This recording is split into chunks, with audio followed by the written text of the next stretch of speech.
question this morning in the Blues Brothers movie. What song is playing in the elevator when they're trying to pay their taxes? 215-263 WMMR. We'll go to Paul. Hey, Paul. Good morning. Hey, good morning. All right, Paul. What song was playing in the elevator in the Blues Brothers? Girl from Impanini. Yes, from Ipanema. Ipanini? The empanada from Ipanini. Ipanema. So you got it right. Hang on the line, and we're going to give you a $50 Rita's Italian Ice gift card. New peach ring ice is peach perfect, and you can put a peach ring on it with gummy peach rings right on top. This new flavor is here for a limited time only. So stop by Rita's today. And we recently lost Astrid Gilberto. She's the vocalist here. And unbeknownst to almost everybody, had lived in like Narberth, right down the street Right down the street. She shopped at Joe's. for a good portion of her life, but she lived a very quiet lifestyle. Yes. She stayed out of the public eye. But this is just such a wonderful song. And it was she was sort of a place filler singing this song. Exactly. She wasn't. Yeah. They just said, "Hey, my wife speaks English. Let's have her sing." She's got a lovely voice, and it turned into a worldwide hit. So, wow. All right, we have some stories to get to. We're going to start with this one. Jerry O'Connell, the actor, spoke with Entertainment Tonight from the SAG after a picket line on Wednesday about jumping in to help out to put out a food truck fire in Malibu, California over the weekend. He was next to his wife, Rebecca Romaine, and he's like, I wasn't scared at all, right? No, he said, I was really scared. Actually, I cried when I got back in the car. O'Connell and Romaine were in the car with their 14-year-old twins. They saw the food truck in flames. The Stand By Me actor decided to lend a helping hand after witnessing deputy sheriffs pulling a person from a vehicle and removing propane tanks from the scene. Yeah. So O'Connell removed a nearby gas can, and then he climbed a fence and grabbed a fire extinguisher. And he told the outlet firefighters handed him a hose so that he could help stamp out burning brush. Do you guys remember a couple of years ago around here, there was a food truck that exploded? It exploded. I remember clearly. Wow. Yeah, but they have the propane. I mean, statistically, it doesn't happen often. No, I know, but if it's going to be on fire, I'm not running towards that thing. There was another story I saw on the news this morning of propane tanks catching on fire and exploding and like launching like 500 yards and stuff like that. I don't know where that happened. But he said that we live in fire country. It's warm this time of year, and you just do what you can to help neighbors out. So he jumped in action and did what needed to be done. According to the Los Angeles Times, John Amos, the actor from Good Times, his son, Kelly Casey Amos, was arrested over the weekend after allegedly threatening to kill his sister, Shannon. Yeah, I saw this. And this comes following the siblings' public dispute regarding elder abuse claims against the actor, against John Amos. And so Shannon said in a statement, my family and I continue to advocate for the proper care for my father. I am pleased that Kelly is being held accountable for his actions, which have put my father's health at risk, and look forward to resolving this matter in private with proper authorities. So what's his medical situation right now, John Amos? I haven't seen anything explaining what condition he's in. I don't know. I'm assuming he may be just elderly. Yeah. You know, at this point. Nick, can you see how old John Amos is? He's still working, though. Yeah. He's got a movie that came out last year, and he has 3 in production right now. That's why I'm confused. Yeah. That's a good question. He said... the Beastmaster needs to jump in and help. They're friends. Despite false accusations and defamatory statements being made against me, he said, I remain committed to ensuring that he receives the best medical care. We all did these. By the way, John Amos is wearing like butt floss in that movie. That's what he's wearing. Oh, yeah. He's a warrior of some type, and he carries a staff, but they have him in some kind of G-string outfit, and you see all of his ass. He was wearing the same costume, I believe, in Coming to America. Was he and not? the Jeffersons. Yeah. I mean, Good Times. Yeah, absolutely. So we'll have to follow the story and see if we can find out more about that. He is, by the way, he's 83 years old. Right. So yeah, if he's still working, I don't know what the the whole reason for this is. Yeah, keeping an elder abuse. I'm not really sure. Jamie Foxx shared a photo of himself sitting atop a race car to Instagram yesterday. And he wrote the caption, thankful for my BET MGM family, or Bet MGM family. and a great few nights in Vegas. We got big things coming soon. And according to People Bet MGM, it's a sports betting company that's related to MGM Resorts.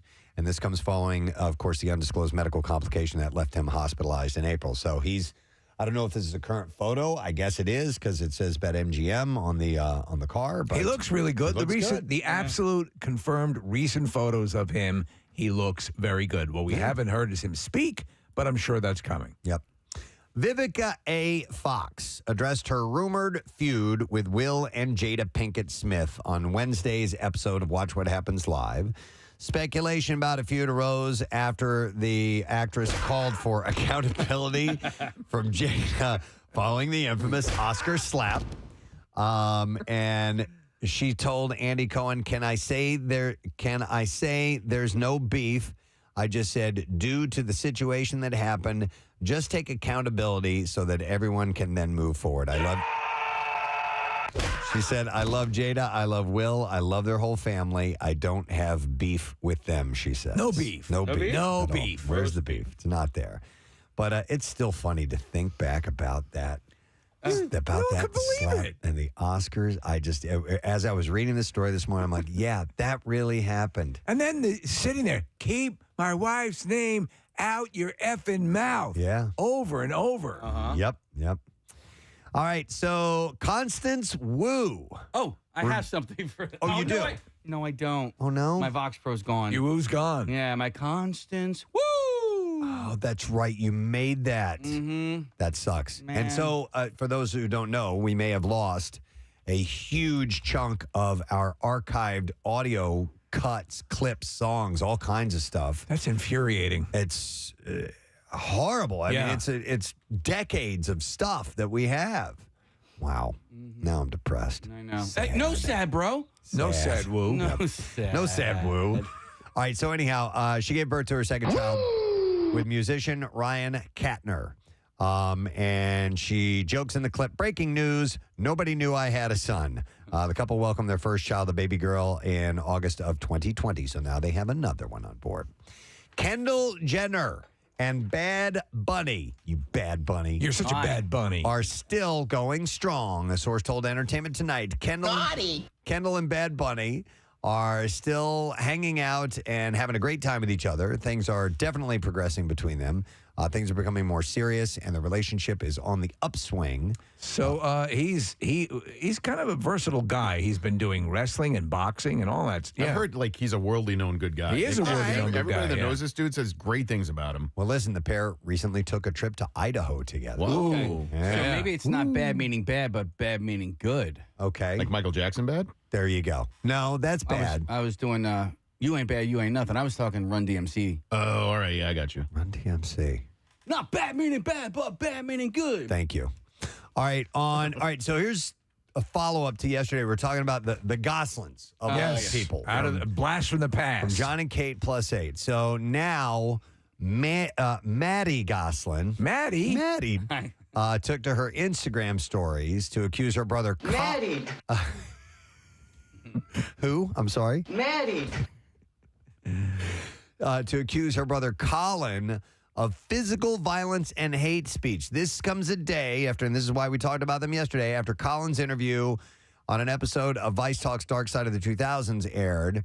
And she said, I will never allow someone who has exhibited hateful and even violent behavior towards others in my life, and I refuse to compromise for anyone, even my brother Colin. Okay, so the siblings are fighting. They did. I remember a while ago they did break off into factions. I guess this is the one that went with John Gosling. Who knows? She wrote, "For me, there is no further conversation to be had about rebuilding relationships with anyone in my life after reaching the point of physical violence and hate speech." Why, that sounds bad. So maybe that guy's a dick. I don't know, man. Hell. Hell. It's the hell knows.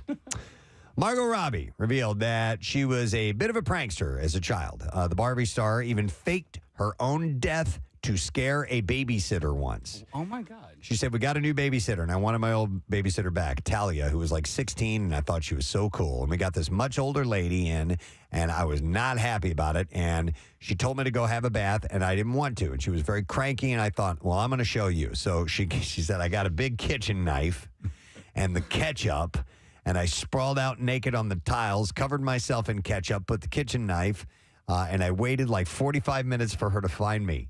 She said that it was worth the wait. Jesus. And confirmed that the babysitter ran screaming out of the house. And Ryan Gosling joked that she had produced her own death. Her pranks didn't end there. She also said, I once practiced a pratfall on the cinema stairs at the shopping center where I'm from, and people called an ambulance. So I guess I was a bit of a dramatic child, she said. She also caused a bullet train to derail. Oh, my God. Yeah. That's funny. So that's a little funny. over the top. Dolph Lundgren is a married man. The Rocky IV actor who is now married. Who is now 65, tied the knot with personal trainer Emma Crocodile, who is 27. There you go. In Greece. I just want to say that I know you don't like me, but I like Dolph, and I like giving speeches at weddings. Oh, he's the best man. He's giving the speech. Oh, my God. The Brooklyn City together. So he's battling cancer, by the way. The couple told people in a joint statement, we chose to celebrate our love by getting married at our villa in Mykonos. Thank you. I knew I was going to mispronounce that. Mykonos with family and a few close friends. He looks like he's doing well. He looks physically very fit, young. They got engaged in June of 2020. He said, we felt it was finally the right time to celebrate love, life, happiness in the land of the gods. Yeah. The duo got hitched in their villa in Mykonos while surrounded by loved ones. And It was her graduation present. the news comes days after Crocodile shared photos from their Mykonos getaway, which included luxurious dinners, sunbathing on yachts, and breathtaking views. They look like they had a bottle of champagne and some exquisite caviar next to them. But they had begun dating after he was diagnosed with cancer in 2015. He was diagnosed with kidney cancer, and he revealed the cancer came back in 2020 with 6 tumors in his liver and kidneys. Wait, I'm sorry, real quick. They got engaged in 2015?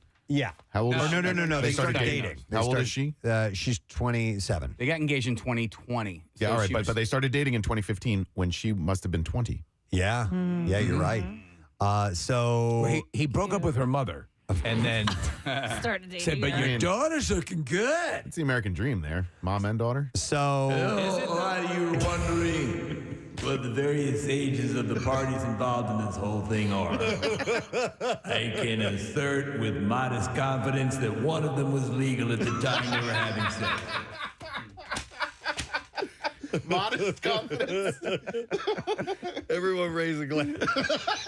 If you're not too repulsed by what was clearly a violation of the laws of the Lord and God Jesus Christ, raise your glass.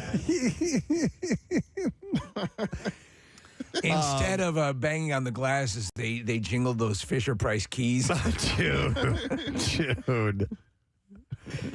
So the cancer came back in 2020. At the time, she had shared the side effects of her now husband's illness. She said his mouth got really sore, his hands got sore, his feet, and he couldn't eat anything warm or anything cold, anything spicy.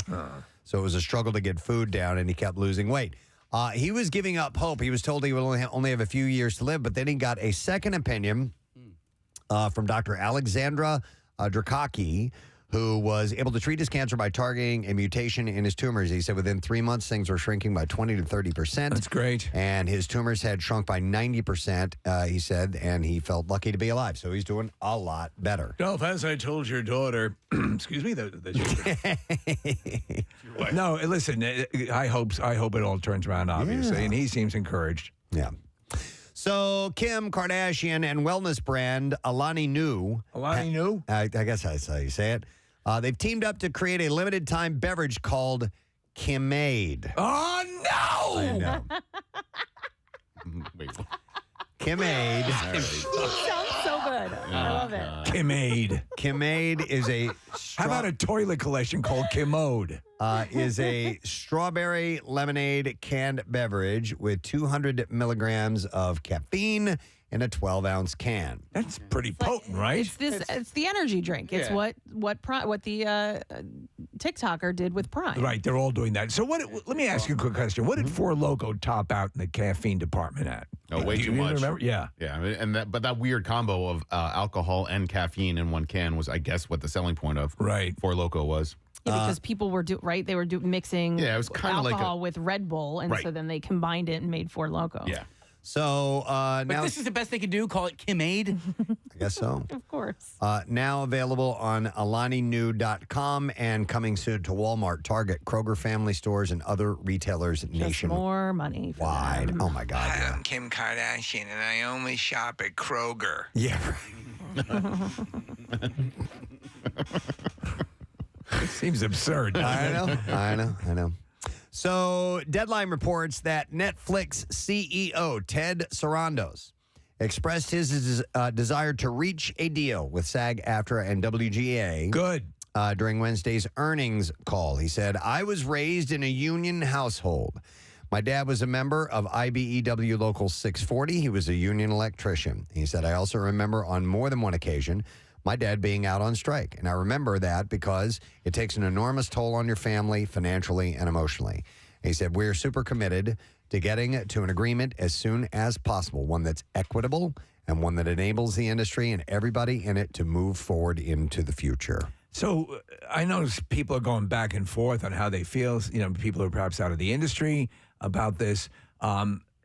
There's such an outlandish thing going on with basically buying someone's image, like with the extras, once, and then using that in perpetuity forever, completely eliminating the possibility for that actor to rise up and get more work, get health care. Because the large portion of actors and actresses or people that are talent or voiceover people, they're not making millions, you know? Yeah, it's a little outlandish. So hopefully they can find some stuff that makes sense. By the way, Variety reports that SAG-AFTRA has actually granted approval to 39 independent films, allowing them to continue filming during the strike.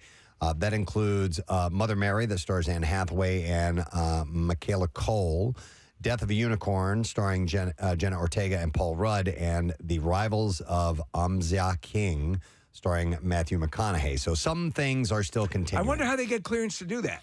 Yeah, that's a good question. No, that you don't understand. How independent films get produced in an environment where SAG-AFTRA is on strike. Allow me to illuminate you as the machinations of such a process. They love him. He's a natural. And he speaks plainly for the average person to understand. Please do that all morning. I love when Rocky addresses the Russian crowd. Oh my God. According to Deadline, Vanna White reached a deal with ABC to return as a host for Celebrity Wheel of Fortune. The deal. At issue is the fact that they have yet to reconcile the matters surrounding the syndicated version. That's right. The deal reportedly includes a significant salary increase. Whether or not White will continue to co-host Wheel of Fortune once Ryan Seacrest takes the helm remains to be seen. The outlet reports that her contract is up in 2024. So let me ask you, here's a good sort of question as far as these things go. How would you play? What are your instincts? I think Ryan Seacrest is coming in. The show has an older fan base. But I think the best way to sort of bring everyone together is to keep Vanna, right? And that's the familiarity that you'll have.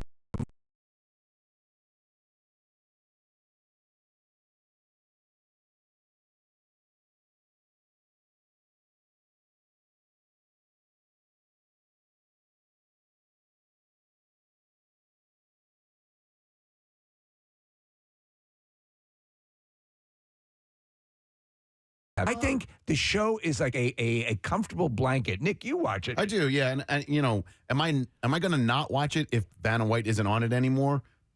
probably not. I probably keep watching it no matter what. So, and eventually, my guess is they'll bring in Maggie Sajak, Pat's daughter, to replace That would Vanna. even work, yeah. But I would also like to see Vanna to be able to go out on her own terms, and she's earned it at this point. And I don't think what she's asking is outlandish. She just wants to be paid fairly. I think Ryan will be a good host. I think that if they have Vanna in for like maybe a 2-year period, and then after that, I think the show will still do fine. I think that makes sense. New moving in. You can't cut and drift because you'll appear heartless. One final thing. Variety reports that Nickelodeon has acquired the rights to the original 1987 series Teenage Mutant Ninja Turtles. Huh. All 193 episodes are expected to be available digitally on Nickelodeon-owned and operated channels. And later this month, this comes ahead of the theatrical release of the Teenage Mutant Ninja Turtles Mutant Mayhem, which is coming out on August 2nd. All right, we do have some new movies opening this.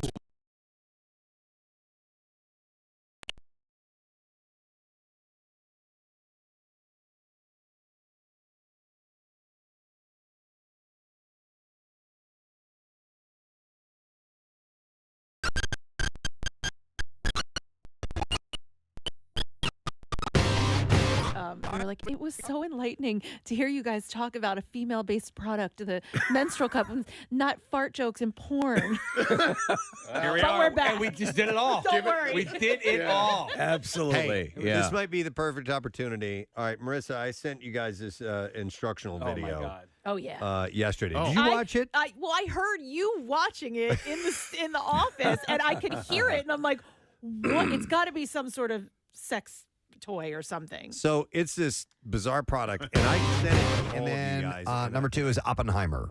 Historical biography starring Cillian Murphy, Emily Blunt, Matt Damon, and it's also loaded with famous people. Yeah. During World War II, Lieutenant General Leslie Groves Jr. appoints physicist J. Robert Oppenheimer to work on the top-secret Manhattan Project. Oppenheimer and a team of scientists spend years developing and designing the atomic bomb.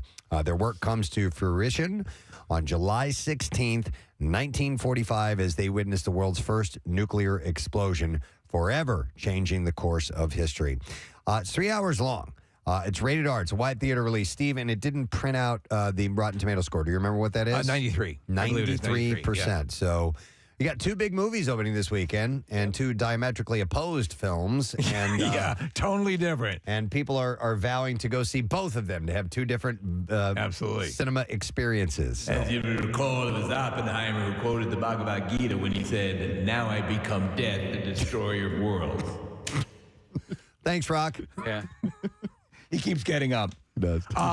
Yes, both look great. Case, I know you thought it was good. You weren't blown away by Oppenheimer. I don't know why it has to be done in IMAX or has to be viewed in IMAX. I love the look of IMAX. You know, I know, but like it's not. by the way, was it truly projected in IMAX at your screening? Because you can run non-IMAX films on IMAX screens. I don't even know how I would know the difference. You were in the front row too. I was in the very I'm front row. surprised your neck didn't snap. Yeah. No, the seat actually kind of went back a little bit. All right. All right. We're ready now for clips. And guess what? Both of them are from the 2 movies that we just mentioned. Yes. All right, it's Barbie Day. In this clip, Margot Robbie talks about bringing Barbie to life and navigating people's expectations of the iconic character. I know how much it means to me when a character I love is going to be brought to life for the first time on screen. So I know what it's like to have that kind of expectation for a character if you're a fan of that character. But I also recognize that in the case of Barbie, there's a lot of people who have a real issue with Barbie. And I also wanted us to be having a conversation with those people too. Hey! Barbie's in theaters now. Here's the next clip for you. If you're up for the doubleheader, Oppenheimer also hits a big screen, and here Christopher Nolan explains why he was drawn to telling the scientist's story. Oppenheimer's story is as big and dramatic a story as I know of. And so I wanted to put it on the biggest screens possible and get it out there to as many people as possible. His story affects all of us. His actions, for better or for worse, have defined the world we continue to live in. Oppenheimer is playing in theaters now as well. You know, so as I've been reading up on this stuff and explanations for things as to, like, for example, why Hiroshima can be gone to today without having residual radiation from the bomb blast. And there's a whole bunch of science to it. And one thing I've forgotten, which was a prominent part of this whole story, in case I know it's depicted in the movie, they were not certain during that first test whether they would detonate the world. Yeah. That it would not just keep going. Yeah, this chain reaction would go on and on and on and on. And one would say that it has gone on and on and on. Yeah, it's a good way to put it. But, yeah. I find it very illuminating. Thank you, Casey. Philosophical. Philosophically speaking, it has gone on and on and on. Yeah, but there was one calculation that one of the scientists came up with where they're like, and they brought it to Albert Einstein. Oh, no kidding. Yeah. Yeah. Leave me alone. Yeah. All right, that, in a nutshell, is the entertainment report for you this morning, our friend. We have several people that are joining us on the program today. We have Bret Michaels of Poison joining us. He's playing a show with a bunch of other musicians as well at FM Pavilion on Sunday night. It's Oppenheimer Fest. We have Lisa Ann Walter, who you may know from all kinds of stuff, including Bruce Almighty and Abbott Elementary, and just she's a great comedian as well. Yeah. She will be here in our studio around 9 o'clock. And Godfrey, whose birthday is today, is also stopping by. Oh, and we're going to debut and sit down and chat real quick with our buddy Kyle. He has his single out today. You're raving about this song. Oh, it's sexy. It's a sexy just song. like Kyle. Yeah. So we'll get to that a little bit later. And we're going to take a break, and we'll come back in a moment. Stay with us on this Friday morning. No Sad Bro. Preston and Steve on 93.3 WMMR. Nobody got back to me. Like, not one person responded to me. And I'm like, did I offend Marissa and Kathy? Well, I know I didn't offend Kathy because she was in the same room. But that's a terrible feeling when you send out something you think, oh my God, did I cross the line? Right. And I wanted to watch it, and you were making such a thing about it that I wanted to not be distracted, and I never got around to it. Marissa, see if you can grab the audio from that, and I don't know if it's fully, if we can play it or not, but there are specific body parts. I don't think it talks about insertion or anything like that, but it is this quote-unquote massage piece of machinery that is one of the most involved-looking things I've ever seen. If it's indeed made for, it has to be. Back here is the carburetor. Oh my God, it's complicated. Oh, It is. Yeah, and it is there for pleasure, right? You know, if you make it all the way through, okay, because things go in things, and other things go in other things, and there are some things that and we've talked. I remember one time we did. I think we were doing an appearance at maybe Risque's store or whatever when it existed, and there were things in there I would have thought were actually involved in construction that were that there's no way that is a sexual thing. But Kath, when you were talking about sending things to people, and I have done that, I've sent things to you, and I'm like, oh, I shouldn't have done that, and then I go, oh wait, no, she has sent me the picture of that guy sitting on the on the side of his bed with his giant penis. with his giant thing hanging out. I'm like, okay, I think I might be safe here. I love when they will insert. They will have like a dignitary at some meeting, like a parliament, and they will insert that picture in one of the frames behind him. Dude, the latest one, it was a COVID test. Yep. And I sent it to Kathy. I'm like, dude, I think I came back positive, and she's like, dude, I got this like 3 days ago. I didn't say that. I sent you a screenshot of the text that Preston sent me I had that already said, said I it think to I her. tested positive. There was only one person I wanted to send that to, and that was Kathy. Yeah, listen, I bought Kathy for one of her birthdays, like a butthole polisher one time. Aw. Right? Yeah, I thought it was nice. Right? Yeah. So you can't cross the line with her. No. I don't think so. No, I don't get offended by anything. I don't think it's all funny, but I don't. Right. You know what I mean? Yes. But I don't get offended if you get me a butt plug. Like I've lost. I traded in, and I've always said this. I say of offensive things all the time. I do not have the right to get offended. You know, it's just it's my deal. Right. If I dish it out, I have to be able to take it. Right. But if Kathy ever wanted to get us fired, Oh my God! Jesus. Oh yeah, there's so much ammo. It's not even. I mean, Then all you have to do remotely is funny. show the text from her on the phone. Yeah. You'll be reinstated. I will also my mind. I will also think of the time that you put a Sharpie in my butt crack, and you don't remember that, but I do. I'm No. like, yes. Did I draw on your butt? No. I was like bent over, and my crack was showing, and you were like, bloop. Wow. Okay. Do we have it over the audio? No, I don't. Are you editing it? It might have. Yeah. Oh yeah. It's you don't need to. We don't need to hear all of it. It's just I want to get the tone of this guy that is doing the narration for it. That is actually the instruction. It's like he's being as serious as you can possibly be about it. I love that. And talking about this stuff that's just like it's like these things. We never play these fully, but Dad, can I talk to you for a minute? Yeah. Yeah, there's a much longer piece of that, but I love.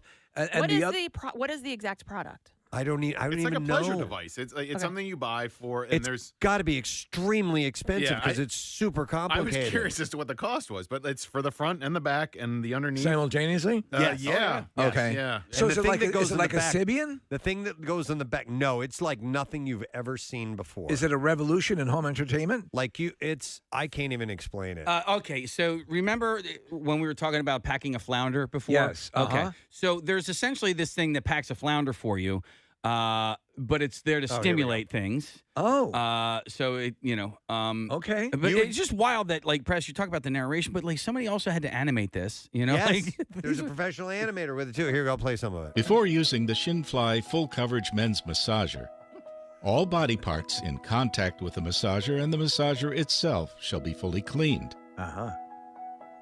music. After assembling the massager, lock the rear massage bar in the initial position, adjust the front massage bar to the maximum angle away from the body, and tie the belt at the waist. There's a belt. Smear Okay. the orange lubricant on the anus and surround. Whoa, you got to watch that one. She missed that. She missed that one. It's okay. I would say The anus sensor. Yeah. So It is funny what we can and can't say because like it's all technical terms. it is. You But know, there are some. We get away with murder in so much. And that skin. Yeah.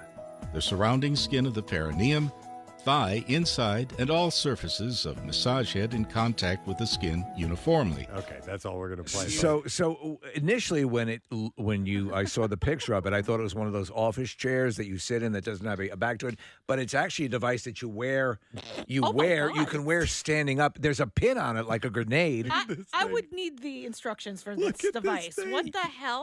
This happening? you have seen nothing like this. I want to get one of these in the studio. Do they have a price? No, but I'll bet you it's a few $1,000s. Look at this. So Wait, I'm sorry. See that wraps around. is that supposed to go over your Johnson? Oh, yeah. And then it goes up and There down. you go. Watching the animation. But what I can't figure out is the seat part of it. The seat looks like a ski boot. It does. It looks like a ski boot. So you sit on a ski boot. Hey, while it. Without looking behind you, Steve, who do you think is in the studio now? Bill? Yes. Oh, He just came into the studio. He's shaking his head. He's he not has happy. one of these. It was his birthday on Sunday. He came in to clarify. he's going to let us know the price. What do those things cost, Bill? You should get one that instead of a motorcycle seat. Bill, honestly, have you ever seen anything like this in your life? You know, I'm in my office last night, long after you've gone. Right. I listened to the Kathy Menstrual Cup segment because I missed it live. Right. What'd you think? It's pretty straight ahead, right? No, There was look. It's like, well, I actually looked up. It's been so long since we've talked about FCC and the liability of obscenity and all of that stuff. It hasn't been a conversation. I looked up the definition again, and I think you guys are dancing on that line because it has something to do with sexual or excretory activities and organs, which is what There's nothing sexual about it. I mean, it's all it deals with biological, if anything. It deals with a sexual organ. Right. Yeah, like a Wurlitzer. By my by Kathy's very apt description of what that does. Anyway, and you're doing this today. I'm like, I dumped the lubricant on the thing. Yes, which we would Okay, I only. got you. Our agreement with you is always we'll swing for the fences and you excise what you think is appropriate. People are wondering what the name of it was. Again, I'll play the beginning. Just it says the name of this. Before using the Shinfly full coverage men's massager, Shinfly full coverage men's massager. So I need to imagine because so much of this is written and appears to be in Mandarin, right? Yeah, I don't know. It's definitely an Asian product, I believe. But it's got subtitles, which brings us full circle to the conversation we started. Says great for dads and grads. Oh, jeez. Okay. All right. So yesterday, today's discussion just kind of brought me back to those good old days where we're really working the dump buttons. But good. Yeah. So By the maybe way, a Bill, Preston, yes, go a ahead. Preston and Steve logo in the merch shop, in the rock shop. We could make some money on this. Yes. Right? Yeah. Okay. Slap it on there. Again, and you could be the narrator. Bill's a great narrator, by the way. Yeah. He does wonderful narration. I get all. Wait, hang on. Let me All sew. body parts in contact with the massager and the massager itself shall be fully cleaned. I think you're better than this guy. Yeah. You'd be I perfect. don't know what you want from me. Santa's got to go. All right, I'm gonna go. Santa's got to go. All right, so you need to see this thing. You need to do a search on the. Hold on, what was the name of it? I mean, it'd be easier to go out and get a girlfriend. than set Yes, this up. By far.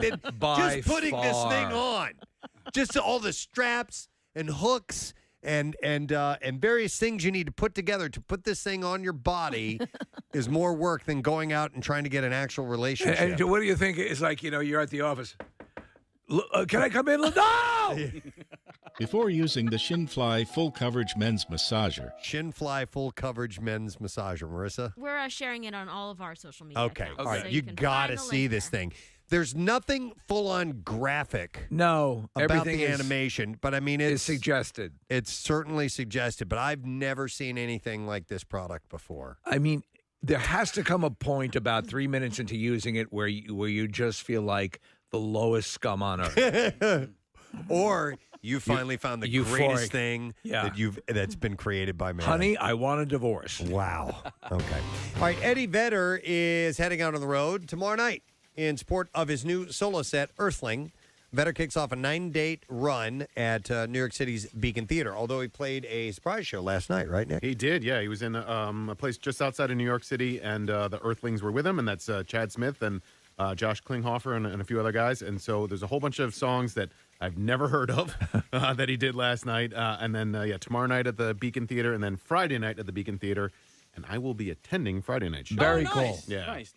While chatting with the New York Times, the Pearl Jam frontman recalled discussing his and the band's career with U2's Bono, who had very specific opinions and advice for Vedder. What do you think about baloney? He does. I like it. He recalled saying, I've had a conversation with Bono back in the day. He was suggesting that we needed to work harder and that you didn't want rock and roll to become a niche. And he said that when U2 makes a record, it's like they've got a racehorse and they don't want the horse to in the race. They want to win the race. And I said, we race the horse and then we let the horse run free. He said, I wasn't trying to be honest, I don't know what you're talking about. He said, I wasn't trying to be clever. That was the truth. And he was frustrated with me. Do me a favor and put this device on. I think you're going to what is it? This part here goes over your manhood. This thing that looks like a ski boot rests just behind your nutsack. Now do a deep knee bend. Oh, yeah. Oh, yeah. Oh my God. I see what you mean.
over text, Preston, they're all raving about the Wawa pizza. Really? No kidding. Yeah, they're saying great things. This guy was a contractor. Said he really liked it. Somebody had the meat lovers, and they enjoyed that. So a lot of positive reviews on the text board. I'm sorry, where can we get this? In select Wawas. So, all right, but one is in Cherry Hill, he said. Casey, here's an example. Says, I had a sample of Wawa's pepperoni pizza Wednesday in Malvern. He said it wasn't horrible, not fabulous, and would do in a pinch when a local shop is closed. That's exactly the way I approach the burgers. That's a burger thing, yeah. This one says, I work at Wawa as a contractor, have tried the plain pepperoni and meat lovers pizza. They're all somewhat garlicky, like over garlicky. However, got a sample of meat lovers pizza last night, and it was the bomb. They said. All right, what's the closest one to here? There's a list up on the screen in case there's one, Baltimore Pike. That's kind of fire. Here's one that says the Wawa pizza is amazing. So, it all depends on your personal taste, obviously. So, you have to try it out for yourself and see what you think. Interesting. Route 45 in West Deptford has it. Reading, Pennsylvania has the pizza at their Wawa. So they're popping up from place to place. I love the option. Hey, Press, I had a thought about a Wawa the other day. I want to get your opinion on this thought. A product? No. So down the shore in Rio Grande, there's a Wawa. On the other side of the street it's just a, what do you call that? Sinclair gas station? No. They just opened that. No, but there is just a tract of land that's not being used. A lot. Jesus Christ. Sometimes the word escapes. Oh, my God. It was a three-letter, one-syllable word. I couldn't think of it. Anyway. Listen, even Rocky doesn't remember all the words. Sometimes it's difficult to record or recollect the way we refer to different portions of land. In this case, the word you were looking for was the three-letter word lot. And it eluded you. That one Wawa in Rio Grande is very unique. In Russian, the word for lot is blagogovich. I'm sorry. So it is a very, very unique Wawa. And they have this blank lot across the street from it. And I thought, what if they built a mirror image Wawa right across the street? Okay. Don't you think that would be fun? Sure. I mean, I think they need, so anybody coming in that other direction. So would it be people that looked exactly like you on the other side waving back? Maybe. No, I was just thinking. Mirror image? I was just thinking, not humans. But Bizarro Wawa. Yeah. Bizarro Wawa. Yeah. It's like, everything is all clunky and shaped. Everybody speaks backwards. What's going on? All right, so I think your motivation and the reason you have this idea is because it would be convenient if you were on the other side. But also, aesthetically, when you go into that town, that would be kind of cool if you were looking at Wawa and Aw-Aw. Aw-Aw, spelled A-W-A-W. Yeah. No, I think it's a terrible idea, but thanks for sharing. That's great. Wait. Terrible idea? No, not terrible. Not needed. Not necessary. Not necessary. Okay, so I apologize. Anything else would be a waste of time. That's right. Okay. Well, hang on. I got something for that one. That would be a waste of time. All right, so we'll see. We'll have to sample it ourselves and see what we think about the Wawa. I'm looking forward to it. Yeah. All right, you guys want to do a contest, a connoisseur contest? Yes. All right. We have some prize. What should we give away for this one? Well, you tell me. We have these passes for Jurassic Park in concert with the Philadelphia Orchestra. That's going to be tomorrow night at the Man, and we have those. I would love to give those away since we are doing movie clips. Let's do it. All right, so this is a food movie clip. We're going to play. You like this one? Yeah, let's do an easy one. All right, so let's see if you know what movie this is from. Well, let's say this Twinkie represents the normal amount of psychokinetic energy in the New York area. According to this morning's sample, it would be a Twinkie 35 feet long, weighing approximately 600 pounds. That's a big Twinkie. All right, 215-263-WMMR. Let's see if you know what movie that particular clip is from. Like I said, it's an easy one. All right, so order up. Another story here. So, according to Instacart data, they have the most popular grocery store items of 2023 so far. The most popular grocery store items of 2023. Yes. Is hot ramen in there anywhere? It might be. Okay. Does anybody else don't jump the gun. Anybody else want to throw what they think might be on the top? The most popular grocery store items. Like, think about what you might get every single time you go to the grocery store. That's the type of thing. Eggs. Okay. I'm going to say pet food. Pet food. And Kathy, any idea? Champagne. No. I don't know. No, I don't think it's pet food. I don't know. I don't know what it is. Okay. All right. So here is the 25% of all orders include bananas. Bananas. Hey, Oh, yeah. There you go. Every time. Yeah, me too. Yeah, because you have to, because the ones you have at home are now rotten. Yeah, exactly. That's the thing. I was pointing out Casey's banana here that he had here today was a very overdue Friday It was banana. a Friday banana.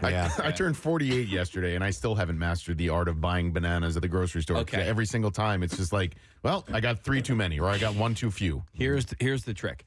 You are allowed to break those bunches up, okay? Yeah. So you grab 3 yellowish bananas and 2... You're the guy. I am the guy. Because then there's single bananas laying everywhere. There are loads, and that's what they'll do. The people at the store will put those together usually. So I'll grab a couple of singles. That's what so I'm kind of glad Casey does that. I'll grab a couple of ripe singles, and that is tomorrow and the next day, and then I get my greenies, and they're the ones for later in the week. Hey, I just want to give you a little trick, and you guys have to try it because it's so good. But if your banana starts to go bad and you think you're going to end up having to throw it out, peel it, cut it into little pieces, put it in a Ziploc bag, and freeze them. And you can put them in like a blender and a Vitamix, and it's really? and it saves it. Or if you like to make banana bread or anything like that, you can also use them for that. We do that in our household. We haven't done the smoothies in a while, but we regularly have bananas in the freezer because of that. It's a great idea. Yeah. So bananas, 25% of all orders include bananas. Shoppers also seem to love rotisserie chickens. Yes. Oh, wait, we have a rotisserie chicken from Acme in our refrigerator right now. All right, Steve, but how often on your grocery store visits do you pick one up? Not often. Yeah, same, because I love them. I do love them. Same boat as you, but I don't get them every time. Oddly enough, non-alcoholic beer is on this list too. By the way, non-alcoholic beer. So I was over in Europe. That has become all the rage. Like exotic flavors. We met a couple on the trip who it's their mission to taste all of those. They're AA, so they're many years sober, and they are loving these non-alcoholic beers. When I took a roughly 2-year break from booze, I did start to sample non-alcoholic beers, and the one that I liked most was by Guinness. It's called Caliber. Yeah, I've tried that. And because some of them are just kind of meh. Do you think, this is a different conversation probably, but do you think Guinness, that one, because Guinness is low on alcohol to begin with, that's why it tastes pretty similar to Guinness? I didn't think it tasted like Guinness, the regular Guinness. But you like the taste that it was. That they have, but I liked this. Yeah, it wasn't a stout. It was a different flavor. My bad. Yeah. So, due to the need for affordable instant foods, Casey, Cup Noodles and Top Ramen reported a 40% increase of sales in 2022 as well. But the most popular grocery store item overall, and this is a general category, breakfast cereals. Damn it. Were number 1. No pet food. No pet food, no. I am, because of the nature of our show and our hours, I never have cereal for breakfast on the way. You can't drive and eat cereal at the same time. Spill it all over yourself. I tried because I like cereal, but I am a Saturday and Sunday morning. Every morning I have cereal. I'm a cereal guy. I like it. So some foods are seeing a downward trend, though. 30% of American grocery shoppers are looking to limit the amount of meat they eat, and 20% are doing the same with dairy. So those are some of the grocery store items. All right, let's see if we can get an answer to what film this food clip is from. Well, let's say this Twinkie represents the normal amount of psychokinetic energy in the New York area. According to this morning's sample, it would be a Twinkie 35 feet long, weighing approximately 600 pounds. That's a big Twinkie. All right, we're going to go to Nick for the answer. Yo, Nick, good morning. Good morning. All right, what movie is it from, Nick? Is it Ghostbusters? You got it. Yes, absolutely correct. Hang on a second.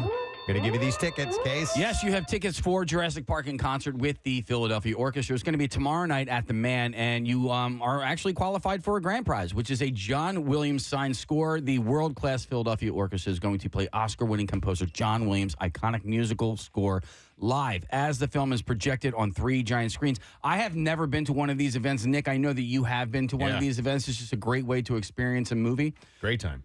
So you can do this. Parking is free, and tickets start at just $25. $5, and that is at mancenter.org. I'm going to turn right around and do another one right now. What? All right, so here's another movie clip that involves food. Let's see if you can get this one. It's actually a really good garlic bread. Garlic bread is my favorite food. I could honestly eat it for every meal, or just eat it all the time without even stopping. You get fat. No, why would I get fat? Bread makes you fat. Bread makes you fat? All right, 215-263 WMMR. Call if you know the answer. All right, order up. New story. And I would like to get Steve's impression on this because I did not get a chance to go, but a friend of ours, Rob Wassman, has opened up a new restaurant. It is called Vinyl. Right. It's a restaurant/music venue. Yeah, it says here the venue is a capacity of about 350 people, and you get a diverse slate of live music and entertainment, as well as a sumptuous cocktail bar with bottle service available, and some shows will be ticketed, but most will not. It will initially be open Wednesday through Saturday nights, and Vinyl would add a Sunday brunch in the fall. So Rob owns Rouge, great restaurant on Rittenhouse Square, and is involved. He's the guy who started the Burger Brawl. Absolutely. His pizza kitchens as well that he has. I'll tell you, Marissa was there as well for the event. I loved it. The place is great. It's very casual, but it has a nice look to it. The food, as you would well imagine, that they brought out is a lot of flatbreads and stuff like that, but it was all delicious. I mean, I think he's got a home run with this. And Preston, even though it's in the city, which is, some people have difficulty or don't want to go in, there is a parking garage right across the street. Oh, perfect. I love that. By the way, the creative director for Rob's restaurants is Maggie Huth is her name. She designed the space working with Otto Architects. It was apparently formerly an Applebee's. And yes. And you would never know. It looks phenomenal. Marissa? Yeah, it was an Applebee's for years, but before that, it was Bookbinders, too. That's right. Yeah, it's like historic building.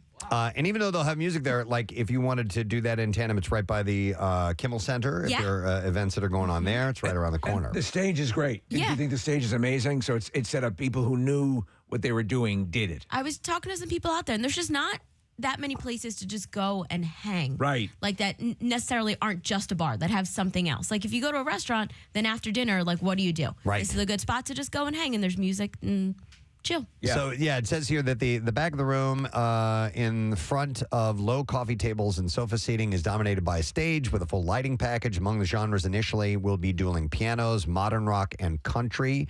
The background in EDM will be reflected in DJs as well, so you'll be able to get a bite to eat, and you'll be able to hear some music, and they have everything. It says here they have kept the menu light, offering such dishes as shrimp cocktail, cheese boards, goat-stuffed dates, octopus escabage. Is that how you say that, Marissa? I have no idea. Escabage, flatbreads and caviar and all kinds of stuff. So I believe it's pronounced escabage. Okay, thank you, Rock. Appreciate it. So it's called Vinyl. He's so helpful. And They had pierogies, too. Did you have any of those pierogies? It is now open. Yeah. Do you guys like octopus? I like octopus. I do not. Yeah. Oh, I man. do not. It's so good. I had it on a taco last night. All right, let's see if someone knows what movie this clip is from. It's actually a really good garlic bread. Garlic bread is my favorite food. I could honestly eat it for every meal, or just eat it all the time without even stopping. You get fat. No, why would I get fat? Bread makes you fat. Bread makes you fat? All right, we're going to go to Steve and see if he knows the answer. Hey, Steve. Hey, guys. Thanks for joining me. Thanks for having us. That's phenomenal. Steve, what movie is that from? That would be Scott Pilgrim versus the World. That is correct, sir. Hold on a second. Here's what we have for you, Steve. Steve, we're also going to hook you up with a pair of tickets for Jurassic Park in concert with the Philadelphia Orchestra. It's going to be tomorrow night at the Man. He's also qualified for a grand prize, which is a John Williams signed score. So tickets start at just $25 and are at mancenter.org. All right. Let's do another giveaway. We have another pair. Is this something different we're going to give away? Yeah, let's do this one. We have Scream 4 on Blu-ray. I want to see if you can get this right. This is a tough one. Okay? All right. So let me. I bet some of us in the room will get it, but I want to see if anybody listening will tell us what movie this food clip is from. Here we go. This corn is raw. I know, isn't it wonderful? It's so crisp. Of course it's crisp. It's raw. No, it's terrific. You can just taste the vitamin A and D in here. It's great.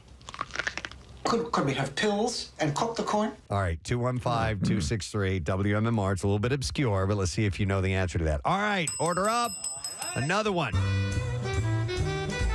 Spritz Society, a company that produces sparkling wine cocktails, was not expecting an influx or positive responses to its pickle-themed April Fool's prank. So here's what they did. On April Fool's Day of last year, Spritz Society announced that it would add a pickle-flavored drink to its lineup, and the company may have expected disgust from its followers, but the then fictitious flavor was actually a hit. Customers were excited by the notion of a pickle wine cocktail. I think that sounds delicious. It sounds horrible. I love pickles. Two diametrically opposed Think about it opinions. like a pickle martini. Yeah, but pickle and wine? But it's a spritzer. There's it's like carbonated. I guess maybe that's what. It says a pickle wine. I don't know. I mean, I'll try it for sure. So they demanded the Spritz Society add us to its lineup. So 1 year later, the company is doing that. The organization announced that it's teaming up with pickle brand Clausen, which does Clausen top-level pickles. Great pickles, to create the briny cocktail. The new drink launches this summer. It is pitched as the perfect concoction for barbecues and poolside gatherings. Spritz Society Pickle by Clausen comes in 8.4-ounce cans, containing 6% ABV and 120 calories. And it's white wine and a pickle flavor, Kathy. So that's what they're going with.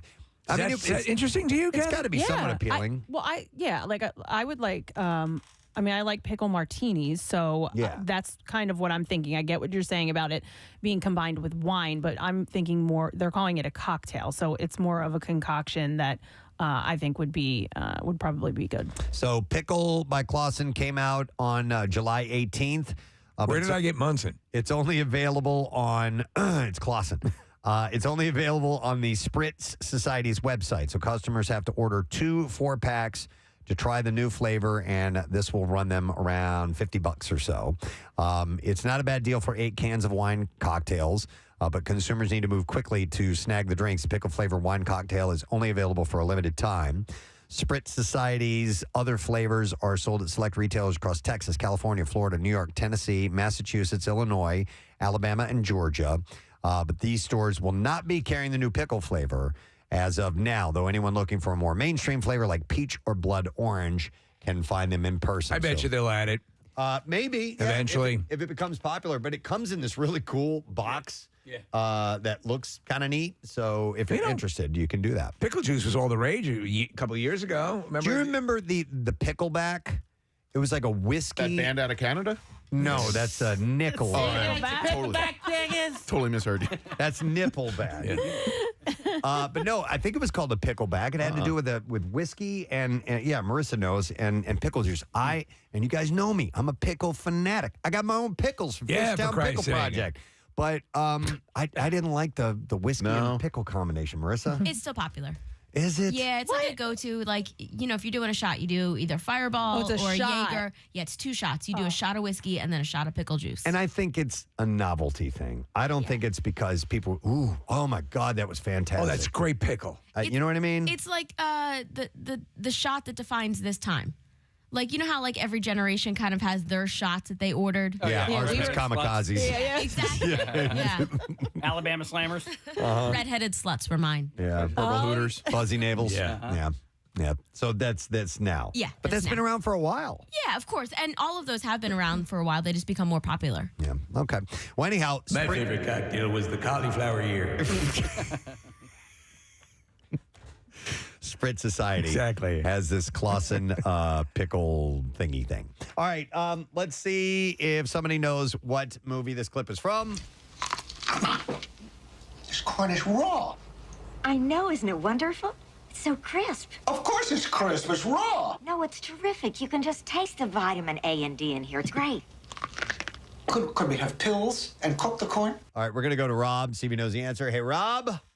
Hey, that's War Games. Yes, it is. Well done. It's near the very beginning of the movie, so it's just a weird little clip that I thought of randomly this morning, and here's what we have for Rob. Well, apparently I don't know my Romanian numerals because it's not Scream 4, it's Scream 6. The I is on the other side of the V. Right, help there. Yeah, my bad. But you won Scream 6 on Blu-ray. Ghostface is back, and he's more terrifying than ever, and he's on a rampage. Or is it a she? I don't know. Isn't Jenna Ortega in that? Possibly. And it's available at participating retailers on 4K UHD disc right now, rated R from Paramount Pictures. All right, let's do another Connoisseur story here. This might be the last one that we have time for today because we have a whole bunch of guests on the show. But you know what? Let's do one more clip. Which one? This one or the top one? Let's do this one for Steve. Okay. All right. Let's see if you can identify what movie this food clip is from. Here we go. Put it in your mouth.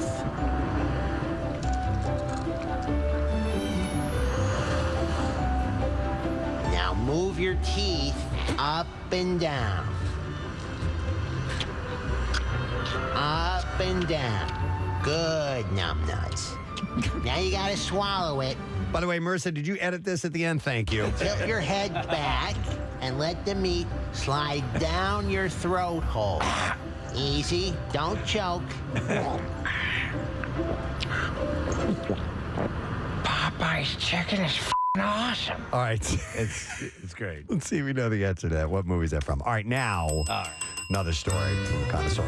I think I'm going to do a junk food story here. Hostess introduces a combination of 2 of their signature snack cakes with the launch of a new Hostess Ding Dongs and Twinkies mashups. Ding Dongs and Twinkies mashups. As a permanent addition to the brand's snack cake line. So the Hostess Ding Dong X Twinkies mashup offers the golden sponge cake and cream filling of Twinkies with the shape and chocolatey fudge coating of Ding Dongs. All right, so it's a Twinkie coated in chocolate. Yes, but it's shaped like a ding dong. So, Steve, in this article I read, it says it basically sounds like the discontinued Chocodile. I remember those. But in the shape of ding dong. So, the Chocodile was just a chocolate-covered Twinkie, essentially. That's what it was. Yeah, but this is a chocolate-covered Twinkie, but the Twinkie is in the shape of a ding dong. By the way, today is, I think, National Junk Food Day, is it not? I don't know. Is it? Yeah. Oh.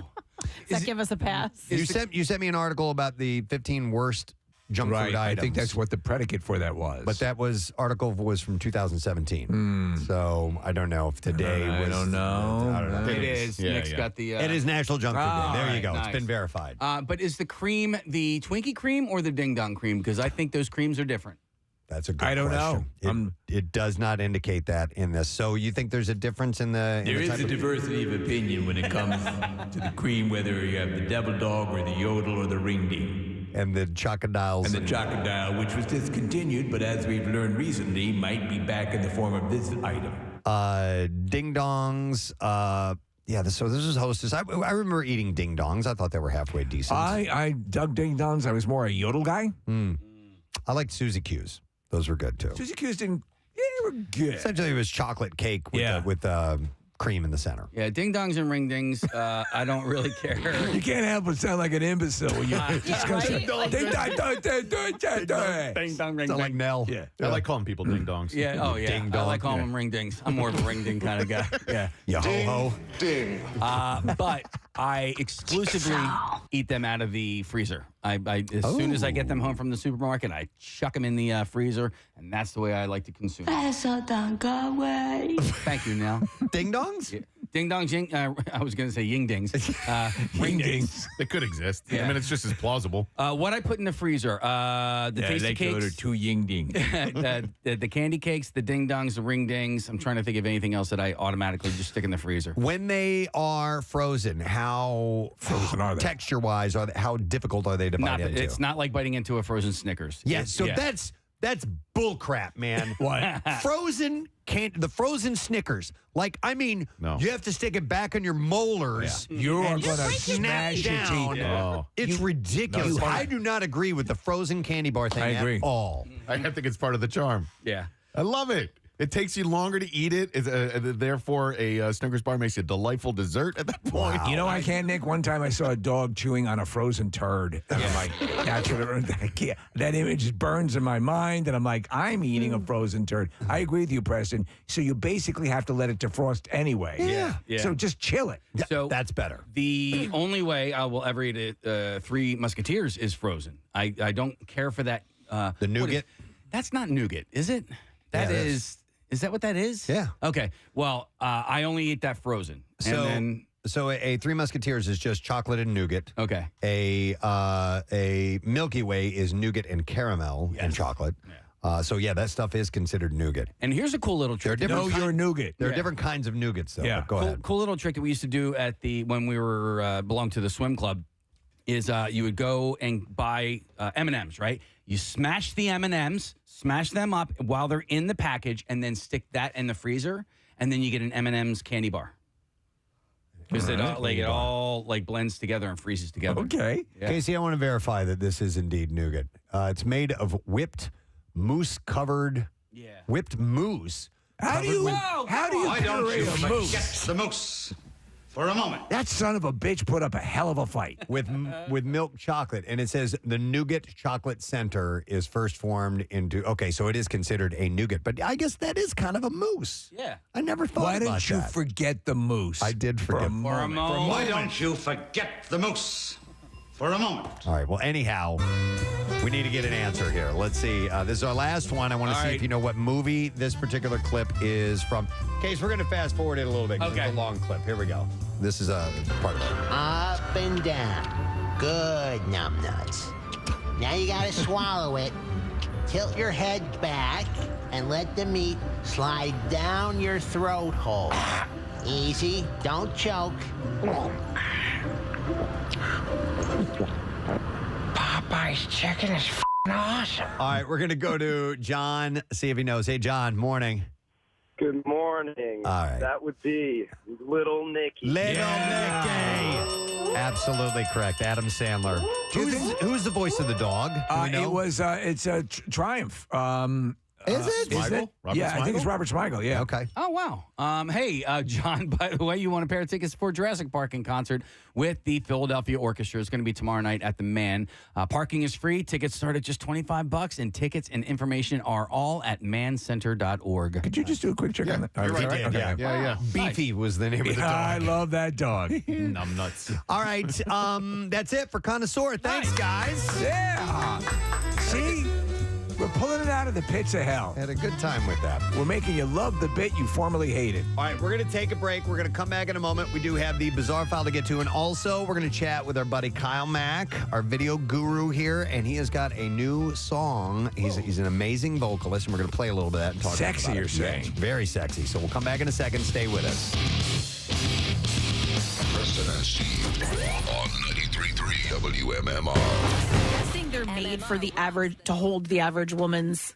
Okay, so in the demonstration we're looking at here, Kathy, the woman dips a tampon down into some which we assume is actual. I don't think it's Actual blood. I think it's probably but water. It obviously then it becomes larger, and so it basically serves as a plug. I mean, you would do this every. For how many days during your normal cycle? Like the tampons, yeah, like you 4 or mean? 5 days. Yeah, I mean, yeah. Excuse me, it depends. And do you pour that into a larger jug that you keep by the front door? But like it's so. It's like my belly button lint collection. Ew. I haven't started. Yeah, good. Thank you. Please talk. The other thing is, and I've watched videos, and not graphic videos, like the videos that we're watching here, of how to put it in place. Right. Mm-hmm. And how many guys do you need to Well, have? I know. I mean, might honestly, have my mom come over and help. For the video that we're watching, it's not. They don't have to use a blood red liquid. They could use like a blue liquid. Well, I think they're trying to be accurate. We don't bleed blue, just so you know. Yeah. No, you're thinking of the Smurf cup. But like when they do like diaper commercials, they don't like use brown water. You know, they use a blue water. It's a little icky for Casey seeing the red. Do you know what brand you're going to go for, Kath? Well, so here's the thing. I purchased one. I just went to Target and I purchased the one at Target. It's called like a Himalayan salt menstrual cup. However, my girlfriend uses a site called Lola, and this is sort of like environmentally safe, chemical-free type of products for women. So I may order one from here, Nick, and try this one. Because here's the thing: there's different ones, and the one from Target has like Lola. Because what I've also heard is it can you might have to like dig around a little to get it out. Bad choice of words. Well, somebody texted in, and by the way, we're getting a lot of positive response from women listeners. Yes. Male listeners, not so much. Not as much. I don't think we understand it. But so there, one of the female listeners recommended, Kathy, that there's one with a longer tip at the bottom of So it. that's what I was worried about, that's going to be uncomfortable. Yeah. Also, Casey, there's a great documentary that you should watch. It's called Period, End of Sentence. I feel like I watched it, or no, it won a bunch of, I was going to say Grammys, Oscars and stuff, right? Yeah, and I believe one of the producers is local. Oh, really? Yeah, and it's about something that happens to half of the population on the planet. Yeah. And so it really just dives into. I might want to watch it. Period, end of story? Period, end of sentence. Period, end of sentence. Yeah. Are you thinking of the sequel? Yeah, I mean, there's a lot of like. I read this book about this Quit gentleman. boasting. No, I know, but this guy tried to live an Orthodox Jewish lifestyle for an entire year. He is Jewish, but he's not Orthodox, and so one of the traditions of Orthodox Jews is that when their spouse is on her period, they don't touch them. Right. And Right. so for the longest time, they thought that it was a like kind of the sexist sort of like, oh, gross, get away from me. And it was more, what he found out was more of like a mourning. The loss okay. of the possibility of having a child. Okay. So when you are shedding, yeah, I really don't judge. I find that very interesting. In this case, to me, it would seem, because I know there have been issues with stuff like tampons and things of that Toxic nature, shock. where they toxic shock and all those Yeah. sort of situations. Although this would seem to be, to me, it actually would seem fairly easy. I was watching the demo video. She sort of rolls it up, and which allows for you to place it where it needs to be. And then once you let go of it, it expands to what you need it to be. Right. I'm still worried about putting it in place. Right. By the way, so do they have different sizes of them? Do you know? Well, so I didn't know this. You said you're using the Joe Namath brand. No, stop it. God, jeez, Steve. Where did you come up with that? Hi, I'm Joe Namath. I'm not a woman, and I don't even pretend I know what goes on down there. Preston, I think there are sizes. I'm looking now here. It says mini, size 1, and size 2, and then you can click the size. So for the ad campaign, this would be for the regular size. Yeah, a couple. And the mini would be couple. There you go. Oh, it actually couplet. It actually goes by the sizes are based on your age, because I guess your flow changes as you age. So if you're 30 or older, so that wouldn't be me. That's a size 2. Oh, so under 30 is size 1, and then the mini are for first time users. We're watching the again. Couple. So this seems. So, Kathy, the little nubby at the end that one would use to extract would seem to be about kind of the similar purpose of the string. Right. So what you're looking at right now, that's similar to what my friend uses, but the one that I got from Target, the little nubby is kind of long. So that's why I don't know if it's comfortable. To paint the picture, gentlemen, if I will.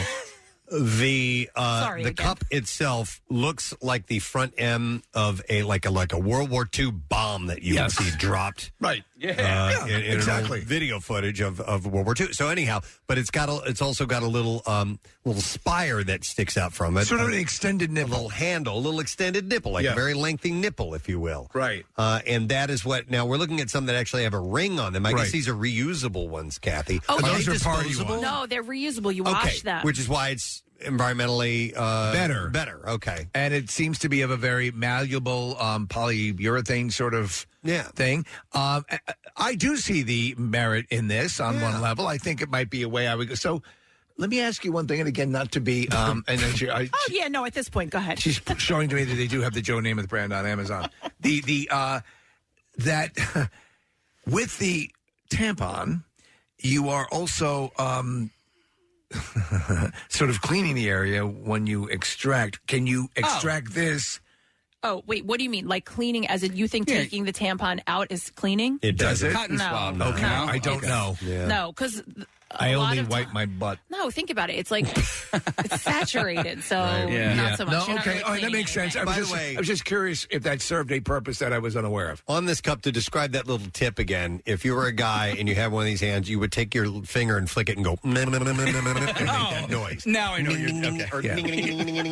I have to say, Kathy, I think this actually, as Nick started again, and I agreed with his perception, this seemed like something you'd be opposed to. Now that I hear it explained, it seems actually more cleanly. Right? Just the extraction process seems like it would be difficult because you're talking about something that's not plugged, it's not saturated into something. It's in a cup. Exactly. Yeah. And you got to pull that cup out, and there could be spillage. It's like playing a game of Operation. Yes. Yeah. Right. Yes. But like that. will your nose light up if you hit the edges of your... But you want to do it in the shower, right, Kat? I think in the shower, of course. I think the shower is a good idea. You Now- wouldn't do it while standing on the console here in the studio, I right? mean, no, I think I'm not going to go that far. But if you were at work and you didn't obviously have the shower, would you then have two cups, like take one out, put the other one in? Because listen, I don't know how these things work, but like if you took it out and then you had to like clean it in the sink, right? You couldn't do that because you're still expelling things, That's right? true. But I think also the point of this is you can go much longer than a tampon. So you're not going. You can go to work for the day and then come home and change. And if you have three of them at work, you could set up like a little 3-card Monte game with a little ball underneath one of the cups. Ooh, watch the ball. Which one has the ball? Two more and you have a flight. That too, Whoa. I have a flight of menstrual fluid. Hey, Kathy, what does an ablation do? Because I hear like some women after having babies will have an ablation to help with the flow. Jerry Lewis invented that, right? Case, I'm not exactly sure, but my guess is that it helps with because your flow gets heavier. Okay. I think a lot of times as you age. All right. Calls from ladies who either approve or disapprove. I want to hear. Let's go to Rebecca. First of all, hi, Rebecca. Good morning. Good morning. Oh, that was well done, Rebecca. Hey, Rebecca, what's up? So I have been a cup wearer for many years. I actually started with the disposable soft cups, which are really easy to use, and you can actually wear them during sex.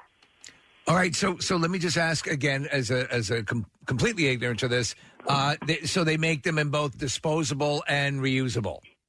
Yeah, so the disposable ones I just kind of wanted to start out with to try them out, but they do also work for 12 hours, so like you get that long-term use out of them. Okay. Versus a tampon, you know? Yeah. And you prefer it? I absolutely do. So it's super easy to use. So the new one that I use, the Diva Cup, there is like a suction that forms to prevent it from leaking. So I typically change in the shower. Now, you have to- am I reading correctly that it says here on what you were going to comment on that you can have sex while you have it in? Absolutely. So there's another one that I got. I haven't tried yet, but it's similar to the soft cup. So it doesn't have that little nub. So it's kind of more like a saucer, and it does not leak when you're having sex, and it doesn't poke anything that's poking in you. Okay, and again, we're trying to slalom this because listen, there is so much. Thank you, Rebecca. We get away with as guys with not having to operate all this additional plumbing and concern and so on and so forth. So I would endeavor in every way to make it easier to to use. So I completely.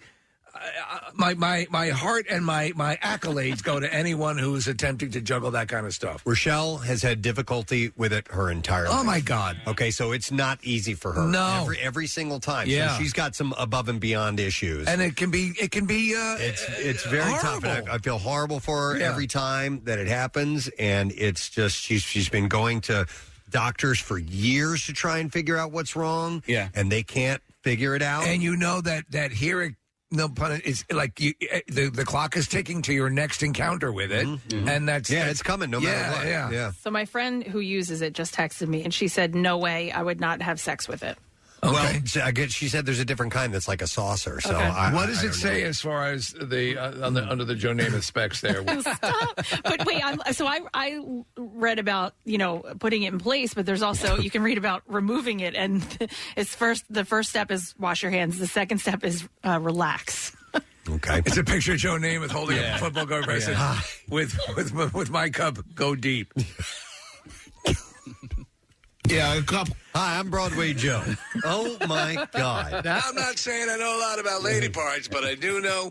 All right, let me go to Kelly. Hey there, Kelly. Good morning, it. Good morning, Kelly. What's up? I love this conversation so much. I've been encouraging my friends to switch for months now. Okay, and are you being met with deaf ears, or are they opening up about it?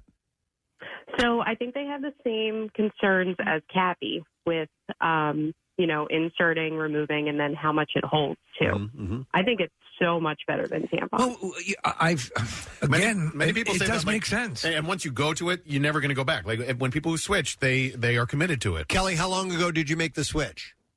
So I'm actually pretty new to it. I just switched over the summer. Oh, okay. And I'm actually pregnant now, so it's not like I need it. Oh, so you don't need it right now. Can I ask you also, so in the course of an average day, and Kathy, please feel free to chime in, I should say, how often would one normally replace a tampon during the course of a day? Oh my God. And Kelly, yeah, depending on, I assume, what you're used to emitting. And which day. Yeah.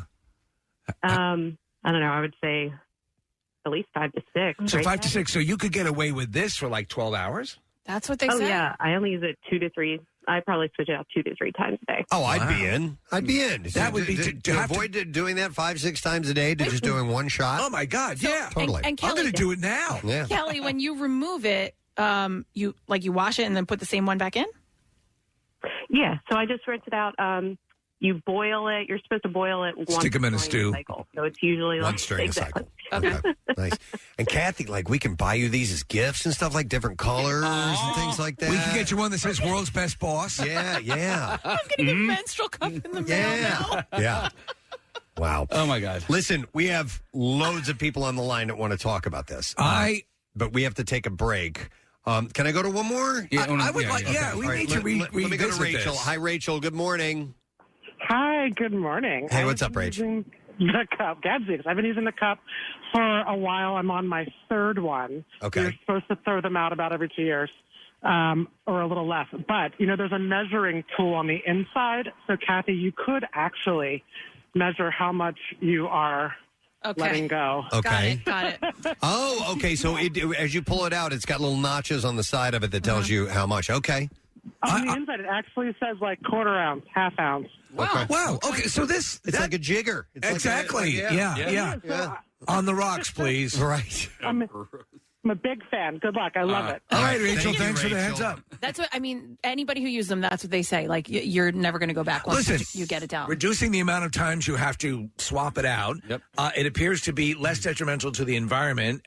Also, it appears to be just in general more hygienic. Nick, did you see any negatives on the text board? Because I didn't see any, and I didn't see any negative calls either. No, I mean just people who are eating their breakfast. Well, yeah, I mean that's yes. Right. Yeah, of course. But I'd say for half the audience, this is a really relatable topic. All right. Most definitely. Nice. Okay, and those of us who are married are probably concerned about our ladies as well about that whole thing. So, if you have yes. I would like to applaud Kathy Romano for being so forthcoming. No pun intended. No pun intended with her personal life. I will let you know how it goes. Please keep us updated. Let's start posting your flow chart. Okay. And the let's air, add Joe Namath and see if you can get an endorsement. Yeah. Sometimes when I play golf, I will get something stuck in my head. Either it's a song or something somebody said. And because you're spending a lot of time, walking and your mind is free to just think. And these things pop in my head and they will play for 4 hours over in my head. Yesterday, I had the weirdest one. Yeah. And it made me realize that I think I would have been a good husband to Kathy. To Kathy? No, you would not have. I'll explain. All right. So all that was going through my head yesterday was, Baba Ganoush! Say it, Kathleen. Baba Ganoush! And what I realized is that's how she calls our wolf, Boltar, by screaming Baba Ganoush. But I realized that I actually like the sound of Kathy's voice when she's yelling at you. Really? Hence, I would have made a good husband. I have not developed it like Kathy yet. Romano. I know. Yeah. That doesn't mean you would be a good husband. That means that you would just enjoy a lot of the anger. Yeah, which means I'd be a good husband. Yeah, You're angry most of the constantly time. So, no, but I realized I like the sound of her voice. WMMR. It is Friday. Let us play our Friday anthem.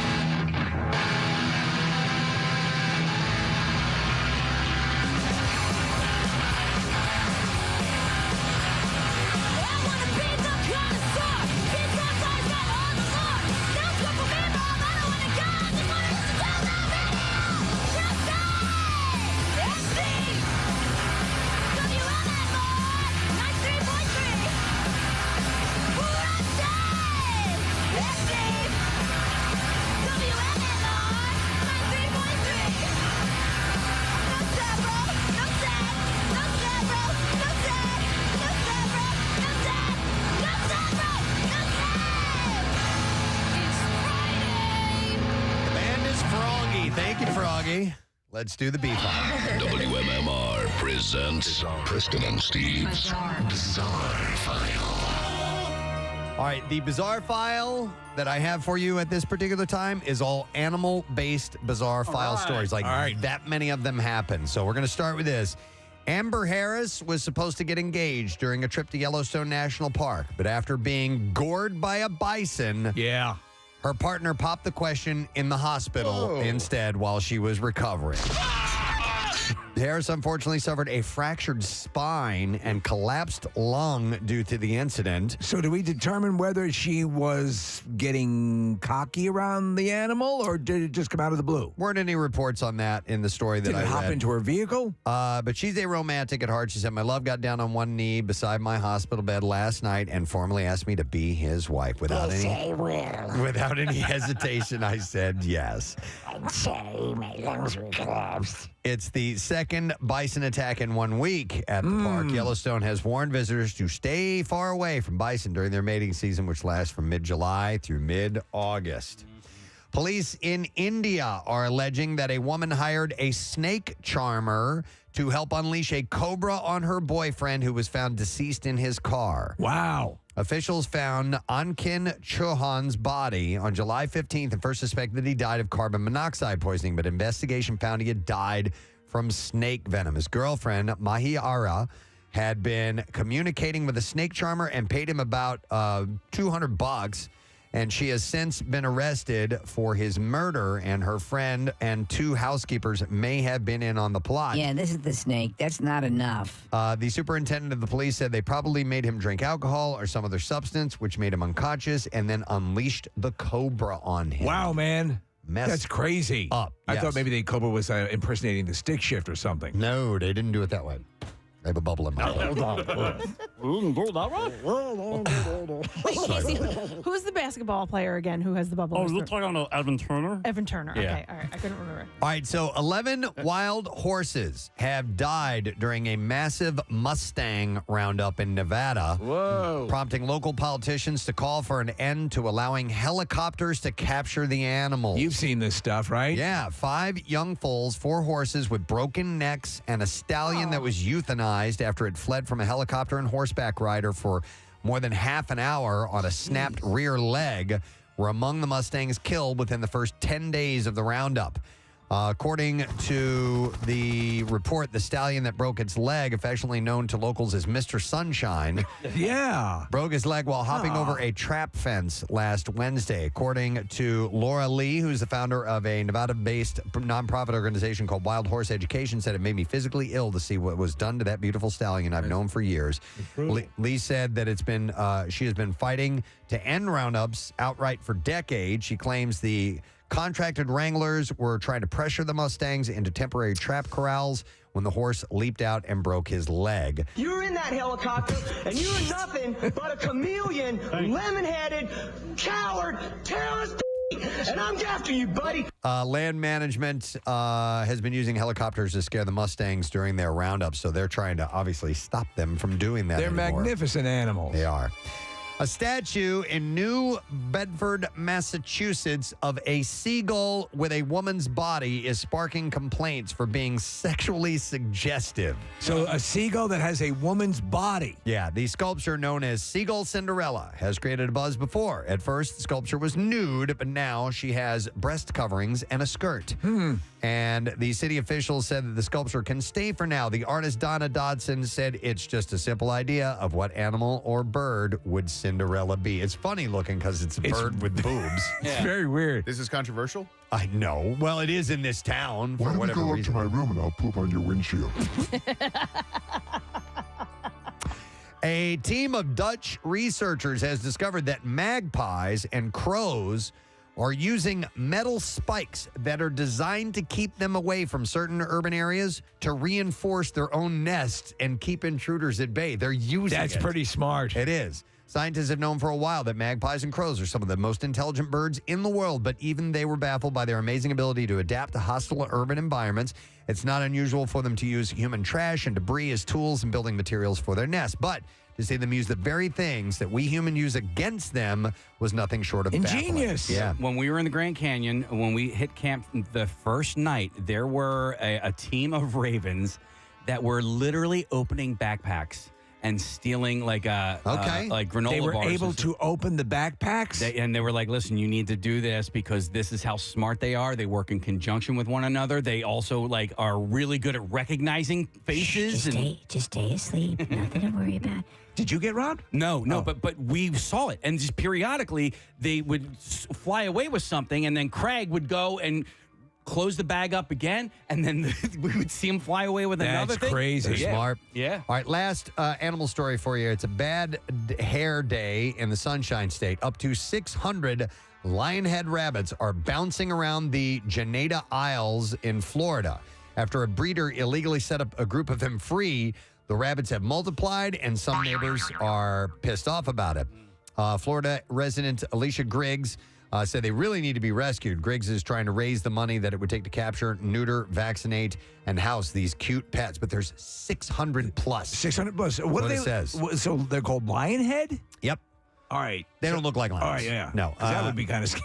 That would be awesome, wouldn't it? Yeah. Oh, my God. When loose, these cuddly creatures dig holes, chew wires, and leave their droppings on sidewalks as well. So they're trying to wrangle them if they can. All right, before we wrap this particular segment, our good friend Kyle Maack, who's an amazing singer, and you know him from the Kathy's Fall Activities jingle, the Delco jingle, all that stuff. That's Kyle. He does anything that we need to sing. The junk drawer, the new junk drawer theme. Play a little bit of that, Casey, if you would. It's the junk drawer. Yeah. Preston's cleaning out his junk drawer. Getting things out of his junk drawer. Finding stuff here in the junk drawer. So Kyle's also the singer in a band called the FM Band, or they're a party band. They're great for all kinds of events. And you've played with them. I played with them. Had the distinct pleasure of being able to do that. But Kyle, but good morning, by the way. Good morning. Nice to see you. So you have a single out. Is this just one song you're releasing, or is there an EP or an album to follow? Or At the moment, it's just this one song. Okay. Yeah, I mean, there's plans. I have plans to record more stuff, but it's also time consuming and expensive. Yes, it is.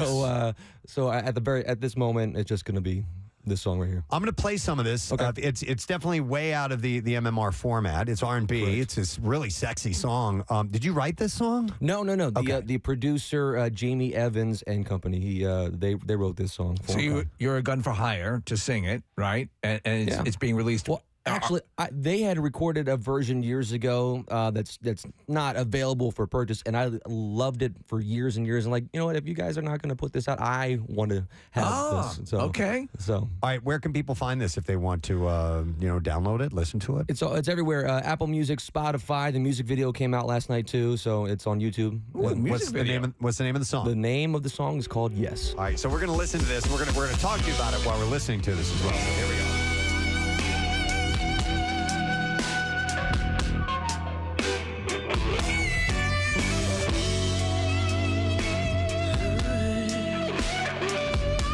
This is doing the nasty music is what this is.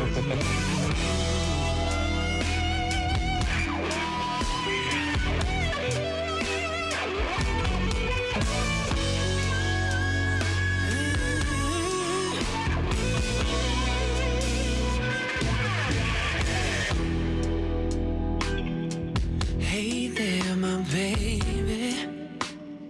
Nice. Just give me a second to enjoy the way this feels. 'Cause I've been waiting for too long. Yeah, right. To hold you in my arms. And I gotta make sure that it's for real.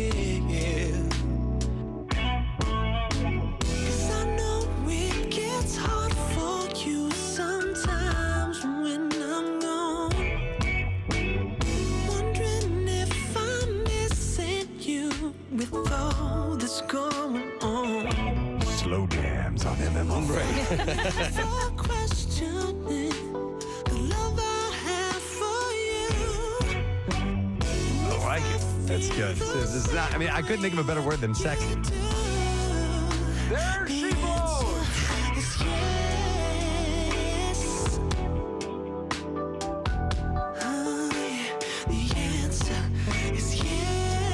I don't want to step all over your vocals here while we're listening to this, but when did you record this? You know, actually, the vocals were recorded before the pandemic. No kidding. Yeah. Okay. In fact, interesting thing about that was the lead vocals that are on the record were only supposed to be the scratch demos. I recorded these leads up against only keyboards, a basic keyboard chord structure, and then when the other instruments started getting added to the track, the producer's like, all this still matches, and if you were to re-record your leads again, I feel like it would be more like you doing an imitation of yourself again. Right, yeah, go with that first thing you were feeling. Because the emotion is there in the first take. Yeah. Kyle, you obviously you have a great voice, but you also have really great moves up on stage. And thanks. Did it take a while to learn how to have stage presence? I think I kind of emulate the people I've worked with and study a lot. You know, you guys have mentioned before, I worked with the Temptations in the past. That's a clinic on how to be up on stage. And then when I was in the Air Force, and the Air Force's entertainment unit, Tops in Blue, they had like a crash course in stage presence and presentation. So I see a little bit of Paul Rubens in there too. No, no, there's no Paul Rubens. There's no Pee Wee Herman. But also, I mean, it's as a performer, like I perform every weekend, and Kyle, there's no reason this should not get picked up and played. They're a smooth jazz. Is station. tequila in your repertoire? Because you could do that tomorrow night. You'd play. You have a gig tomorrow, right? I do. I have a gig tonight, tomorrow night, and the day after that. So, are they private gigs or public gigs? They're all public. Okay, where are you playing? I don't remember. Tonight we're playing River Winds. I believe that's a community concert in West Deptford. Saturday we're playing Valley Forge Casino, and then Sunday we're playing Washington Lake Park in New Jersey. That's another community concert in the pavilion. I went a little ahead in the song here because I want you to. He does a little more dynamic singing. I love it towards the end here. So we just want to show Kyle off a little bit.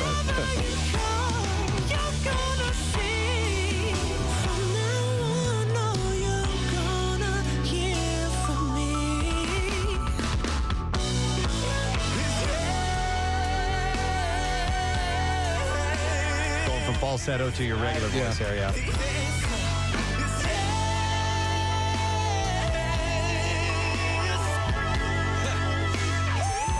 Wow. Dude. Preston, look at this text. Hang on. I'll read it. Listen to this.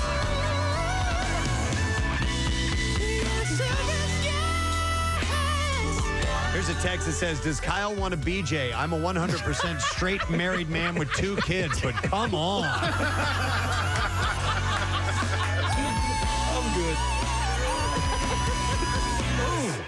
Oh, listen to that end, dude. That's crazy. Listen to that. Right here.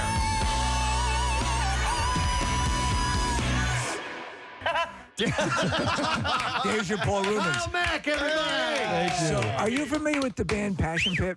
No, I'm not. Okay, so they're a newer band, but there's a lot of stuff that sits right in that pocket. It's just really good. Your sound is excellent. You are a great singer, sir. Thank you. And this was the first time I ever did a lead vocal almost entirely in falsetto. Yeah. It was I was a little nervous about it, but I think we were able to pull it off. So you did. Thanks. This text says Kyle just got everyone pregnant. A lot of people are horny right now. Listen, I'm telling you, man, that's fantastic. Okay, so if we want to find it, just do a search on Kyle Maack on your favorite music streamer, and Maack is spelled M-A-A-C-K. Correct, 2 A's. Okay. Yeah, and Preston, I'm part seagull and woman, and I want to give him a hug. Do you mind if I take a quick second to shout out the musicians who are on it? Please do, So, man. Jamie Evans, who produced it, I want to thank him for letting me use his song for this. It was fantastic, and the rest of the band, Jatan. The guitar player, Jordan Damiani. He's good. The bass player is Sean Lowe. The drummer, Alan Burnett. You had a lot of compliments for Alvin. Very much so. You can tell he's right in the pocket and is not too showy. Does a couple of fills that go, yeah, I'm right here, man. Yeah. He's solid. And Yeah. then the keyboardist is Steve Hansberger. And they're all really, really fantastic guys. And then Paul Rubens and Paul Rubens, Cherry, choreographer. He made an appearance in the music video. Thanks, Paul. So we will we'll make sure that we post this on all our socials so you guys can see Kyle as well in action because he's wearing like this really slick gold jacket and the moves, like you said, Nick. It's the real deal. So congratulations. I spent a lot of time in the mirror. There you go. Practicing that stuff. So. All right, Kyle Maack. Make sure you do a search on him and download that song. Help the man out. Congratulations. Wonderful musician and a member of the Preston and Steve Show family. We're going to take a break, and when we get back, birthday boy Godfrey is going to be here. He's performing tonight and tomorrow at Punchline. Stay with us. Preston and Steve on 93.3 WMMR. To be in close proximity to it constantly would not be as enjoyable.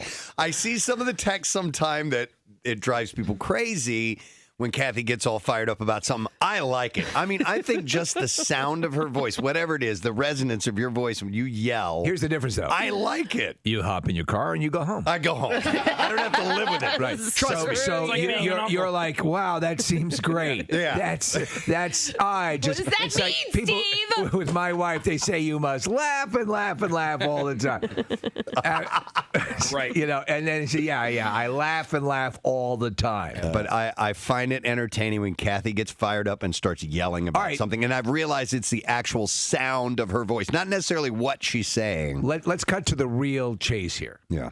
Marissa or Kathy, if you had to marry one. Marry one? And as you said, you could, be in close proximity. Yeah. Which one? I love the tones of your yelling voice, Kathy, but I would marry Marissa in a heartbeat. Are you sure over Kathy you. can cook? She can? No. She can't. Are you crazy? Cooks. Marissa can't cook. I know that. Preston would be doing the cooking. That's not even on the table. I don't know, man. Marissa's pretty controlling. Not as controlling as her. I don't know. All right, wait. All right, Kathy, on the show here of the guys. Oh God. Oh. It's you started it, Preston, with this realization that you're madly in love with Kathy. Who on the show would you pick as the best husband? Not lover or, into your crazy S&M stuff. Okay, all right. Just husband-wise? Just husband-wise. Marissa. Now you have to pick one of the guys. I thought it might be Steve because Steve is in schmoopy doopy cool. She doesn't like that, though. Oh, Do really? you really think that I would Okay. be like She's not going to answer. You want to know why? I love you. She's not going to answer because well, let me think about me. it. It's not. See, I knew you'd think that. Just on a basic level. No. Here, Think about it. Don't answer for me. There she goes. Will you marry me? Yeah. I love it. It would have to be, honestly, I'm not joking, the most organized person. And I think, Casey, that's definitely not you because I've seen your closet. I think it's going to have to be Steve. Wow. Yeah. You're pretty organized, aren't He's you? very I am organized. pretty organized. He puts things on in right some angles. level. Though I would say this, I am bizarrely, I will do like this. I will keep things at angles. Yeah. I'm not as clean as you are, Like we could get a cleaning lady. All right. I thought Nick might be that if you're talking organizational. Are you serious? I mean, not with his post-war Berlin look at a station here. This is the only space I have. Yeah. By design. Yeah, I know. But I allow you, Kathy, to throw my stuff away. I don't care. Like if there's accumulation of crap, it's fine with me if you grab it and toss it. Okay. Who? Okay, good. All right, Marissa. Marissa, who would you? Because Marissa, you don't want to get married at all, though. No, I would never want to settle down. Just kidding, Mom. I don't know. I don't want to choose. It's not an insult. See, but she's got 4 to choose from, and we just have 2, so it's pretty easy for us. It's okay. Well, technically, Steve lives in the city. That's important to you. Because I'm paying city taxes, I'm much more attractive. Yes. No, I don't know. You guys all have your own good qualities. I would pick you for Preston. We can make it He happen. does play instruments. I do like guys that play instruments. There we go. You would call them musicians, He right? has a beard, kind of, a little He bit. has a facial He hair. likes has a beard. He likes cheese. He loves cheese. I love cheese. There you go. He's a good cook. We are meant to be. It's a Preston. match made in Swimming in heaven. brie. What's that? Because you do these things as you start when you're in the dating. There's and the check columns. you know. Oh, yeah. Okay. Absolutely. Okay. Cheese? Cheese. Hair? Beard. His beard is made of cheese. Kathy, do you think I'm attractive? Wow. All the Buckle Bunnies laughed. Now I have to reveal it. We're excited to have our next guest on, and outside of acting, he has a whole world of music and is bringing that here to the Philadelphia area. It was just announced he's going to be playing Ardmore Music Hall on March 12th. It's a great venue. Tickets will go on sale tomorrow for the show, so please welcome Kiefer, William Frederick, Dempsey, George, Rufus, Sutherland to our show this morning. Thank you very much. Good morning. That's what the Wikipedia page calls you, Kiefer, but I had no idea you had so many middle names. Yeah, I think my father was in a lot of debt when I was born, and I think he just kept telling people that I'll name my son after you if you forgive the bill. Wow. Well, that's a way to approach it. Kiefer, so question about the show at Ardmore Music Hall. Is this a full band? Is this you and a guitar, acoustic? What kind of show is it going to be?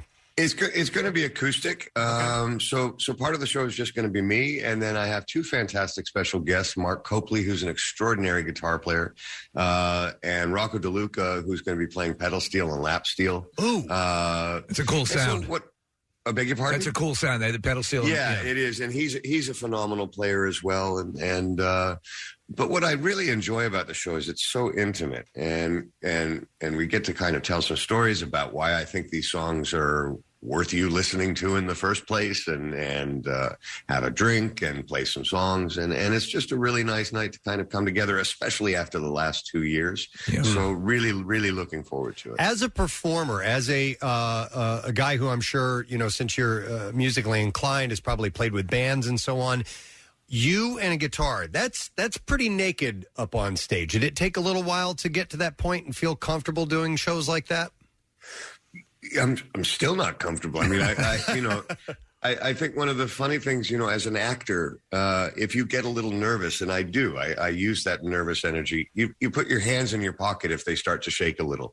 Doesn't work as well for a guitar player. Yeah. And look, if it does, I've always believed very strongly, if it doesn't make you a little nervous, you should probably doing something else. Okay. And so. Yeah, for me now, it just kind of goes away after the first or second chord. But certainly waiting in the wings to go on stage, either as an actor or as a player. It gets my adrenaline going. And, cool. And I hope it will feel like that till the day I die. Well, the album is called Bloor Street, and it's your third. And and it's funny. I know that when you have somebody who's known for what you're known for, and you take the foray into music, of course you're obviously going to be met with the initial, okay, what's this guy doing? And the truth of the matter is, as I was listening to a lot of the music, it's very good, and it's and also reading about your approach to it and your love of it and how visceral it is to you. You love your acting world as well, and in fact, during the lockdown and pandemic, most of the hardcore stuff, you were still busy. I think you did 2 movies and a limited series. And the question I have for you is, prior to that all happening, you wrote a couple of songs, and then you wrote the bulk of it during the pandemic. Would we be able to discern the songs that were written prior? Do you think? That's a great question. I think you would. I had such a profound kind of reaction to the lockdown. I've been moving at a mile a minute for the last 20 years. I don't think I've been home for more than 3 weeks for the last 10 years. And so all of a sudden, I'm actually sitting in my house, and it's like, oh, wow, I actually like my house. And, oh, cool, I actually like my dog. And I like my girlfriend. And, wow, this is pretty cool. And so I became profoundly grateful You know, I've been fortunate enough to have a career that people can only really dream of. I've been allowed to do things that I'm interested in, and I know that's not what everybody gets. So a lot of the songs, whether it was songs like "So Full of Love," you know, if you had told me 4 years ago that I was going to write that song and write a song that was so positive, I'd have stabbed you in the heart with a pencil. I just wouldn't have believed you. It would be hard. It's hard to wrap your mind around it. Yeah. And there I am sitting in the shower going, so full of love, I can't hold it together. I'm like, who the is this guy? So that was kind of my reaction to the pandemic. And I don't want to minimize how difficult a time this has been for so many people. But I couldn't help but be really grateful for my family and my friends who I wasn't allowed to see like everybody else. And it afforded me time to take stock in my own life and how lucky I have been. Well, I wanted to ask about the title track, Bloor Street, because I don't know at what point that song was written, but, you know, it seems to be a nostalgic look back at a hometown. I get this kind of... Bruce Springsteen, My Hometown, lyrically, Main Street from Bob Seger, something. Bob Seger, one of my favorite songs. Yeah. And I've always loved that type of song. It could be talking about an existence, a place that I have no connection with growing up, but I still get an emotional connection to it. Is this indeed about Toronto, your hometown? Or? It is. Bloor Street is the main thoroughfare through Toronto, going east and west. And we were shooting a television show there called Designated Survivor, and I hadn't been home. We were there for 3 years, and I hadn't been home for that long a period of time since I was maybe 16 years old. And I came upon this kind of main intersection in Toronto, Bloor Street and Yonge Street, and I realized all of my firsts had happened there. My first job at the food court in the Hudson Bay Center, my first meaningful kiss with a girl in front of the Bloor Street subway. Wow. I think the first fight I ever got in and lost was on that corner. So I just got very nostalgic and just started writing really about how grateful I was that I could grow up in that town, which afforded us a kind of freedom that I certainly know that my kids and my grandkids did not experience. We were on the subway at 11 years old. I mean, who would do that now? Right, right. You're saying so much that's true, because that is, I actually am, it's been a while since I've been back to the town I was raised in. It's been 20 plus years.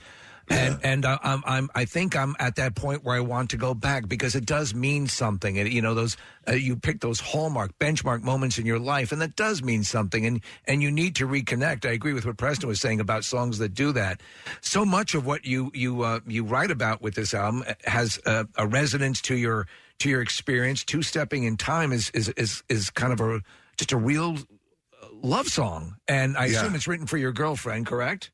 It is. Yeah. It is. And a friend of mine who I was recording with and I was writing a lot of songs. I was being kind of prolific at this moment. And he said, you should really write a waltz. And I started. WMMR. Our next guest is performing at Punchline tonight and tomorrow. And he's such a wonderful person.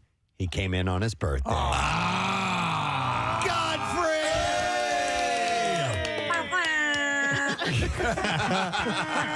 I can't wait for the party you're throwing yourself tonight.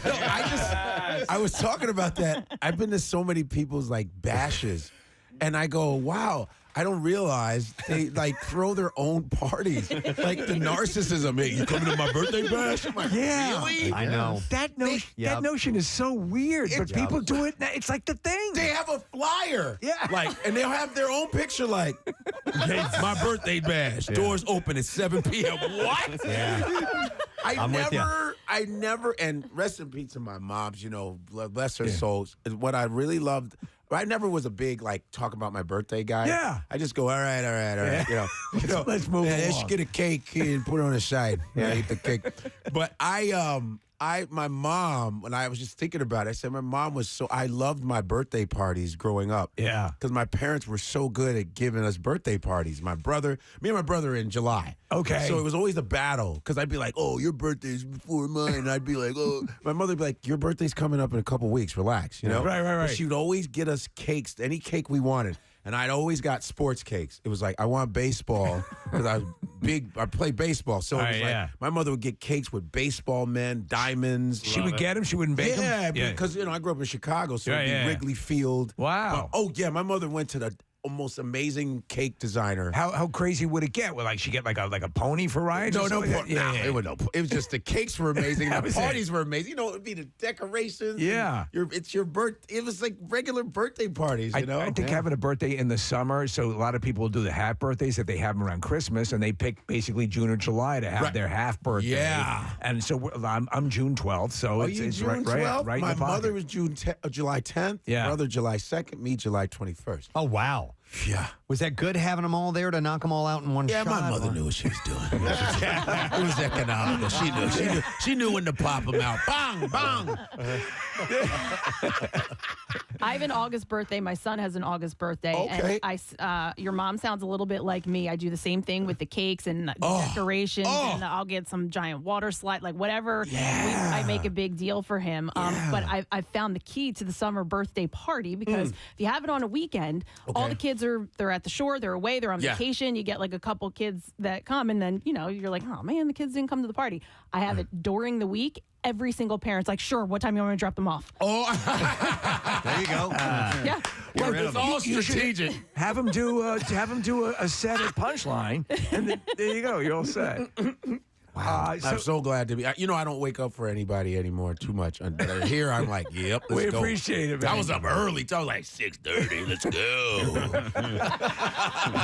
go. May we ask what number, what age we are today? Oh man, is that sensitive? Well, material? I used in African American years. I'm 100, but I look 30. You look really young. We 50s. talk about this. I'm in my 50s. You're in your 50s? Yeah. You look like you're in your 30s. Yeah. I was telling Steve I watched M. Night Shyamalan's movie Old. I'm really late on getting to movies. M. Night Shyamalama Ding Dong. Yes, and there's a scene where two black characters and they're on this beach where they're rapidly aging, and the two of them look together and they go, "This is the only time these people wish they were black." Right?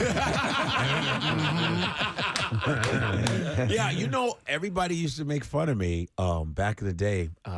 I would take yoga classes. I did Bikram yoga for 5 years. You 5 work days out a week. religiously? Yeah, I did martial arts. So I was doing, and I was always into, vitamins and healers and my mom was like, man, what all your vitamins for? I said, don't worry, I'm better than you. How about that? And my friends from college, like when I'm in Chicago, especially, I perform in Chicago. My buddies from grade school, high school, and college come to see me, and they go, how the hell do you look the same, dude? It is amazing. You have an age. I was looking. Zoolander was on the other day. And I'm like, Jesus Christ, you look exactly the same. It's and pretty people amazing. go, how? I go, I just try to do the right. I don't know. I'm not perfect, but I just didn't do a lot of the. Let me the ask you this heroin question. stuff. Come on, bro. You don't want none. Nah, I'm good. I want to have nice skin later in life. Go ahead. When you're keeping yourself in shape and your friends are And you're falling- into that. Well, yes. But your friends fall apart around you. There's also a moment in your life that comes around, and you'll know this, Godfrey. You go to a concert, right, of a band that you like, and then you look around and you go, Jesus Christ, these people look old. Yeah. Has that happened to you? I just go, oh man, because like my friends will be like, I don't have kids or anything, I don't know, because people say, why don't you have kids? I was like, well, my game is pretty. I'm quick. Everything is an inside fastball. Ooh, inside ball two. That's a good one, right? Yeah, but I've been in that situation where I go, man, I'm the same age as them, and everybody looks old. Do I look like that? I know, and I don't, no dye in my hair. Yeah. My hair's not dyed Wow. either. I'm not, nope. Not the tiniest bit of gray in there. Wow. Nah, So the rest of your family? So what is my brother looks pretty young. age too. defying? Yeah. My sister looks great too, man. Like, pretty good genetics? Yeah, good genes too. And I say that helps when you exercise too and try not to eat crazy. I mean, listen, I love food, period. There's nothing I'm not allergic to anything. That's what stinks. I wish I was allergic to burgers. Right. And hot dogs. I'm not. My stomach doesn't, it's just happy. I don't get sick. I eat anything. McDonald's, I'm good. Everything. It's scary. Right, I can right. eat all of it. I wish I couldn't, Do you go to it a lot? Is it a go-to? No, All right. no. Man, when you eat like someone was telling me they eat Kentucky Fried Chickens like a couple times a week. I go, when I eat it once, I go, how would you eat this all the time? Yeah. You know what I mean? You eat it and you go, I'm good. Yeah. Kentucky Fried Chicken, and like for the Super Bowl, I'll get Kentucky Fried. That's Chicken. cool. But they don't even try. I mean, they make. There's literally nothing green No. in On that the menu at all. Nothing. Yeah. Nothing. You got if They you're even gonna fry eat their junk, salad. You got to go all out. If you're gonna go junk, okay, I'm going junk, baby. But that's the only one, like, when I'm eating it, it leaves a film on my tongue. I'm like, But I love it. That's stuff that, and then the chemicals they're putting in. There's where that film is coming. That film on your tongue. Yeah. What is that? That's the plasma from the chicken's what is your scrotum. What is the food that you scrotum plasma? Yeah. What's the food that you can't pass up if it's in front of you? Donuts. I like donuts, Oh, my man. God. Depending on what type of donut. About cake. Yep. I love birthday cake is awesome. I love is cake. Oh, is it? Oh no! We got your birthday cake. Hey! Wow! Wow! Look at That looks delicious. What is this? That's amazing. That's a cookie cake. That's from Acme. We got that out of the Acme Lounge. Wow. Acme or Acme? Acme. Acme. Good looking cake. Yeah, it Wow.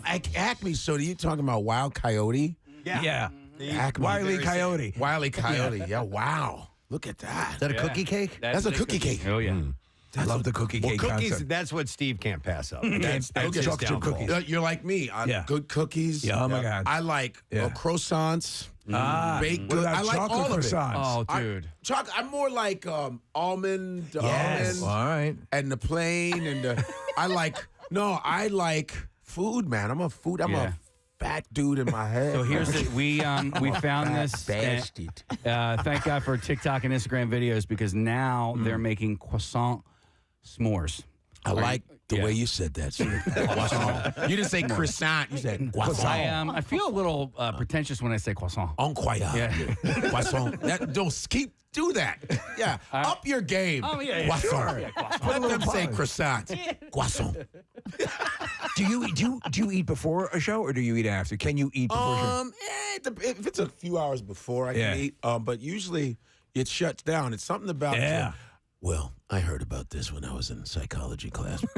Your sympathetic and parasympathetic nervous system work with each other. All right. Depending on what's happening, it'll shut down it's like when you're performing, your body literally goes, it's not time to eat right now. You got something to do. Okay. Then after it opens up and goes, it's time to eat. You've done your job. Some comedians have very strict rules about that. Eating or I would not never. eating. When I did stand up for a while, I would never. I would never eat before. Yeah. When we go to do appearances, I never eat before I eat after. You know what happened too? We always would take like these, I don't know, these like pre-show dumps. It was weird. Like that the fight or vowels. flight? Yeah. You want to be regular? Do stand-up comedy. What is that? Nerves? It's just an adrenaline thing. It's where fight you're or flight. Yeah, I have a lot of comics. I go, what do you do? Some comics, some vomit. Some do that, but some take dumps. I'm like, hey, I'll be right back. gotta drop the kids off at the pool. Any ever told you they need to rub one out before a show? Well, hey. I don't know. Hey, sometimes. Yeah. You got to get the evil out.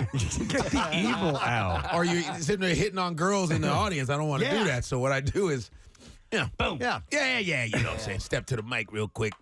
I want to clean the pipes. Now, I don't know if this is verified or not. And you apparently talked about this in your podcast. You have in Godfrey We Trust. Yes.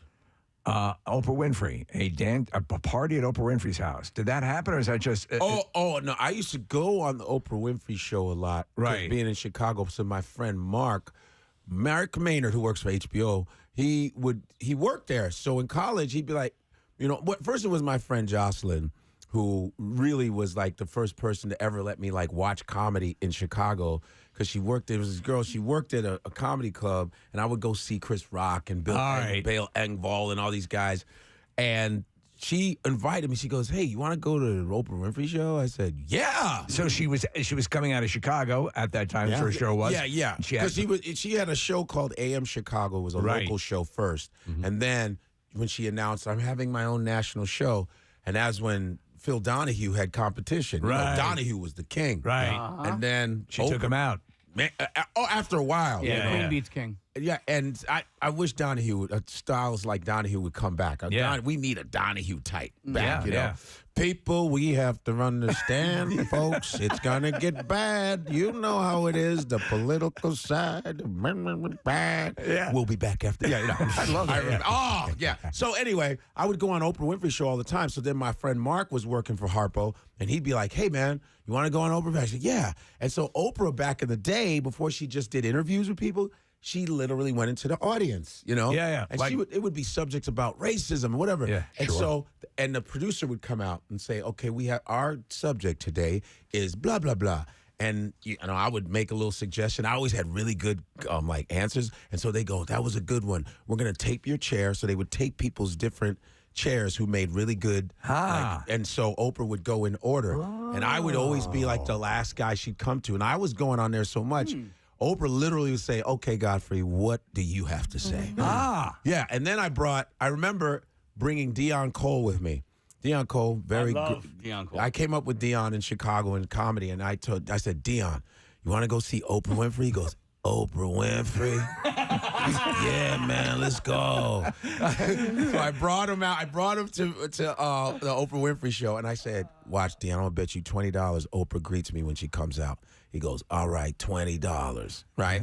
And Oprah comes out. You know, when Oprah comes out, it's like, it's Oprah Winfrey. Like, she comes in the room, you're like, "It's Oprah." It never gets old. She comes out, everyone's like, and the women are like, and you're like, I did that. I was like, Please do If that. you're watching on YouTube, Oh my God. no, you don't think you're going to do it. Oprah, you're like, So Oprah comes out, "Hello." I'm like, So she comes up, she comes and goes, "Godfrey, hey." And Dion goes, "Yo, Oprah said hi to you." I never went on private parties or anything. I thought that might have moved along to an actual friendship where you got got sort of special access. I would make her laugh in between commercials, I remember, and just hanging, and she would let me hang out, you know, after I knew. She gave Dr. Phil a show. She gave Dr. Oz a show. I mean, nothing. Godfrey, come on. Is she cool though? She was really nice. She'd give me I would make her laugh in between shows. Like, me and my buddies, she'd be like, "You guys are hilarious." Yeah, she had the big hair. Yes. The Oprah effect is real, though, man. Like, remember, are you buddies with Dom Irrera? I love Dom. And for a stretch, she would just be like, "I don't mean that in a bad way." And Dom started that. I don't mean that in a bad way. Right. And like, so Dom just became that much bigger just because Oprah found one of his lines hilarious. Dom, I've worked with Dom many times doing Just for Laughs. I work with him in Bermuda. I've known him for a long time. He's the best. He's the best, Philly man. guy? He had. Sure. Oh yeah. He had one of the funniest. It was at the Bruce Willis roast. And Bruce Willis loves, obviously before we heard the sad news about Bruce Willis now, but Bruce Willis loves Dom Irrera. Yeah. And I guess he saw him because Bruce is a Jersey guy. And so he gets up and tells this filthy joke that everyone is just aghast, but he did it as a gift to Bruce Willis. But he has that way about him where he is intrinsically funny. It's in the cell structure, you know? I remember doing Boston. I was in Boston. It was my first time doing the Comedy Connection in Boston. It was like a real legendary comedy club that was about to shut down. Right. And there was Steve Sweeney. Wow. It was like, old school. Lenny Clay was like old school. So I'm like, it's the Nesson network. Nesson is it's the sports network for Boston. Oh, like right. Red Sox. Red Sox. Yeah. Okay. So, and it's was it Goldman? Gary Goldman. Yeah. Goldman was me. Goldman. And I was like, so I'm writing my joke. It's like all you do is 5 to 7 minutes. So I'm like, I'm gonna write some stuff on a little cue card, right? Like, I'm to make sure. And Don Herrera goes, hey, Godfrey, what are you doing? I was like, what? I'm writing my thing. He goes, it's 5 to 7 minutes. What are you doing? Just get up there and just you're natural. What are you doing? You got cue cards? Are you serious right now? I don't mean that in a bad way. Oh, what a genius and such a legend. And he's so skilled. I remember being in Bermuda. Bermuda audience is really tight. They're British. Yes. British, real tight wads. And we were like struggling. And I'm like, I got this. Everybody was struggling.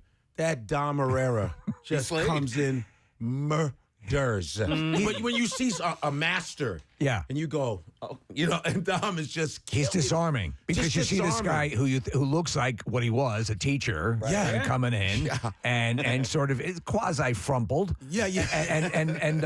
and so it's hilarious. It was just so masterful to watch him. He's just a master, and I love just being around him and doing his podcast. And he's so real too. I remember being like 5 minutes late for his podcast. He goes, no, I don't want to do it anymore. It's okay. No, I don't want to. I go, Dom, no, I'm sorry. He goes, no, I told you to come at this. Yeah, it's all right. You were telling us before we came on, you were telling us that you got because we were talking about other Michael Che and other people. And you were there, and I forgot, you mentioned this to Nick, that you were on when Eddie Murphy came back and did SNL. I came and I said, Michael Che. I said, Che, you always invite me to this. I got to come see Eddie. I'm sorry. Because that was a pivot. That was huge. Yeah, because Eddie and Lauren were at odds for a long time, remember? Yep. So for him to host, because he was the only cast member to host SNL while he was on SNL. That's right. Yep. He was the only one. Yeah. And remember, SNL was in third place until Eddie Murphy came. Then it was in first place. Yeah. Just like NBC was in third until Cosby came. And he, by the way. Oh, Lord have mercy. Lord, the black folk just helping everybody out. Lord. So did Lauren have an issue with him because he left the show? I don't know. Eddie had an issue. It was my understanding that after a while, he began to believe that he was getting insulted. That they were David Spade made that comment about him. Oh, look, a falling star, something. Right. Eddie called him up. Yeah. And said, hey, man, get to whoop your ass, man. Keep talking, man. Whatever. I mean, I don't appreciate you talking about me, man.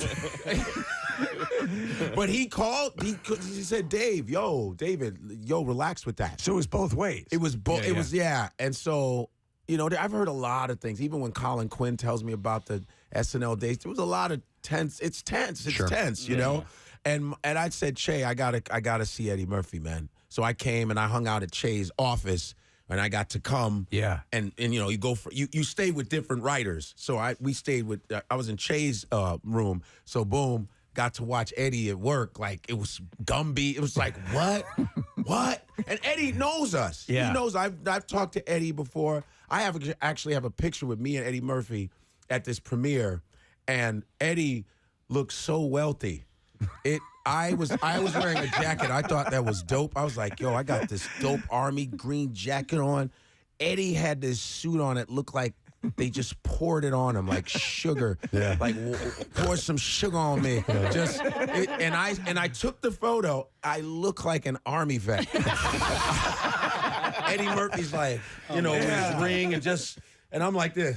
I hate those. I look so poor next to him. Preston has a what's your methodology? Yeah. So I've learned to, when I'm with a celebrity, to do like a half a smile, not a full beaming smile. And I learned it because I don't know if you know who Henry Rollins is. Henry Rollins is the rock dude. Yeah. Who did comedy. There's a picture of me standing next to him, and I'm like this, and he is like full on angry. Yes, but he's always angry. He's always that way. He's always been an angry guy, but that's hilarious. That's it. But I'm like, I'm here with Henry. You guys know Jim Norton, right? Yeah, Jim's great. One of my best buddies. Oh, this Jim Norton, man. Me and Jim we used to work so much at the Comedy Cellar. Like, we were always on the same lineup. Me, Jim Norton, Rich Voss, Patrice O'Neill, Burr. Yeah. It was like, that was us. Mark Maron. It was like all the time, every night. It was us, Todd Barry. Wow. Yeah, all of us. So I heard Jim, he had this great joke because Jim loves taking pictures with celebrities. Yeah. That's his thing. He goes, I don't care. I have to have a photo with you. You know, and Jim goes, pretty good Norton. When he does, he said, he talks about Ozzy Osbourne. He goes, it's one of the funny jokes. He goes, I remember I saw Ozzy Osbourne, right? And he goes, you know how creepy you have to be to make Ozzy Osbourne uncomfortable? And he's waiting for Ozzy to come out to get a picture. He's just staring at Ozzy. Ozzy's like, I don't want to go over there. He's like, I hate myself, but I wanted a picture of Ozzy Osbourne. Oh my God! It's the funniest joke. It's there's so many potential risk factors when somebody you idolize. So like with Eddie Murphy, I wanted to ask you. So he would know you know, but no matter how comfortable you get, there's always going to be that divide that he's Eddie Murphy and I'm not, right? Yes, of course you go. Because I remember when I was at this premiere and my friend's like, yo, there goes Eddie Murphy over there. There goes Eddie. I go, oh, what? And he's by himself for a second. I said, let me just go over there. Eddie Murphy. Everybody has been influenced by Eddie Murphy. Yeah. Eddie Murphy came to my college on the Raw tour. Wow. Okay. As a freshman. Whoa. I remember because a kid from in my dorm room he heckled Eddie, and Eddie got on him, and he was like, Eddie Murphy. Yeah. He crapped on me, you know? Yeah. And so I was like, let me go over there and say something to Eddie. I'm planning this like, let's go Eddie Murphy. So I go over there, I said, hey, mister. He goes, oh, Godfrey, what's up? Wow. First off, he goes, hey, Godfrey, what's up? Wow. So I'm all cool like this. Hey, what's up? But in my head, I'm like, Eddie Murphy. You're like Oprah. In my head, I'm like, no, Eddie Murphy. But I'm in my head like, I'm right. What's up, man? But there's a party going on. There's a party going on right here. A celebration. I'm like, wow, you know, because I knew Charlie. And Eddie knows of us. He's very aware of who's who. And Eddie was like, hey, man, what's up? He said, yo, I saw you in the movie Fat Girls last night. Hold on. So I'm like, oh, word. So come on. I'm like going nuts. Like, wow, he saw me. He said, yeah, I saw you were the best thing in that movie. I saw it with Monique. I was like, oh man, appreciate that, man. Appreciate that. And I'm asking him, hey, are you thinking about ever going back to comedy? Right. And so he was like, you know, I want, and sometimes I can't. I said, it has to be hard. You haven't been doing comedy in like 30 years. Yeah, it's tough. So we were discussing that whole thing, and it was cool because he respected me as a comedian. Like, you know, I've earned my chop. It's like Seinfeld. If Seinfeld doesn't know you, you better not come up to him. We've heard multiple He's cool, stories. but if he doesn't know you, he'll be like this. He'll be like, hey, hi, Mr. Seinfeld. I don't shake hands. I don't. Who was it? Kesha, right? Came up to him. Oh, he's like, no thanks. No thanks. Who in the world's Kesha? Yeah. I don't know you. What in the world? Here, this is him, Godfrey. Yeah. No, thanks. Yeah. Please? No, thanks. Yeah. That's what he does. He doesn't play. Yeah. He doesn't play. He doesn't play. That's him. I've seen him do that while I was talking to him because I'm in his documentary, Comedian. Right, yeah. I'm in that one with Colin Quinn and my boy Orny Adams, who's one of the greatest underrated comics. He's so but he's the main star. It's Orny and Eddie. I mean, and Seinfeld and Comedian. Yeah. And I knew Jerry from when he was filming that. I was around, so I got in. But when he sees me, he's like, hey, Godfrey, how you doing, boo? That's cool. But then people will say, can I get a picture? No, thanks. No, thanks. No, thanks. And I go, yo, No, why do thanks. you do that? He goes, it's cool, isn't it?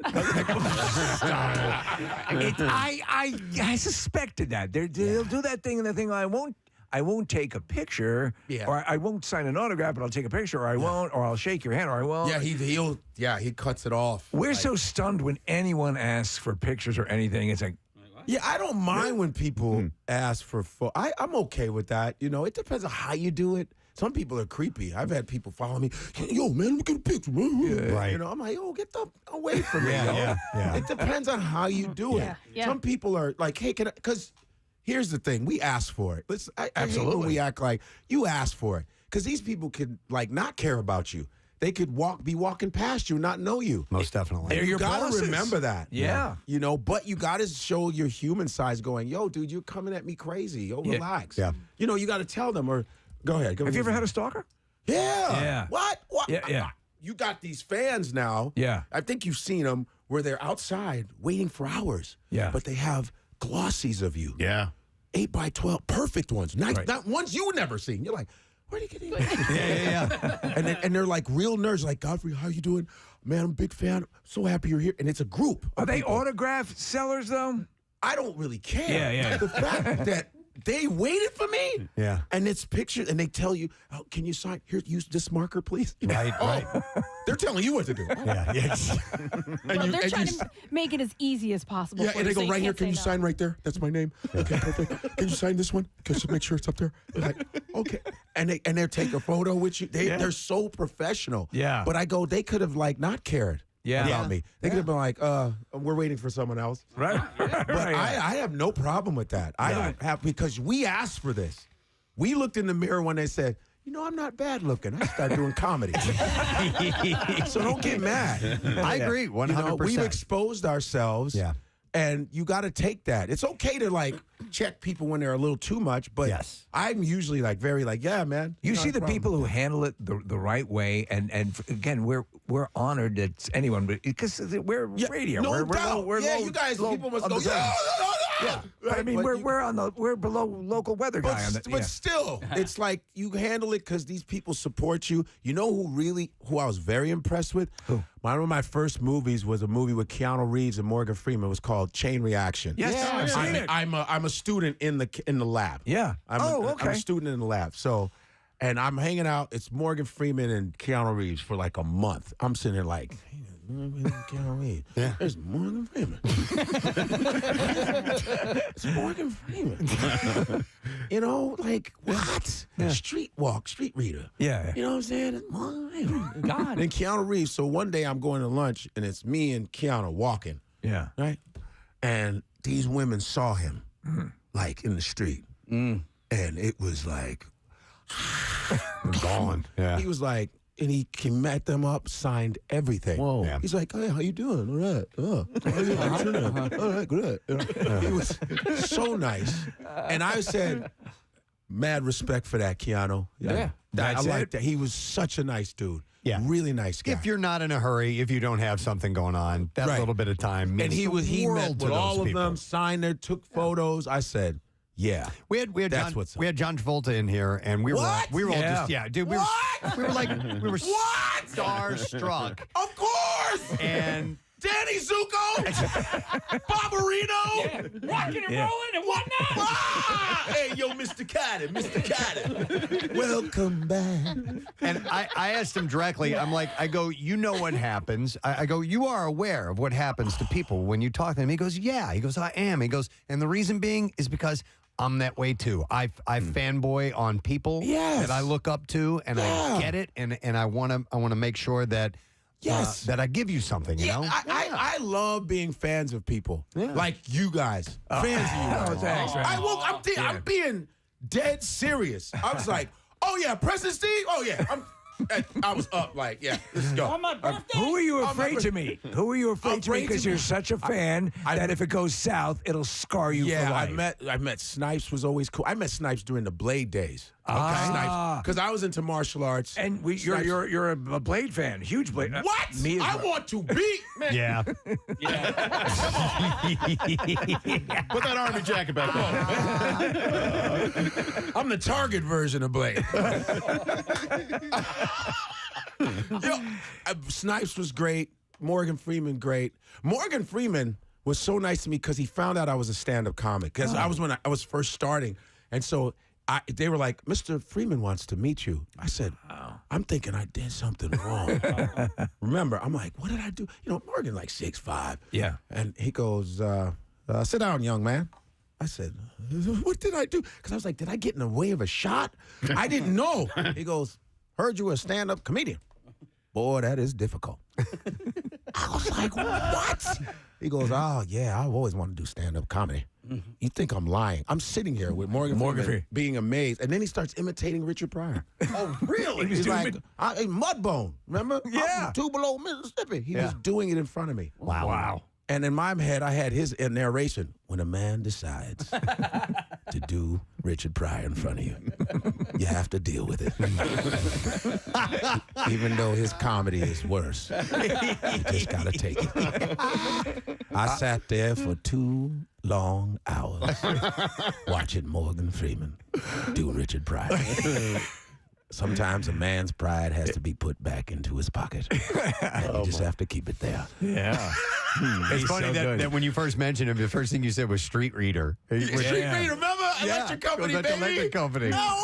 By the That's way, so funny. I got to meet him after Glory was released. Yes. Somehow I got invited. I think it was to this is years ago. A friend of mine was a friend who was Screen Actors Guild, but at the time I was nothing. I think it was just anyway. Somehow I end up in the room, and my friend goes, we just seen Glory. We were blown away. It's a masterpiece. Yes. And he goes over and he says, I loved you in Electric Company. Yeah. And he goes, I don't think I want to talk to you right now. That is hilarious. Yeah. That's the first thing he pulls out of his ass. Electric Company. I met Denzel 3-4 times. There you go. Fantastic dude. Because he used to come like in New York. He would come to some like events and stuff. And I remember I was at this Nike thing. And Denzel was on the wall, like standing. I was like, "Tickle Denzel."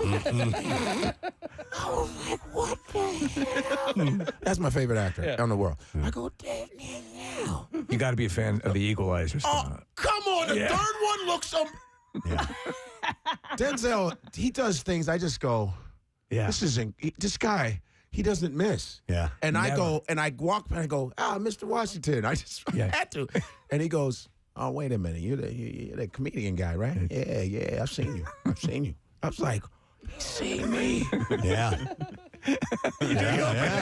Denzel. Why? I've met him. He's very cool guy.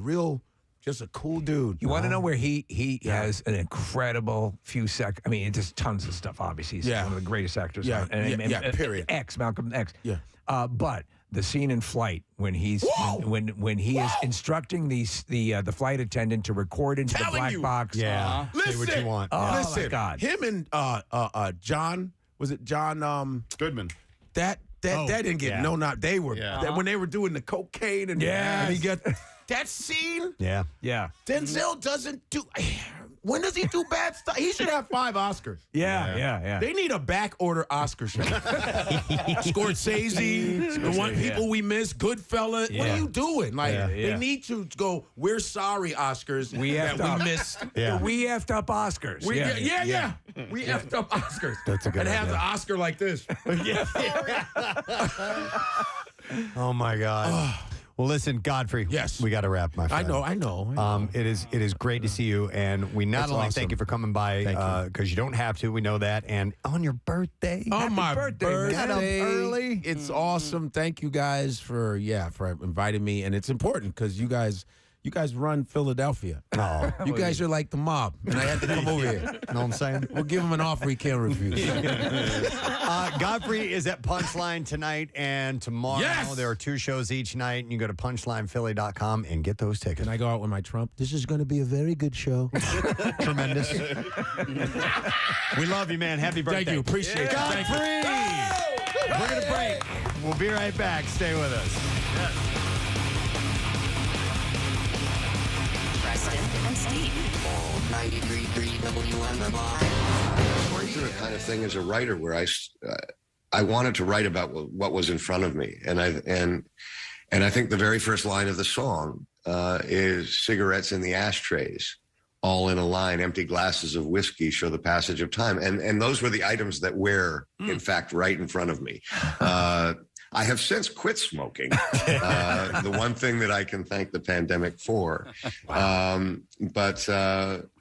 But yeah, so it's, and then, so the guy was sitting to my right and my girlfriend was sitting a little farther down the kitchen island. I figured I should start writing towards her instead of him if I wanted to have a good evening. Did you? And did you and write I'm sorry. I just did you write that song quickly? I was reading. Yes, like 20 minutes, I think. Right. Every once in a while, songs kind of write themselves, and this one was certainly that. It was finished because we were actually having a nice evening. And my friend had kind of put this task in front of me, and I wanted to go back to having our nice evening. So the song got written very quickly. But it's a love song. Again, not something that I spend a lot of time kind of doing. I don't write a lot of love songs. So when something like that happens, that's a great kind of song to put in your pocket and take with you. It was interesting to read that you consider the touring, and you haven't had a chance to do a lot of touring over, obviously, the past couple of years. But I think you run contrary to a lot of people who create music and say that the process of touring is sort of a detriment to creating songs. And you, on the other hand, find it very helpful, and it informs your songwriting. Would that be correct to say that? Oh my gosh, yeah. In the 3 years that we were doing Designated Survivor, we played over 500 shows. Wow. I remember on the second record writing songs that were specifically designed to enhance our set list. The live thing is something that I just caught me by surprise. I wasn't expecting to enjoy it as much as I have. And I think that there's an amazing moment, or possibility at least, when you explain why you wrote a song. And I wrote a song called Saskatchewan about the passing of my mother. And there were times when I would play that song and I could see someone put their arm around a friend in the audience. And I could realize at that moment that person's going through something similar. Wow. When we can come together and realize that we've got these things in common and that we're going through this thing together, that's a great night. I mean, that's a good evening. And so it's something that's made a deep impression on me, and hopefully for the people that we get to play for. Kiefer, I want to ask you about your voice work over the years, because you've done some narration, you've done animated movies. I loved you in Monsters vs. Aliens. The warmonger character was terrific. You've done, The Simpsons, and narrated a few other things over the years. Does that lend itself to your ability to sing, perform on stage? Do you get training from doing narration or voice work that you can then bring to your music career, or are they entirely separate? They are pretty separate. The voiceover work started actually for me in a very funny way. My dad was doing commercials back in the early 90s for Volvo. And I think one evening he whispered in my ear what they were paying him. I think the next day I called up Volvo and told them I did a really good Donald Sutherland. I'd do it for half the money. Undercutting your dad. Which I don't think he really appreciated. I thought it was a lot funnier than he did. But it's its own thing. I mean, when I think of someone like Mel Blanc, who did all of those cartoon voices, and which, Monsters versus Aliens, I hope I don't get sued for this, but I completely ripped off Yosemite Sam. Bring on the fearless freak. I hate rabbits. But it's an awful lot of fun, and it takes you back to being a kid and just loving cartoons and listening to cartoons, and so it is a lot of fun to do. But they're very, very separate kind of entities. You have lived a very, very interesting and full life, and obviously voiceover actor, musician, but you're kind of a cowboy too. You've competed in rodeos and have won roping championships. What's that? And do you still do that? I do not. I think 24 kind of put an end to that. I'd been doing it for a decade, and I had two partners that I would rodeo with. One guy named John English, just an amazing all-round cowboy, and a guy named Mike Wolf, who has since passed. Really loved it. I mean, it was kind of like being in a band. You and about three other cowboys kind of load your horses up onto a trailer and go from town to town, doing rodeo after rodeo. We had more fun than we probably should have. And it was a great experience. And it was so nice to do something kind of different. I did that for about a decade, and I did films at that time. But it was a great kind of refresher, because when I went and started 24, that was going to be a whole very intense decade of just doing that show. So the rodeo actually kind of helped cleanse my palate, if you will, for a lot of work. And I enjoyed it immensely. And I got to see parts of America that I don't think I would normally have seen. Right. I wanted to go back to the songwriting and having songs kind of just present themselves to you.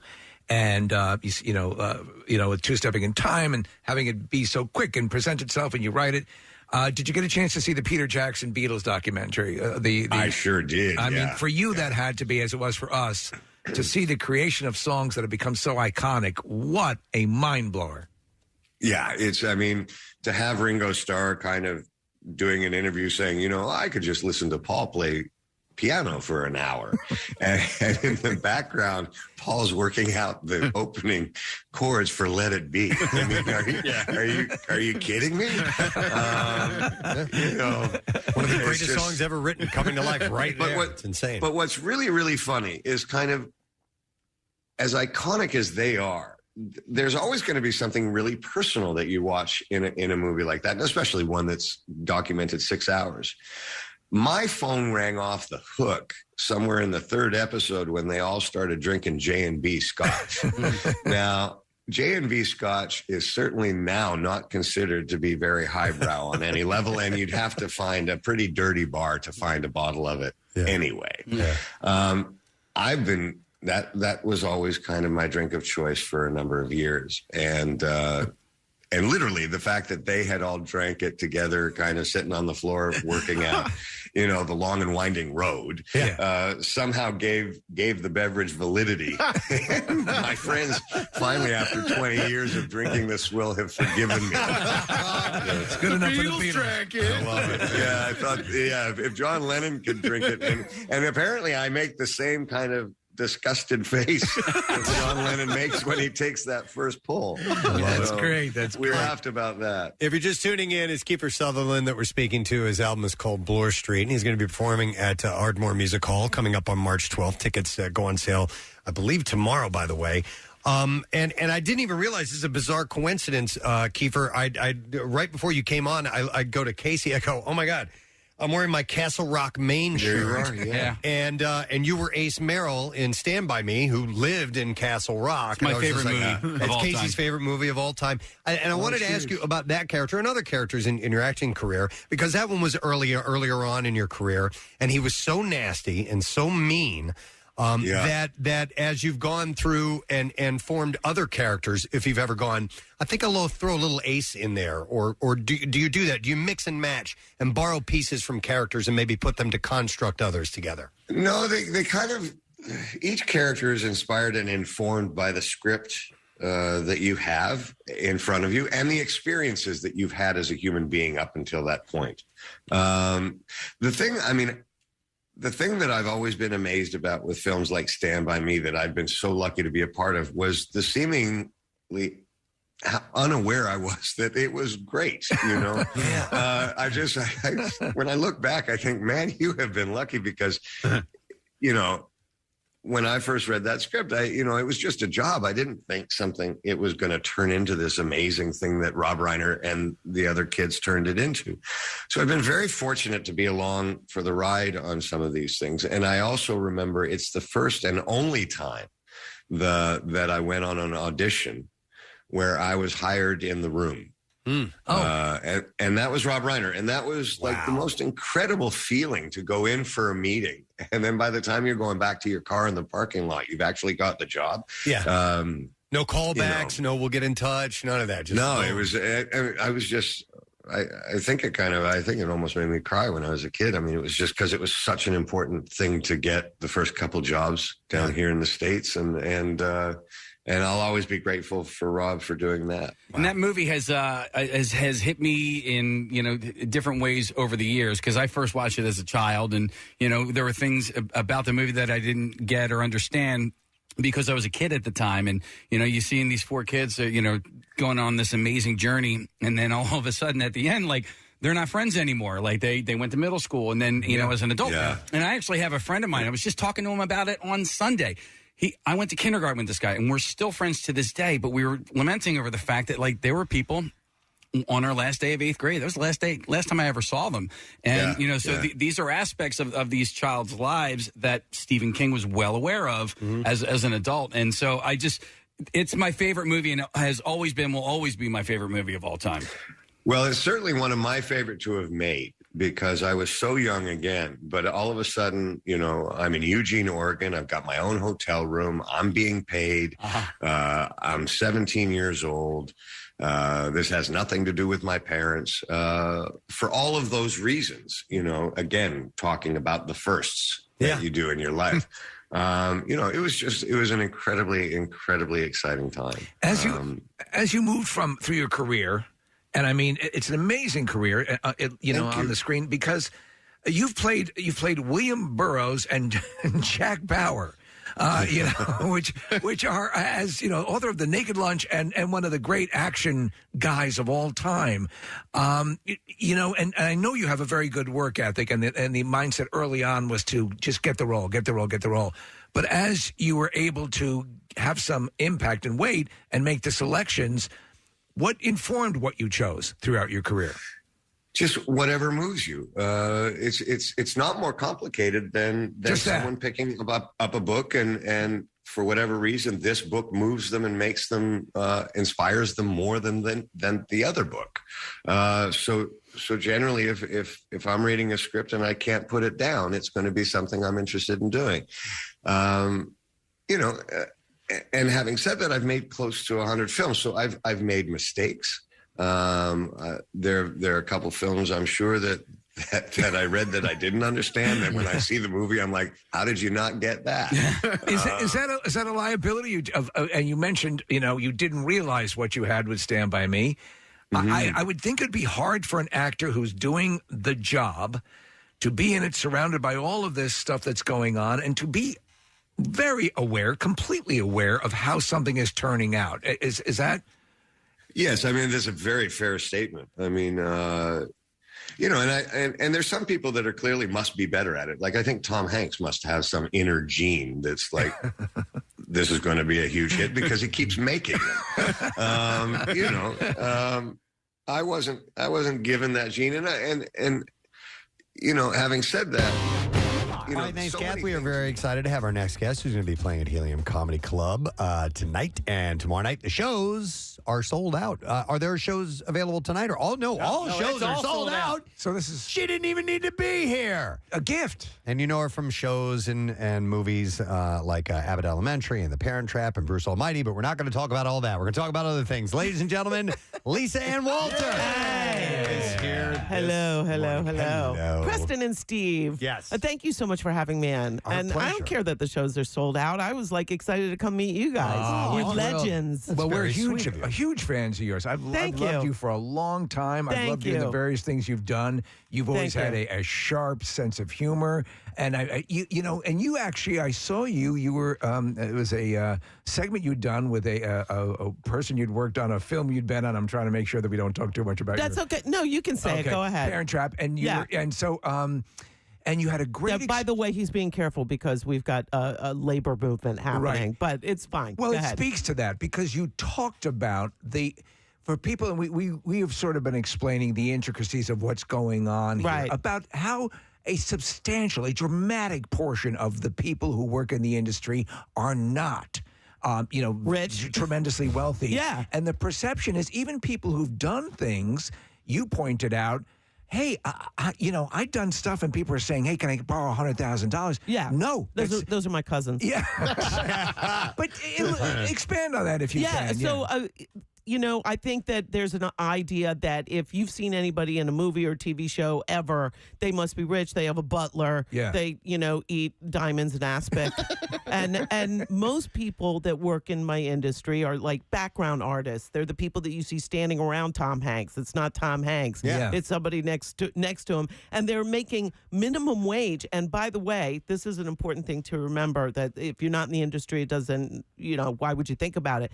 But as network television used to pay a really good like price point, right? You could make a living even if you did like 4 guest stars a year. Right. As stuff went on and they went to cable and now streaming, they kept saying, how about you take like 50%? All right, we're going to take 75% less money because we don't know if anybody's going to watch this crazy streaming thing. So you work for nothing. And then if it makes money, eventually we'll pay you. And weird thing is, they didn't pay us.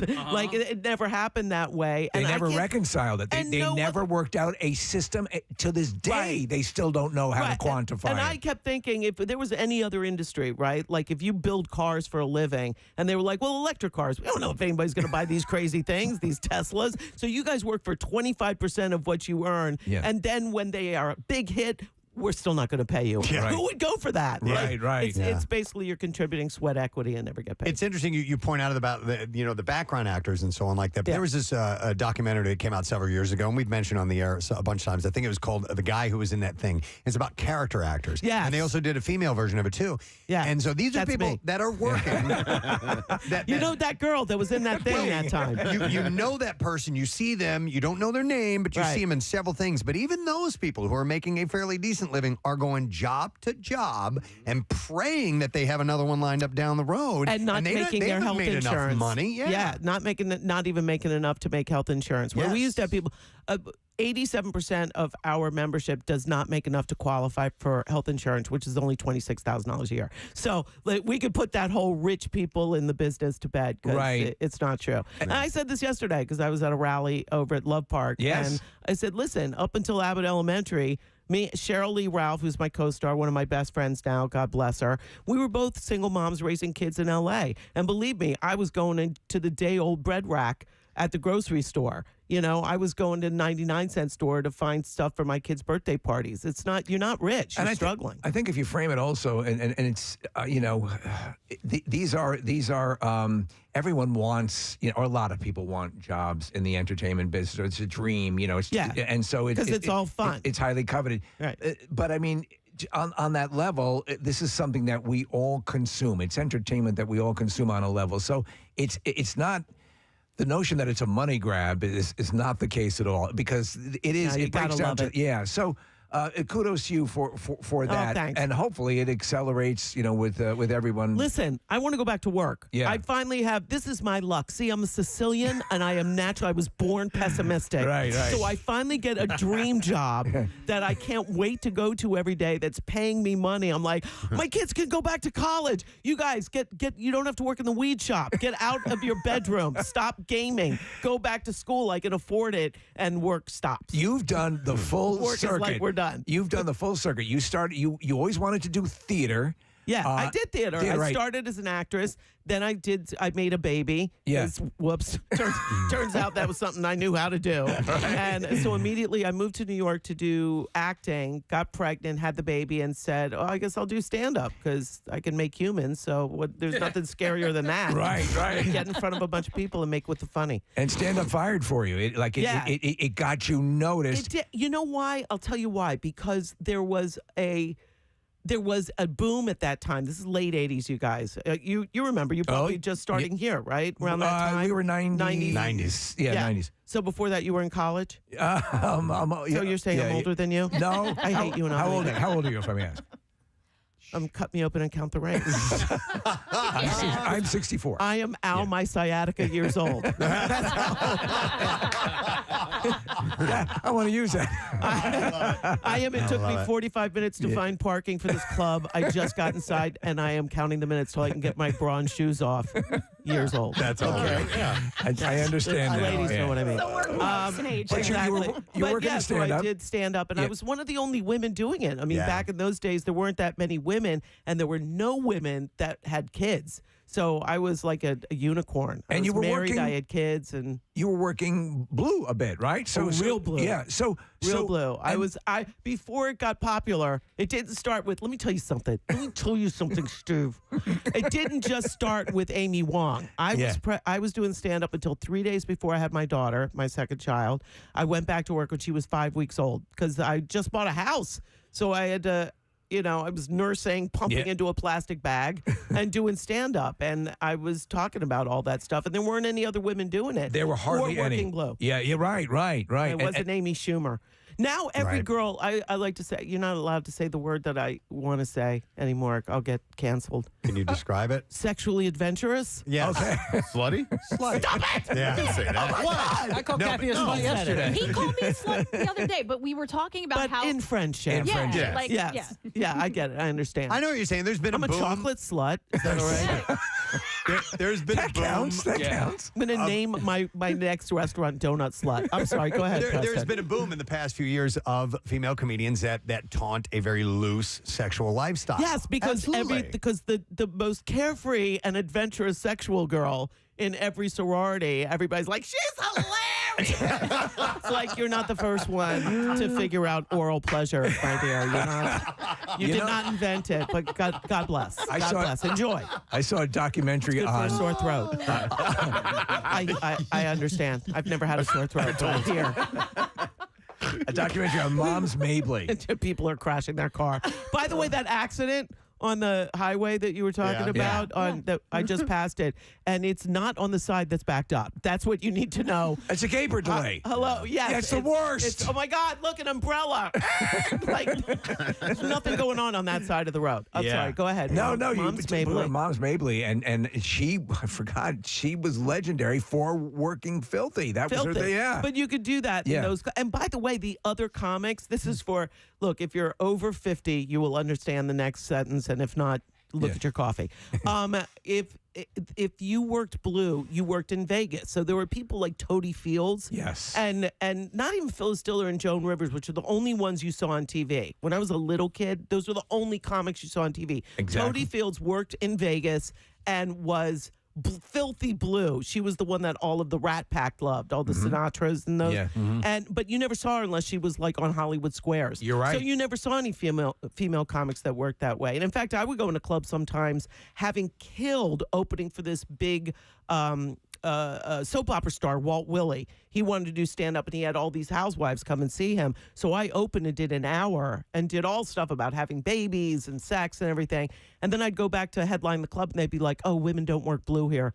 And I would just go, good luck getting a headliner, and turn around. And they go, no, we're sold out. I'm like, yeah, because it turns out they like what I do. Yeah. You did an hour opening set? That's a chunk. Yeah. Well, Walt Willey was not, he was not a stand-up. He was Not at that time. Yeah. He was very handsome. Yes, yeah. Everything you're describing right now is so reminiscent of the show that Steve and I love, Hacks, and it just sounds. Love the show. It's so great, and it just seems like that's your life in large respect. Yeah, a little bit. And it's a great show. They wrote it beautifully. Sometimes when you're a stand-up, and I know Godfrey was just in here, I'm sure, talking about the life, and you guys have talked to, I'm sure, thousands over the years. They don't get the life right. Like when they do the Punchline movie with Tom Hanks, I remember they were doing a thing about being a stand-up, and then he's got the biggest audition of his life. I'm going to try a whole new set. Yeah, right. Like, okay. Yeah, that never has happened. Not one time, Tom. You know exactly where the laughs are going to be. But Hacks gets it right. Love that show. Yeah, right? They haven't on yet. You have an interesting. We'll make we some got to calls. get you on there. Actually, we know Thank you. Caitlin Olsen. Well, we should tell her to have you on that show. She's on that exactly. show. All right. And I bind her. We're like buddies on Instagram. Come on. There you go. Yeah. I'm practically a guest star. Go ahead. Nobody's So working. Just in time for nobody to be working. We just brokered the deal. Thank you. 10%. You produced. You've written. You've done stand-up. You've done the acting. So you've been in the Radio trenches. for 3 years. Radio, yeah. Radio for 3 years. KFIM 640. Right. How did you like that, by the way? I loved it. Yeah. I loved it. I mean, to do what you guys do, I grew up listening to talk radio. So with my mom in the car, right? Dr. Art Uleen. Again. Dr. Art Uleen. I remember Dr. Art Uleen. Exactly. Yes. We're going to talk about arthritis cream in a minute, kids. So. Oh my God! Paul Harvey. Exactly. Yeah. So Paul that's Harvey, the stuff I grew up listening to, and when my mother listened to the same stuff. We couldn't get away from it. If you were sitting in the car, that's what you were listening Absolutely. to. Right? What was your show? What were you doing? What was your type of programming? It was called The Fabulously Sam Walter Show. And, weirdly, because it was a news station, so you just read whatever came out in the morning, and then you did a bit about, this congressional thing or that local law. And I wanted to have a little more fun. So I would do like an entire Saturday for 3 hours, interstitially, like not back to back, of like, what was the song you lost your virginity to? Okay. Right. And then people would call in and we would just talk about stupid stuff like that. Like, what was the toy you wanted for Christmas your parents never got you and you still hate them? Like, it would just be a themed kind of, and then we talk about all the toys. What rides did you have when you were at the carnival when you were a kid that could not survive today? Like the Gravitron. The Gravitron, remember? It was the thing that spun around. It was Scout Kids. Yeah, but now they have a harness. Yeah. When we were growing up, there was no harness. Yeah, you're crawling around on the wall. You just stuck against the wall and prayed that who's ever vomit from the other side held you to the wall. I saw that happen, by the way, one time. It was horrifying. Everybody has. Yeah. Did you grew up in D.C.? I grew up, don't hate me, Philly. No. I love you. I'm curious as to. I love you. We barely have a football team. Don't hate me. You keep giving us your leftover quarterbacks. Don't hate me. Carson Wentz was great when he played with you guys. Well, what the hell happened? By the way, we know you love Philly. In fact, we're prepared for that. If you don't mind me breaking in here real quick, Steve, to do this. Did you get me a sandwich from Wawa? We didn't get you a sandwich from Wawa. I got all the sandwiches yesterday, you guys. We did a little better. We brought you. Hang on, they're bringing it in. Oh, look at this. We have some goodies from Isgro Pastries and DeBruno Brothers. Oh my God! In South you Philly. Guys, and you think I'm not taking all this? I'm taking all of it. We have trays Is there and a camera? trays Get my phone. Get my phone. of fantastic food here for you two. Oh my God! Who? Oh my God! I just turned to my right and saw an entire charcuterie board. Yeah, from DeBruno's. Okay, those cannolis, I'm going in. Look at the canola. Go in. Yeah. Come on in. The water's fine. Guys, have a little I bit. love you so much. This is authentic South Philadelphia. I'm eating it. By the way, I know you've heard this countless times, but your accent, your Philly accent, is spot on. Thank you. I work at it, as you can hear. It's not my normal accent, but it's a little bit my normal accent. Hang on. Oh, yeah. Cannoli. Phenomenal, right? She's kicking little ASMR moment. Do you hear the crunch? Do you hear the crunch, Philadelphia? Oh, my God. Good stuff. Preston, Lisa handed me her phone to take a photo, and I opened it up, and she has a text from Cheryl Lee Ralph. That's because she heard that we had pastries. Girl likes her sweets. You guys, my accent just got so much better. So much. That's insane. You guys are so sweet. Oh my God. Don't make me leave right now. You don't have to eat this right now. We'll wait till the break. I'm covered in cannoli break. And then we can dive in a little bit later. But look, can I just tell you that I went to a bunch of like hoagie places yesterday? They brought me around. They didn't bring me this though. And I got sandwiches from a couple places because I asked the people, I said, look, I've never had an authentic Philly cheesesteak. Like everybody tries to make it. And it's the way I feel when somebody says they're having crab cakes and then you get a crab cake and it's like got red pepper in it. Right. And It's not the same. It's like, no. Yeah. Crab cakes have 4 things in them. Everybody relax. Like, it's got What are crab those and 4 mayonnaise, Old Bay, breadcrumbs, a little egg to hold it together. Right, like, sit down. But when they said authentic Philly cheesesteak, I said, where do I go? And I asked people. And it started off very nice. People had like, oh, you should go to D'Alessandro's. You should go to, John's roast pork. And I'm like, all right, I'll go. And then it went left real quick. Like people are like, if you don't go to Fink's, you're a moron. You're an a-hole. Like you better get over there. And I'm like, Jesus. Thanks. That sounds about right. Did you happen to see when 95 collapsed? Did you see the interview that they did with the guy? No. Tell me. Oh what was my God! If we can grab the audio, The Northeast Philly guy, right? Northeast Philly guy. Yeah. He's on the news, and he's like, I don't know. Like, I was passed out, and and then like, but they. Oh my God! I did see it. That was real. Oh my God! That guy. He was brilliant. I remember. Brilliant. But it almost seemed like it was a parody. It was like, okay, this is just a parody. Yeah, it's going to wind up on Always Sunny. Casey, he then ended up, when the governor was there, when they reopened the highway, that guy was there at that press conference, and Governor Shapiro saw this guy, and he's like, hey, I know you from the internet. Wait, the guy showed up on his own? They didn't just go get him? Yeah. He was just hanging out there. Oh, I thought they made him like a special guest, like they gave him the scissors. No. To open the giant scissors. And he's there for the press conference, and the governor's like, hey, I know that guy. Yeah, get him up here. Look, that guy. That's the guy. Yeah, he's up on the screen in the studio. Oh, no, I was passed out. Then I woke up and everything was on fire.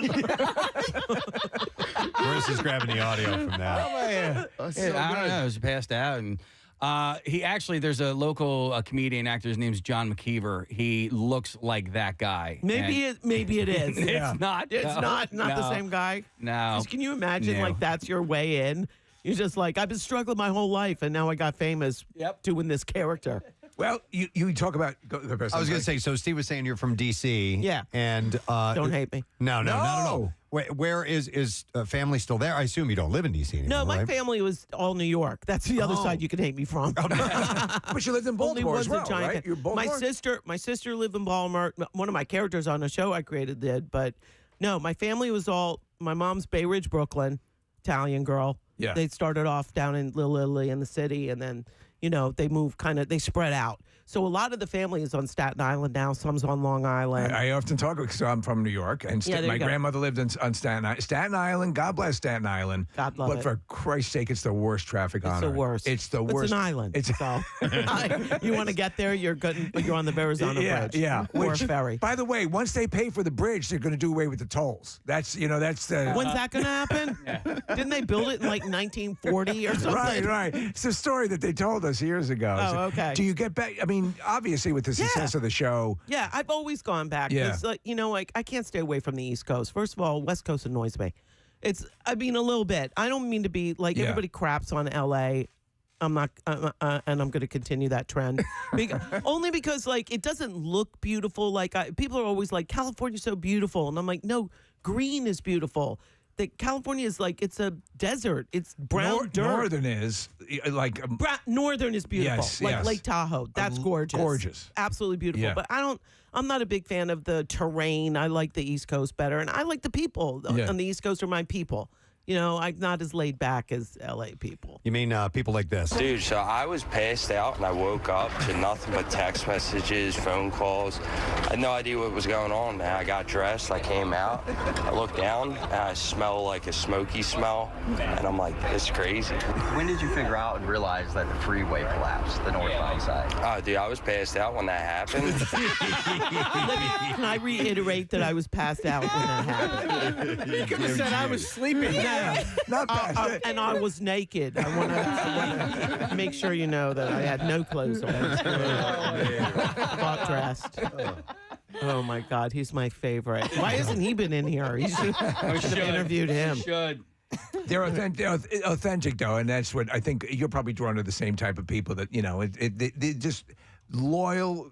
That's it. Salt of the earth people. That's it. Yeah. And the people that I met yesterday who just stop you and I love you and I don't want to bother you, but you're not bothering me. That's it. Yeah. You'd be shocked to know how not bothered I am. If I wanted to be ignored, I'd be home with my kids.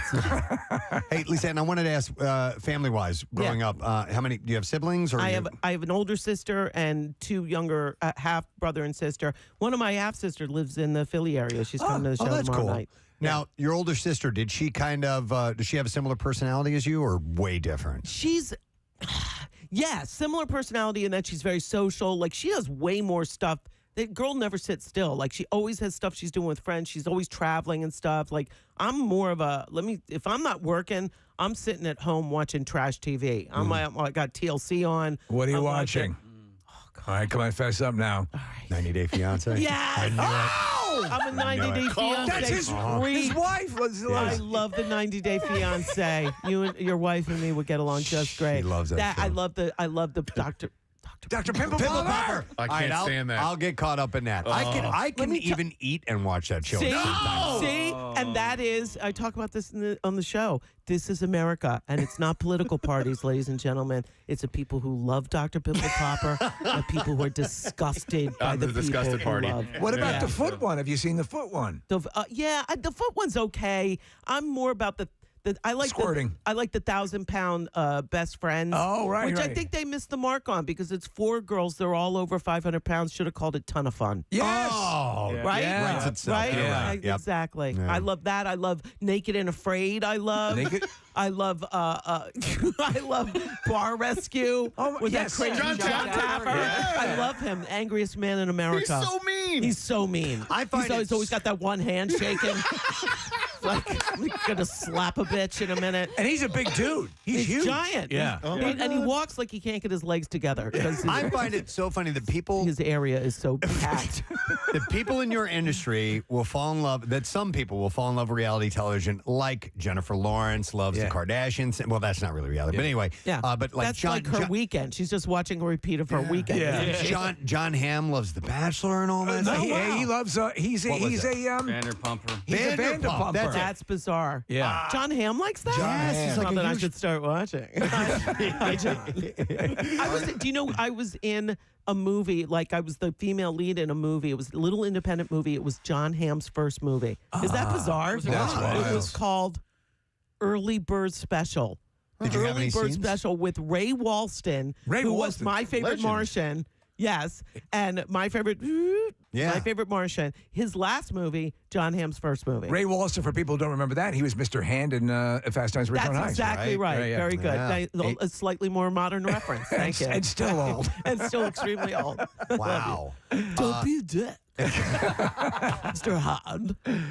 So that cracks me up. It's almost like a Rorschach test when you hear what the kind of shows, the reality shows that people are into. Yeah, I like all of them. Who's the guy, we had mentioned this the other day on 90 Day Fiancé, who has no neck?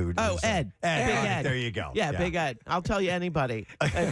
Miss Debbie from Georgia, she was 65, fell in love with a 24-year-old, was like, I'm 65 years old, but I love him. That's Miss Debbie.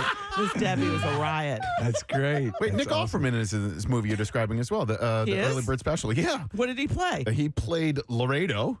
John Hamm played redheaded cop. Are you kidding? Was him. Yeah. He was standing behind me at like a burial or something. You were Janet, it says here. I would have never remembered that. Thank you. Okay. Yeah. That's what happens when you do independent movies. It's 3 weeks of your life. And you're just like, what? When did they pay me? Right, yeah, that's the big question. I do remember that I still have cannoli cream on my hand, by the way. Can we get gonna lick it? some No, I want it. You want it? It's just my snack.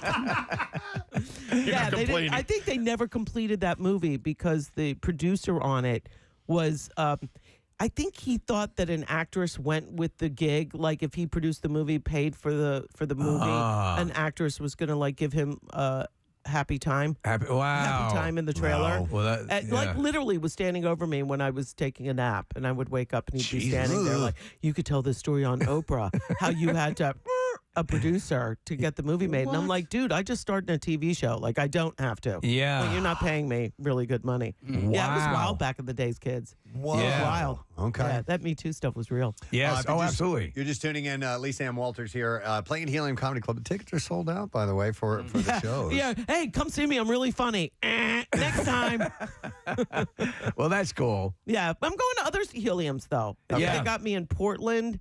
On Labor Day weekend, I'm at the Portland, Oregon. Besides everything that's going on now, obviously with the strike, in your normal schedule, do you still manage to maintain a stand-up tour schedule? I just started going back out like meaningfully this year at the hiatus. So when we broke the show in January, I was like, had been doing spots in the clubs in LA, the Laugh Factory and Improv, Comedy Store, all the showcase rooms. And that's when I started putting the time together to come out on the road. So I hadn't been doing it while we were in production. So I guess we'll see. Yeah, no, that's cool. I want to go back to work, but, it's a weekend. You can always manage a weekend. Well, yeah, but also you're working the whole week and then the weekend. That's all right.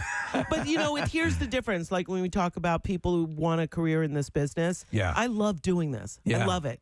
I love doing the acting. I'm in a cast on my show that is the best I've ever been a part of. There's not a weak link in the bunch. Everybody is incredibly talented, and they're also nice people. So I don't mind hanging out with them all week long. And then the weekend is comedy, where you might not meet as many nice people. but actually, it's the audience. I love making people laugh. It's why I got into the business. You talk about ensembles, and I mean, you are currently with a stellar ensemble. Janelle Jones, right? Janelle James, yeah. Phenomenal. I was unfamiliar. Yeah. She was a stand-up. Yeah. And just is a scene stealer. She's incredible. Yeah. Quint had to fight for her because the network, really? but they didn't know her. And, the business is very much like, well, how many Instagram followers do they have? And like, will people recognize her and come to the show? We want to make sure people come to the show. So we got Cheryl. Oh, it turns out people still love and remember Lisa from The Parent Trap. Yeah. Like, who else can we bring in? And a lot of the cast was not an A-list. Quinta was not an A-list person that people would tune into. And what they tend to forget when they're putting these things together is if the show is good, it's magic. Yeah. Nobody knew the Always Sunny people except for DeVito. Yeah, but he wasn't even in it. And he was second season. Right. Yeah, That's right. Yeah. You're right. So there you go. Yeah, it's lightning in a bottle. It really is. Yeah. And it's a fascinating thing to see everyone firing on all the cylinders. You talk about those legacy shows that have managed to achieve that, and a lot of shows fail attempting to pull that off and never quite do. Yeah, so, yeah. that's true. You're right. And also I think shows fail because they're trying to be something, like they're working really hard. Like that thing was popular. Like we saw a bunch of shows get made in this last season or get developed that was like, it's Abbott, but in a hospital. Yeah. It's Abbott, but in a vet office. Right. That's what happens. Except they're all 1,000 pounds or more. They're all everybody's over 500 pounds and they have pimples. Well, Lisa, we have a special guest who's calling in right now. I just want to mention again, Lisa Ann Walter, her from Abbott Elementary and all kinds of great things. But we now have on the line the guy who we just played the clip of, the mayor of Mayfair. This is him again. Dude, so I was passed out and I woke up to nothing but text messages, phone calls. And he's actually calling in right now. His name is Pete, and he's on the... Hey, Pete, are you there? Hey, what's happening? Hey, man, how are you? I'm good, brother. How are you guys? We're doing good. Congratulations on your fame that you've achieved. Yeah, it's a little something right now. Nothing too crazy. I've been working my ass off, so I haven't been on social media too much, but it's been pretty cool. Listen, you're so unique, and I think people just immediately liked you because you just came across as that guy who was there, didn't know quite what was going on, and then and now you're on the radar of a major celebrity as well. How about that? Yeah, I mean, everybody's telling me I'm like a Philly legend and whatnot. Like, bro, yeah, they say the same to me. That's all I did. Hey, Pete, do you watch? Hey, how you doing, Lisa Ann Walter, the famous person that you probably don't know my name. Do you watch Abbott Elementary, Pete? Do I watch? No, I actually do. What is wrong with you? Why are you the enemy of joy? I thought we were getting married, Pete. I don't watch TV too often. Well, you're work passed so out. Much. Yeah. What do you do? What's your job? I do heating and air conditioning. Oh, okay. Yeah, you work hard. No wonder, when you said you were passed out, wasn't because you were wasted. It's because you were tired and you're doing heating and air conditioning. Yeah, so I was working. I was doing a little side job, but yeah, I was aired. Wait, what's your side job? Chicka bow wow. I do valet on the side for a buddy of mine. He owns a business. Look at this guy. He's a hard-working This is a guy. hardworking This is what a Philly man guy from is. Philly. Are you single, Pete? Yeah, I am. Yeah. Hey, by choice or what happened? I mean, I'm just single right now. All right, you like playing around. Pete's famous now. I bet you cannot go into a bar without people buying you drinks, right? Well, actually, the thing is, I'm sober. People try to buy me drinks, and it's just like, nah, I'm good, bro. But I appreciate I'm sober too. There you go. I'm telling you, it's a match made in heaven. You guys, do you ever want to be stepfather to 4 kids? I don't know. That's a no. Getting the same response I get when I'm dating. Pete, you ever been to a Helium Comedy Club before?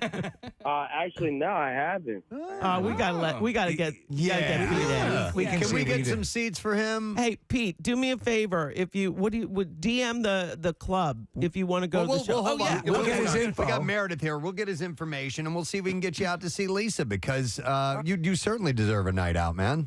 Oh, man, I appreciate it, guys. Yeah. Yeah, we got to get you out, man. Yeah. You're a hardworking dude. We're big fans. I love that. Thank you. And by the way, how was it to have the governor point you out? So his social media team actually hit me up the night before. They're like, oh, we want you to come up and get some content. And I'm like, yeah, sure. So I go up there, and then I'm standing in the crowd. And he's like, yeah, you're that guy. I'm like, that's the same thing I get in my job. You're that guy that was in the thing that time. Yeah. But we got 4 plates full of food from where is it? All over. Bruno Brothers. We got pastries and and salami. You guys, we'll bring you some. You need some of this. We'll get your information and get you all set up. Yeah, hang on, Pete, and thanks for checking in, bud. We appreciate it.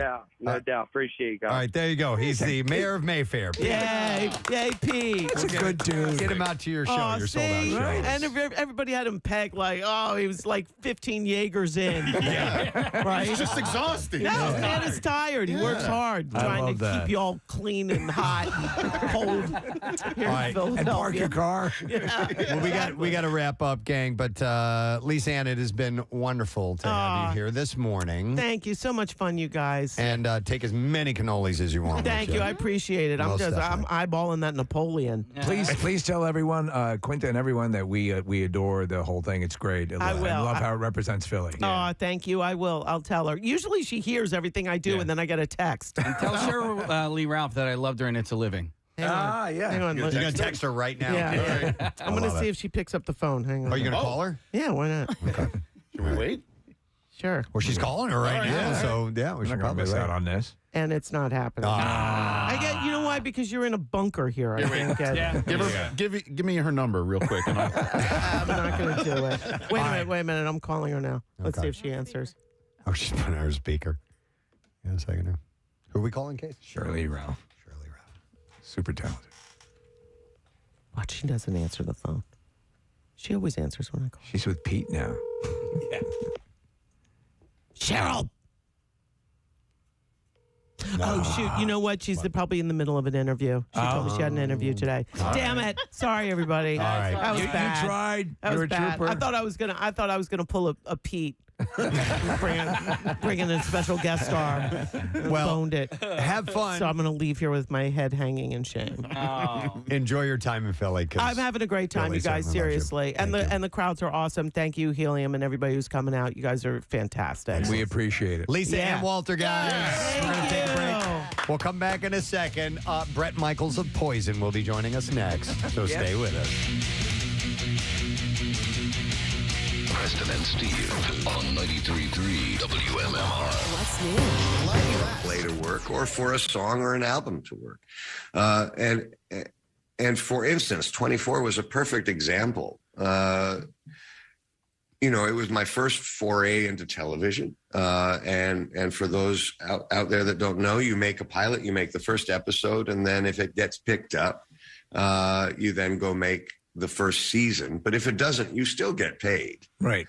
And when, I thought the likelihood of 24 getting picked up was pretty minimal. So I thought, I'll go do the pilot. It won't get picked up. I'll still get paid. No one will know. And, it was the luckiest gift I've ever had as an actor, and did it for a decade. So, wow. So I don't know if any of your kids want to get into film, probably the best bet is to not send me the script and ask me what I think. Two real quick things, Kiefer. My mom drinks J&B, so you're not alone. You, my mom, and the Beatles. And you do play a great dick, because in A Few Good Men, you were really not likable at all. And you pulled it off successfully. I think you're a really likable person. I'm loving this conversation with you. But that movie, was it fun to be kind of a villain in that movie? Well, it's those characters, and especially by design, like Ace Merrill and Lieutenant Kendrick in A Few Good Men, they're just designed to be that. There's no real depth to them. There's kind of a black and white character that this is who you're against. Yeah. And so the fact that they are so pointed as characters makes them very fun, because all your energy goes into that. There's no complex layering. He's just, as you said on your radio station, he's a dick. So lean into it. Yeah, that makes total sense. So that's fun. Yeah. It's got to be. All right, well, listen, Kiefer, we know you got to run. This has been so much fun to talk to you. We really appreciate it, and excited about the fact that you're coming into Philadelphia. Kiefer's show is going to be at the Ardmore Music Hall. It's on March 12th. Tickets go on sale tomorrow at 10 a.m. at ardmoremusic.com. The album is called Bloor Street. Some great music. It's got a country vibe to it. If that's your thing, then you're definitely on board. Yeah, it's very, very solid. Yeah, so thanks so much, man. Man, thank you guys so much. And Steve, I believe it's your happy birthday. So no, it's Preston. It's Preston, but thank you. Oh, is it Preston's birthday today? Yeah. But I get one. Oh, man, I'm so sorry, but happy birthday. Oh, there you go. Come on. Thank you. I appreciate it, Kiefer. Good luck with everything. Cheers. Thank you so much. We appreciate it. Okay. Kiefer Sutherland. Yeah. Wow. And there's my so much God. more that we could have covered. Even we we could have could have gone another hour. Yeah. Just talking to him about all his movies, TV shows. It's still an interesting thing though, because you have a guy who's of the vast movie career, but he is passionate about the music, and he really is sinking a lot into it. And if you do give it a listen, I mean, you did mention a little bit of Springsteen-esque. There's even a bit I think of Warren Zevon, and there's and it's personal, and he does a good job relaying that through the music. I meant to and wanted to ask him about. He performed at the company's Christmas party. We weren't at that, but it was for national sales and. No, you didn't want to bring. Yeah, that were up. you in here when we were talking? Well, no. So I wanted to ask about Maack. So Matt Capper was the organizer. He was the master of ceremonies, and he wore a bright red. I saw you in Stand By Me. That was sick. Was that dead body real? Played eighth. You played eighth. That was sick. Oh my God! Are there really a few good men, or is there just one good man? Sick. Were the boys really lost? Wait, he was wearing a red outfit, A red suit? blazer, like red almost like a blazer. Santa Claus, but it's fitted perfectly to or imperfectly to his body. I had it tailor made, so it can show my V.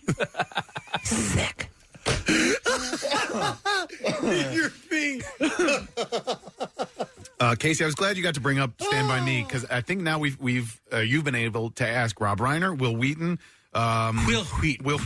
Jerry O'Connell. Yep. Now Kiefer, Corey. Probably Corey Feldman at some point, because we've had him on. We had him in studio back in. I bet you could have asked River Phoenix if he was still alive. By the way, covered everybody on. I think it's Hulu. Hulu has a series. It's a Vice series, and they touch on there's a whole episode on River Phoenix, the Viper Room. Heard about, I heard it's really good. It's really, really good. I'll tell you the thing about Stand By Me, and there are other movies like that you watch it and you dread almost the end of Stand By Me, because it's a wonderful thing, and it's the way life works, but the sadness of what you had and the Sandlot, things like that. It's the way things are. Yeah, And it's what's important to you as a kid at that time. I mean, it means everything. They're sitting around the fire, and he goes, "We talked about things that are important to kids at that time.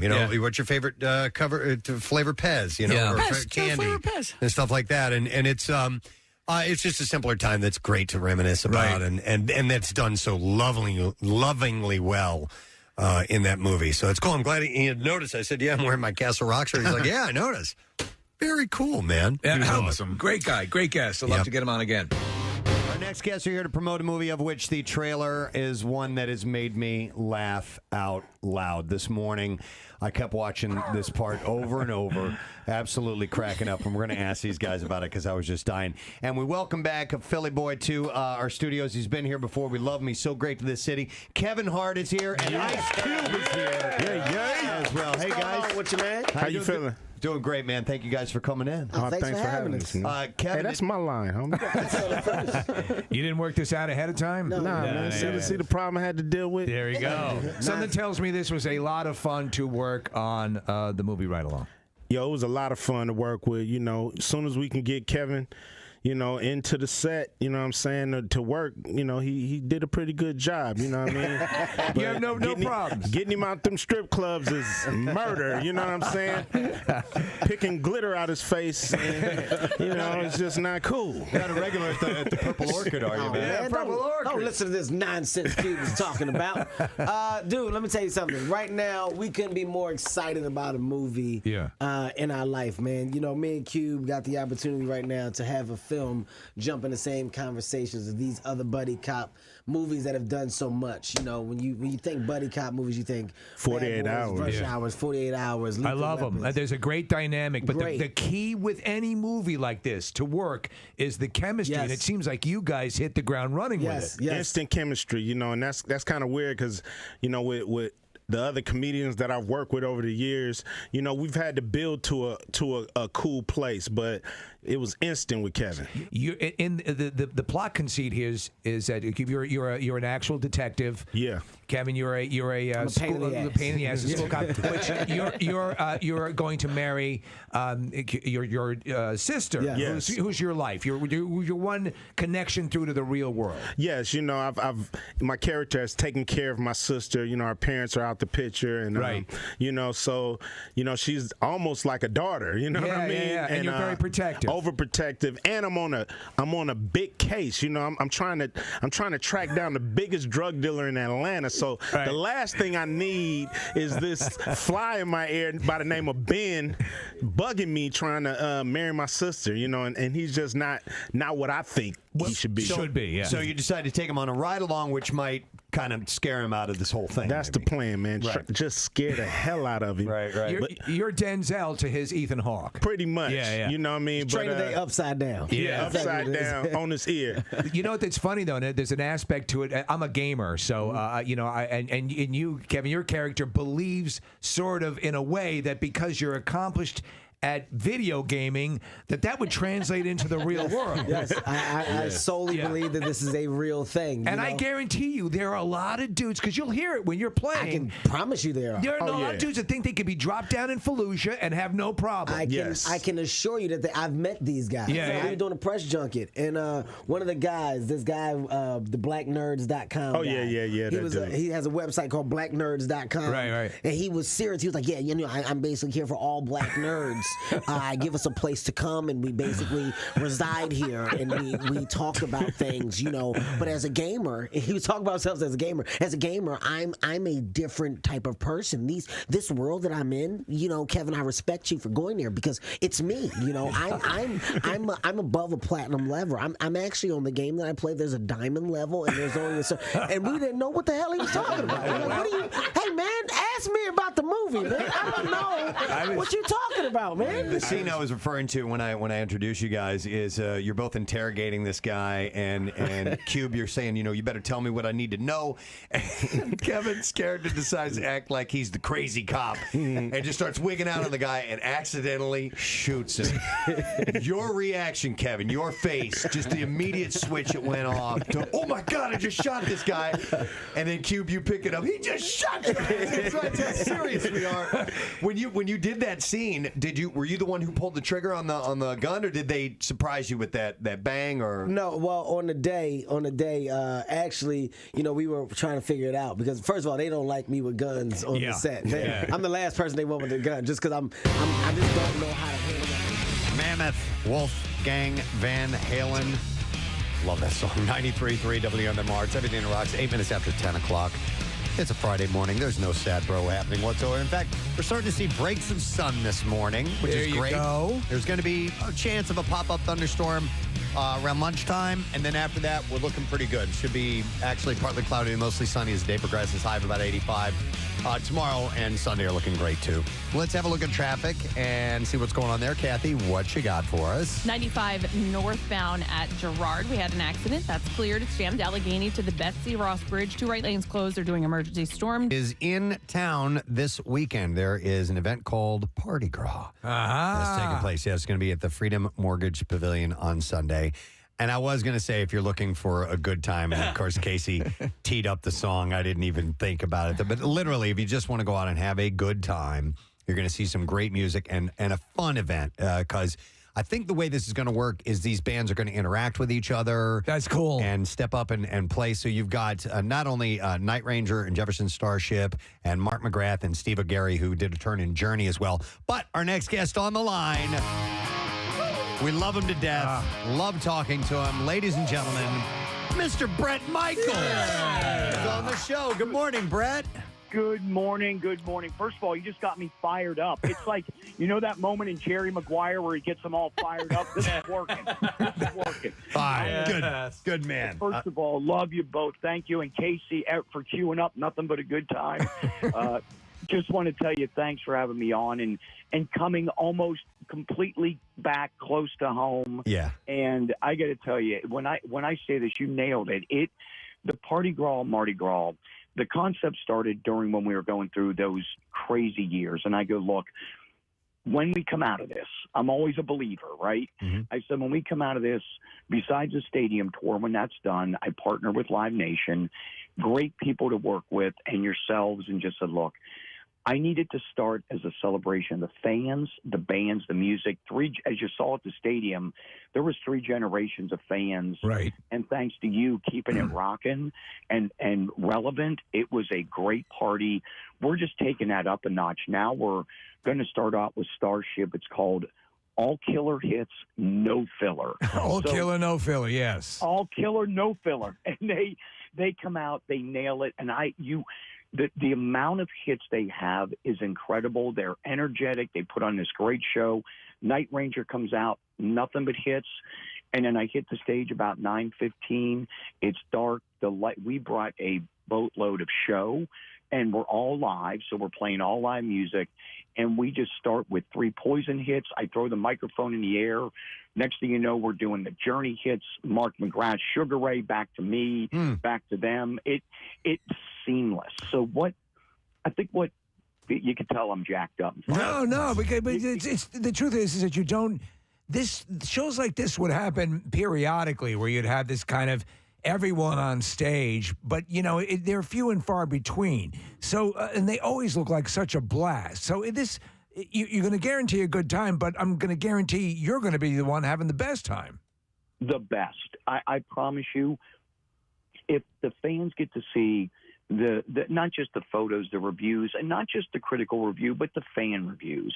It's nothing but hits, and the next thing you know, we're doing Every Rose Has Its Thorn, into Faithfully, into Fly, back into, nothing but a good time. But I'm having the time of my life. I stay up there most of the time. We have a big party going on the side of the stage, a big tiki umbrellas and hut, and we just treat everyone great. But what we do is I'll run back, start playing the congos on say every morning, and then the next thing you know, I'm playing guitar on separate ways, and everyone's just up there singing, interacting, and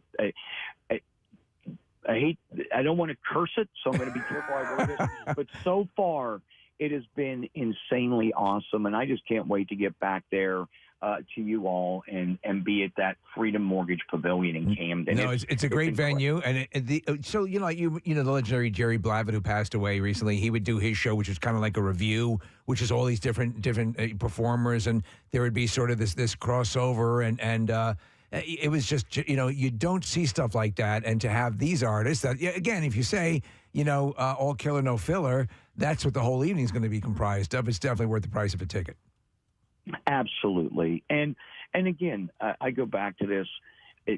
I want to make sure from us as musicians to thank you all for just, again, I repeat this, it takes a village and a team. It's, keeping the music rock and real, relatable, relevant, and being able to come back last year to the stadium tour after a couple years of going through some tough times for all of us. To be able to come back this summer, people are really... This year's that year where they're all coming out and going, I'm ready to rock. And it's such a diverse audience I have out there. And again, we honor our, I'm the son of a veteran. So we honor our hometown heroes. It's one big family, and just a big thanks to all the men and women that keep us out there and give us our freedoms of opinion and our freedom to rock. So the event is on Sunday. For those who want to get tickets, you can get them at livenation.com. Our own Jackie Bam Bam is going to host the event. And I talked to him this morning. He's ecstatic. He's a rock star in his own way, which is so much fun. So I think everybody's going to have a wonderful time. Bret, where specifically is home for you in our area? Where did you grow up? Okay, so I grew up, I originally was born in Western Pennsylvania, right? And then we went down to Norfolk in Virginia. My dad was in the Navy, so we traveled a little bit, ended up at the Inland Naval Depot, right down the turnpike from you in Harrisburg or Mechanicsburg, Pennsylvania. Yeah. And he finished out his career there, and you have no idea how many times some of my best friends grew up right there where you live in an early band. We had no idea till years later. Tom Kiefer and I, again, people always say garage band. Yeah. It was cold. We were in the basement, sump pump the old sump pump not working. Yeah. We were about in an inch of water with electrical guitar, electric items. I'm like, Tom, I didn't know then. And we all of a sudden were like, dude, we jammed together. You remember this? It was unbelievable. That's hilarious. Yep. Wow. Yep. And listening to you all, and it was just good times. And here we are, just a couple years later. Yeah. I always laugh. I said I'm like a classic muscle car. I said still fun to drive, still fast, just need a little more maintenance. That's all. And I'm ready to go. Dude, Brett, I grew up playing in a band, and we tried so hard to be you guys and other bands, like Cinderella and others of that time. But of course, we attempted to get the hair as big as CC and Bobby had, but that was near impossible. But it was so much fun. It was such a great time, and the music still resonates with enjoying yourself. And obviously, you've had some songs that have touched on some serious subjects and things like that. But Poison always seemed to be a band that was about enjoying life, having a good time. And I know you guys are maybe thinking about putting some new music together. Is that message going to continue in what Poison brings? 1,000,000%. And so I thank you for bringing that up. First of all, the music there's a couple things here on a serious note.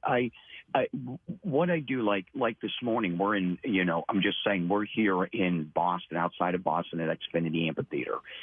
Slam Pack show, and I'm out there with the light crew working through stuff, just saying, let's make this better. Because I'm a fan of music. It starts as a fan of music and what I would like to see and that energy. I think Poison brings an incredible energy and a vibe of mixing many different forms of music.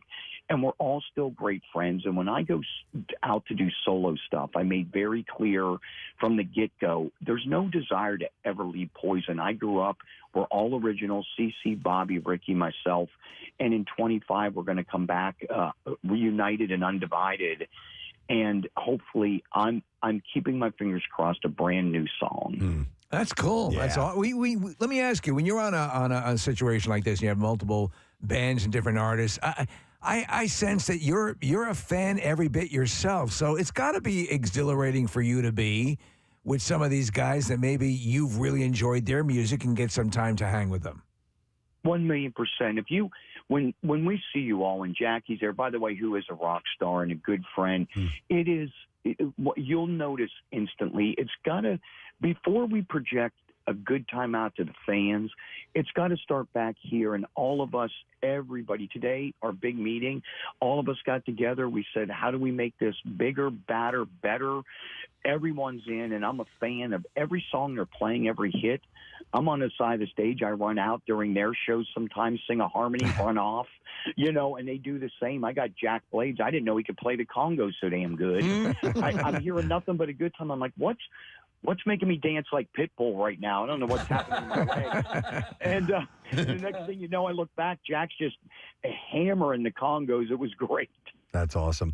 Brett, not to bring up a negative here, but we got news just a little while ago that Tony Bennett passed away.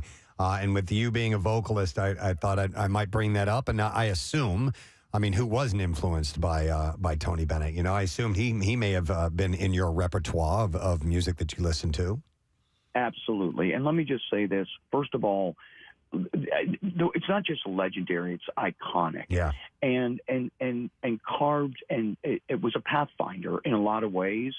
And I knew of this. I just didn't. I apologize. I didn't want to throw that out there, but I'm going to throw it out there and say, may he rest in peace and Godspeed. Yeah. It's there are so many great singers that have come and gone, and Tony had just that career that went on forever.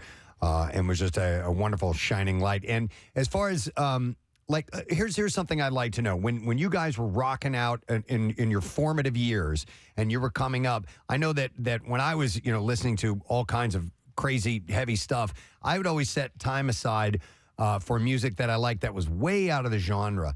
Were you that way as well? A music fan all the way around of several different formats? 1 billion, not a million, 1 billion%. Let me go a billion on you here. When you come, I make a mixtape. Now, of course, there's modern technology, but I literally put together, like when you come to the show, I have every form of music while people are walking in. So all of a sudden you hear the Stones and Tom Petty. Next song is Casey and the Sunshine Band. You hear little boogie shoes going on. Yeah. And then the next thing, I'm not kidding you, the fans love it. They know this from me. Then you'll hear Kenny Chesney or Tim McGraw or Luke Bryan, a good country song, back to a pop song, a rock song. I got Metallica and Nirvana playing, and right after that, you hear Chicken Fried by Zach. It's just one of those. I was influenced by everything, and playing acoustic guitar, in my let's call it younger formative years. There was everyone from Jim Croce to Harry Chapin to James Taylor. And my mom and dad played music, and when my dad came back into the country after serving overseas, music, like me, it healed him, it helped him, it was there for him. Was he a fan of what you were doing, or was that in his wheelhouse? Let me. Can I tell you this story? You're going to make me have emotional sweat. Okay. I don't cry. Okay. I don't cry. I just have emotional sweat sometimes, right?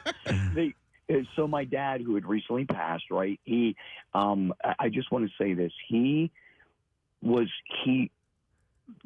been completely as a father. Now, remember, I'm a diabetic. Yeah. Mm-hmm. So as a dad, a hardworking veteran dad, he just wanted to make sure I had enough money to survive. And when he saw us living in L.A. on a back half of a dry cleaner floor in a sleeping bag, this is no lie. Cockroach. I mean, it was, you know what people try to make up or publicize?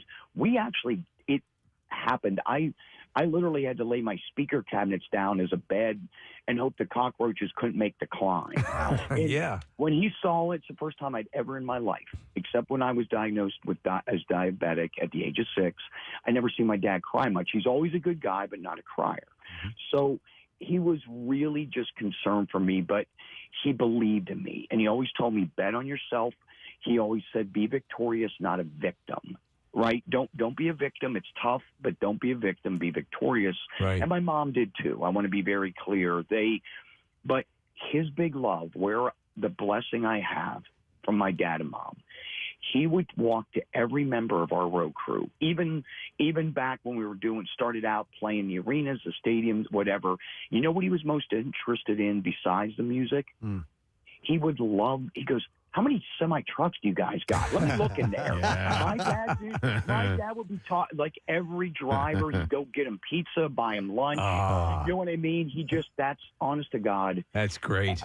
I'm grateful. Yeah, no, absolutely. That's terrific. Bret, I wanted to pass along this text message that came in. It says, Bret Michaels' music saved my life. If it wasn't for the song, Give Me Something to Believe In, I wouldn't be here today. He is my lifetime hero. That's from Cindy in Boothwyn. She wanted to check in. And when you have written a song like that, and I'm sure by now you've had years and years of people thank you and appreciate you because it touched them on a deep level.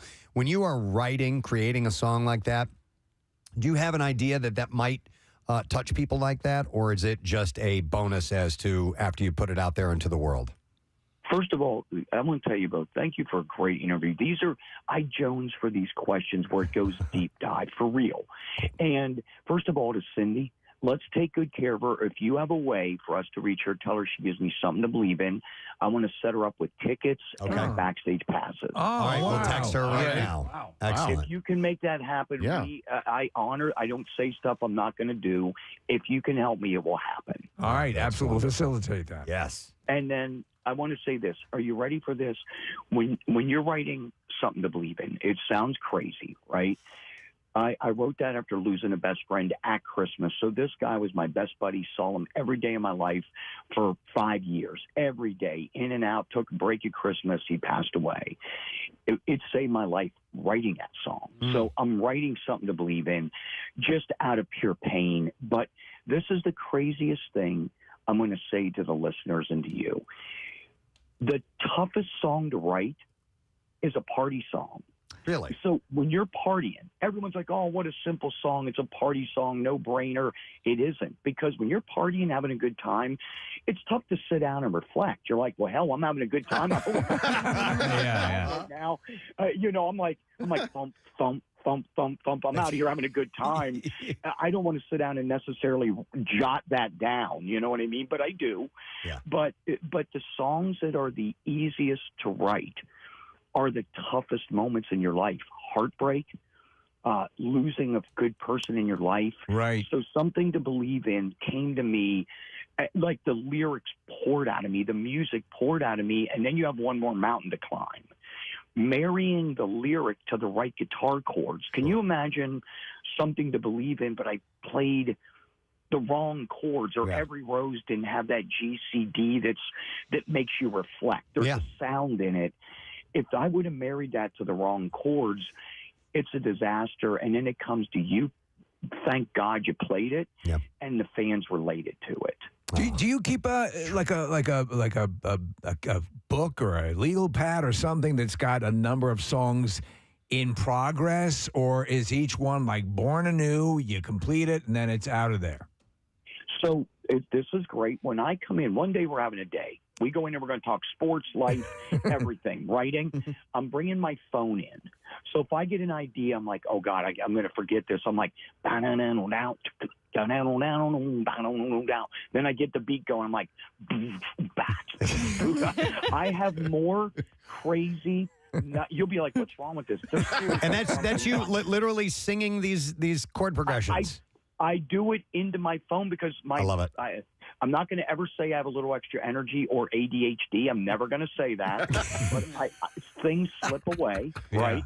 And I also have what my daughters, Rain in Georgia, refer to as Dad's hillbilly hard drive, which is everything written on paper. They're like, Dad, you have a notebook like it's the 60s. I'm like, no. What are you talking about? You write stuff down. You don't forget it. They called it my hillbilly hard drive, and I, honestly, God, I laughed so hard. I go, that's a good one. It's funny because there was a true story from I forget who it was. Metallica was Kirk Hammett. Kirk Hammett. All these songs that he was working on, like dozens of them on his iPhone, lost the phone. Yep, and gone for good. But okay, so here it is. The same thing. I have to send those. I airdrop those off to our productions. Like I'm like, I just boom. You're saying what I'm saying. Yeah. But my hillbilly hard drive has never. Let's say this has never burned up yet. Right? There you go. That's wonderful. It's in the bag.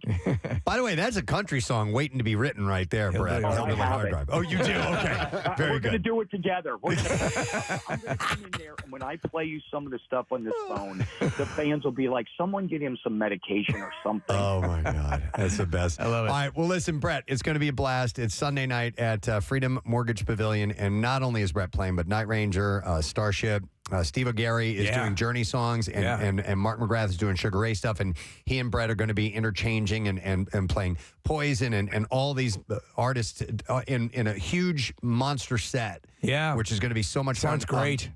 People can get tickets at livenation.com, so make sure you do that. Brett, it is always just a joy to talk to you. Thank you so much for coming on today. And thank you for giving us so much time and being there and being a soundtrack to my life. And we'll take good care of Cindy. Yes. And we're going to honor our hometown heroes on that stage and just tell them a big thank you. And you guys rock. And thanks for all the love it. Thank you. Bret Michaels, guys. Thank you. All right, we'll see you, my man. He's the best. He's got so many great stories. Just a super nice guy, and that is going to be a fun show. So if you got your Sunday open, weather's looking great for Sunday as well. Get your tickets now at livenation.com. It's actually called the Party Gras 2023. There you go. It's pretty easy. So get that. All right, we need to take a break. I know we haven't even done the Bizarre File yet. Let's do everything next. All right, we'll take a break. We'll come back. We'll do our super set when we return. Stay there. Preston and Steve on 93.3 WMMR. See what you've been hearing. His thing is me shooting him by accident. So on a day, of course, it's empty, and we just sound affected. Okay, so we just it's just physical, and then after that, you sound affected at the end. Damn, that was funny. And the director is Tim Story. Tim Story, who did Barbershop, Fantastic Four, and Think Like a Man. Great movie. Now, Barbershop, I assume there was an improvisational atmosphere. Did you get to do a lot of improving on a movie like this? Oh, yeah, no doubt. You know, I think when you get it right, you know, you start off with a funny script that you're laughing at out loud when you're reading it, and you make sure that script is tight, but you do leave room for the actors to play. And Tim says, you know, get it off the script once, and then y'all can have fun with it. And then, you know, this dude, he don't stop. You know what I mean? He don't stop. I improv because I can't read. So I basically, I have problems with my T's, H's, and R's. So I'd rather just wing it sometimes. You when got I the don't Danny recognize Glover the thing word. going on, right? If I don't recognize the word, I just go off book. That's my motto. Kevin, I have to indicate how proud Philadelphia is of your success. Thank you, man. I mean, because you've been here in our studio before, and I remember last time you were here was back in 2009. You were playing the Tower Theater. That's a big room, and we were all impressed at how you were, continuing in your success on the way up. And then the next thing, you're selling out the Wells Fargo Center, man. Yeah. Dude, it's amazing. It's unheard of, man. I try not to think about it because I don't want to go crazy. Well, you know what? To me, you're doing it the right way because it seems like you keep you enjoy your work and you enjoy your personal life and you keep them both. Yeah. Because you don't, you're not. They don't get blurred. I think guys who let that get blurred end up. I like Steve. I like Steve, man. Steve gets me. I like Steve, man. I don't know where Steve got his research from, but he ain't been wrong yet. Steve is all right, man. You know, y'all should do the sequel together. Man, Steve chemistry is great, man. While you guys are riding along and ride along too, maybe you're listening to the radio while driving through Philly. I think so. I'll take that. Or Steve is the gamer. I don't know, something, man. We go to Steve's house. He's got all types of weird gaming artifacts. You and I are drinking milk together. Something. I like it. I did want to say, though, on behalf of the city and everything, your generosity has been fantastic. Thank you, man. A whole bunch of computers. And there was that little incident where some of them were clipped. Yeah, they stole them. Stole computers. You're trying to do something good for the city. Oh, son of a... Yeah, Steve, I mean, Kevin, you didn't donate the computers and then steal them back. No, listen. That ain't cool. I didn't steal Kevin, them back. that ain't cool. Here's the thing. Let me tell you something about old Kevin Hart. See, here's the thing. You can't keep old Kevin Hart down. At the end of the day, I bleed Philadelphia. So at the end of the day, I step up for my city. And I understand where our public school system is, and I understand the problems that we're going through. So rather than being a talker, I took it upon myself to take my own money, $250,000 I did. I took it out of my account, and I bought the computers. I didn't want any help. I didn't go after sponsors. So being that somebody came in and stole them, all you do is motivate me to do more and to do it bigger. And at the end of the day, my job is to just give kids hope that are in the same position that I was in, that are coming up in the same community that I was in, to show them that, hey, look, you know what, guys care, people do come back. These guys don't make it out the city and just go on to do whatever. The fact that they still physically see me and they can still talk to me and reach me, that's all I need. I know that I'm reaching somebody and giving them that motivation. Cube, I'm such a good dude. Yeah, you are a good dude. You are a good dude. All right, well, listen, the movie is opening up on the 17th. Like I said, it looks hilarious. And as Steve said, we're looking at a franchise, I think. I mean, it looks that way, It looks great. It's called Ride Along. Make sure you go check it out. Thank you, Kevin Hart and Ice Cube. Good luck with everything. Thank you, guys. I appreciate it, man. You bet. Let's hear it, man. Yeah. Ice Cube and Kevin. I had somebody tell me yesterday, I'm going to bring it back to this. They were like, it was so enlightening to hear you guys talk about a female-based product, the menstrual cup, not fart jokes and porn. Here we are. We're back. And we just did it all. Don't worry. We did it all. Absolutely. Hey, this might be the perfect opportunity. All right, Marissa, I sent you guys this instructional video. Oh, my God. Oh, yeah. Yesterday. Did you watch it? I heard you watching it in the office, and I could hear it, and I'm like, what? It's got to be some sort of sex toy or something. So it's this bizarre product, and I sent it to all of you guys, and the subject line I used was instructional video. Please watch. Nobody got back to me. Like not one person responded to me, and I'm like, did I offend Marissa and Kathy? Well, I know I didn't offend Kathy because she was in the same room. But that's a terrible feeling when you send out something you think, oh my God, did I cross the line? Right. And I wanted to watch it, and you were making such a thing about it that I wanted to not be distracted, and I never got around to it. Marissa, see if you can grab the audio from that, and I don't know if it's fully. If we can play it or not, but there are specific body parts. I don't think it talks about insertion or anything like that, but it is this quote-unquote massage piece of machinery that is one of the most involved-looking things I've ever seen. If it's indeed made for, it has to be. Back here is the carburetor. Oh my God, it's complicated. Oh It is. yeah, and it is there for pleasure, right? You know, if you make it all the way through, okay, you know, because things go in things and other things go in other things, and There are some things that and we've talked. I remember one time we did. I think we were doing an appearance at maybe Brisquet's store or whatever when it existed, and there were things in there I would have thought were actually involved in construction that were that. There's no way that is a sexual thing. But Kath, when you were talking about sending things to people, and I have done that, I've sent things to you, and I'm like, oh, I shouldn't have done that. And then I go, oh wait, no, she has sent me the picture of that guy sitting on the on the side of his bed with his giant penis. with his giant thing hanging out. I'm like, okay, I think I might be safe here. I love when they will insert.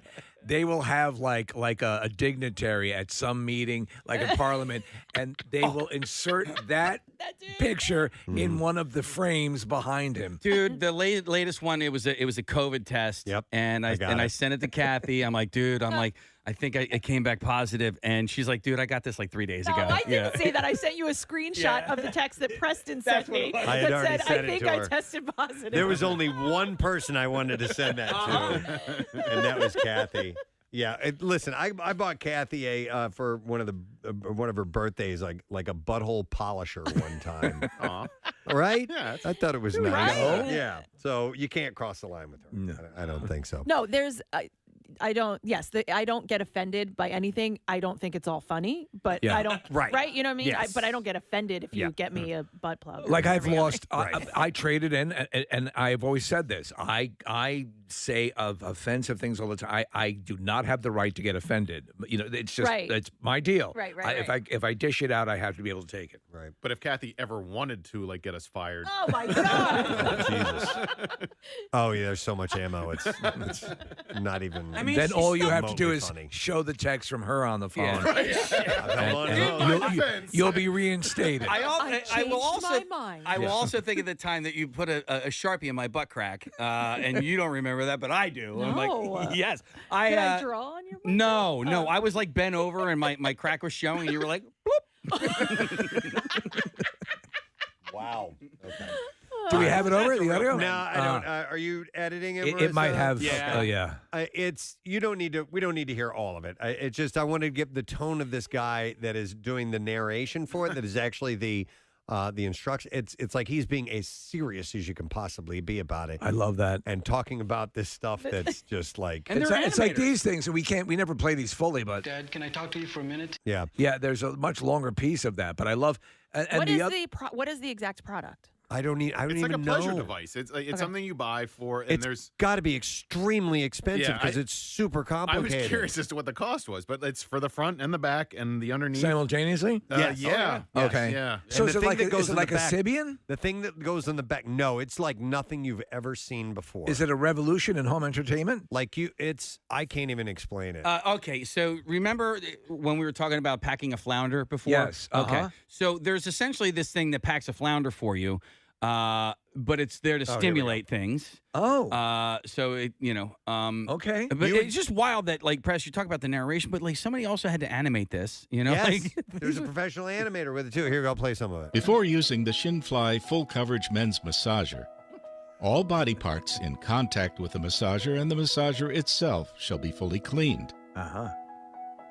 Music. After assembling the massager, lock the rear massage bar in the initial position, adjust the front massage bar to the maximum angle away from the body, and tie the belt at the waist. There's a belt. Smear the orange lubricant on the anus and surround. Whoa, you got to watch that one. She missed that. She missed that one. It's okay. I would say the anus sensor. Yeah. So. It is funny what we can and can't say because, like, it's all technical terms. It is. There are some. We get away with murder in so much. And skin. Yeah.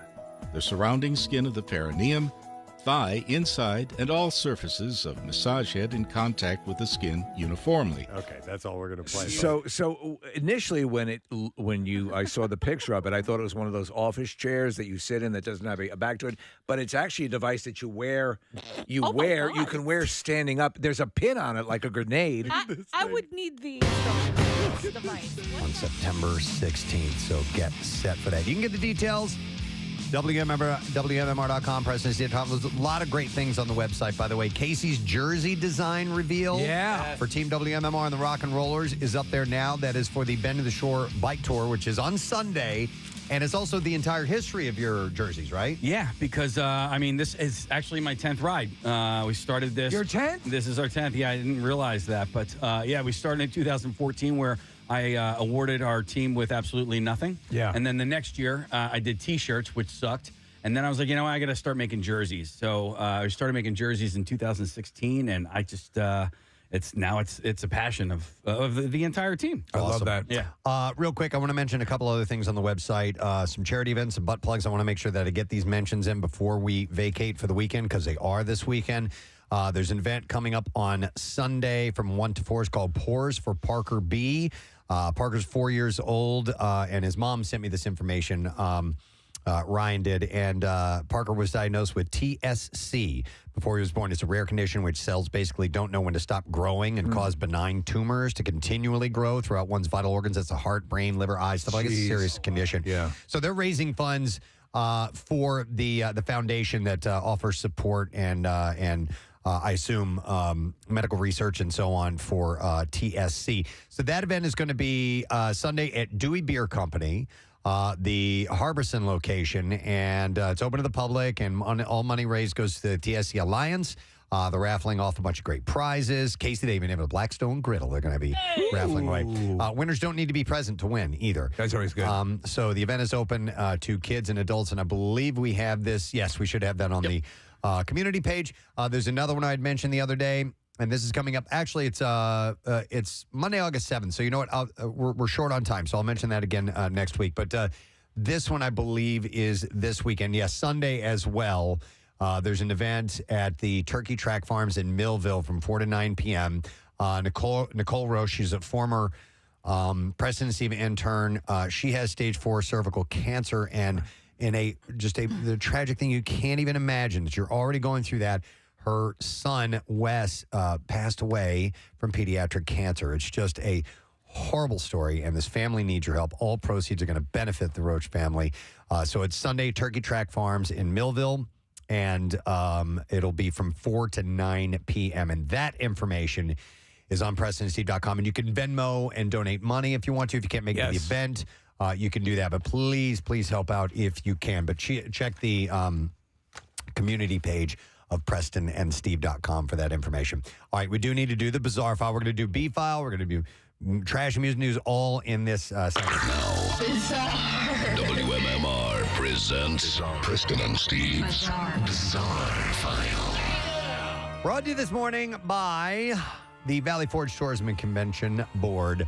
July is Crave Monco Month, a celebration with promotions that highlight the hundreds of eateries, breweries, and restaurants that make Montgomery County, Pennsylvania, the East Coast premier dining destination.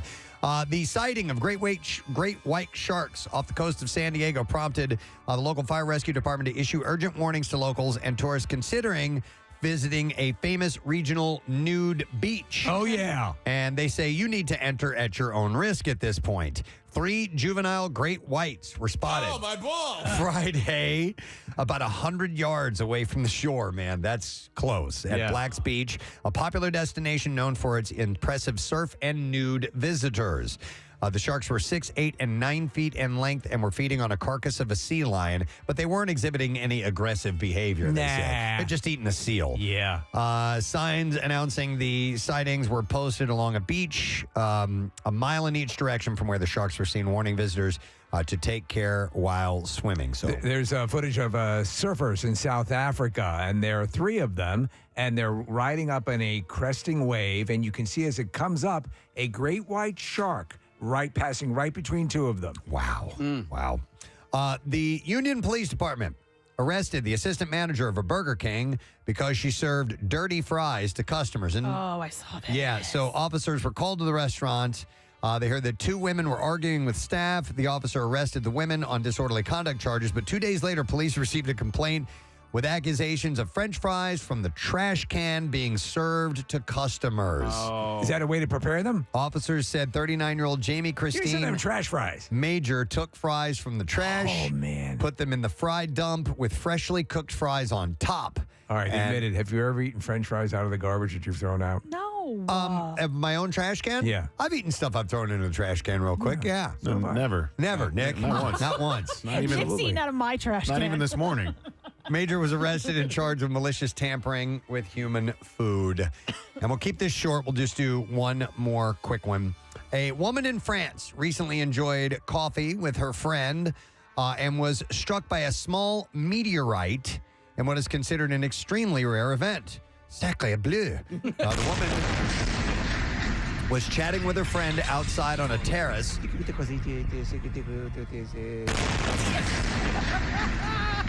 when she was hit in the ribs by a mysterious pebble. She said, I hear a big boom coming from the roof next to us. In the second that followed, I felt a shock on the ribs, and I thought it was an animal or a bat or something, and we thought a piece of cement, the one we apply to the ridge tiles. She's speaking French. But it didn't have the color, she said. So from the building above her, probably she thought something fell off. This is the second story I've heard of a small-sized piece of a meteorite, I guess, hitting somebody like this. Meteoroids originate from other large bodies, primarily asteroids, but also the moon and other planets like Mars. Meteoroids can be rocky, metallic, or a combination of the two. There it is. Hey, a meteorite. Most meteoroids disintegrate completely as they speed through the Earth's atmosphere at tens of thousands of miles per hour. Of these that don't make it to the ground, or that do make it to the ground in some... However, celestially speaking, we are at little to no risk of having an impactful collision from one of these objects. Typically, only a small percentage of the original object survives. When meteorites are found, they tend to range between the size of a pebble and a fist. So it's very rare that this had happened, and it did indeed occur. All right, that's it. A short bizarre file because we ran really, really late today because we had some awesome guests. We are going to ask a lesson question, and we're going to give away a 4-pack of tickets for Six Flags Great Adventure. And I think we're going to go with this. Where does Kim Kardashian shop exclusively?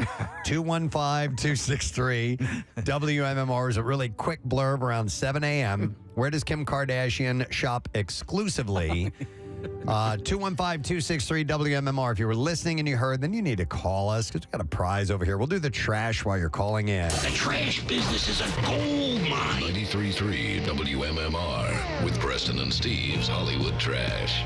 Let's just get right into it. Steve, what's going on this morning? All right, well, talking about Kim Kardashian. She says she was not looking for love when she met Pete Davidson. Said Kim, quote, I just turned around and there it was, so I followed it back to Pete.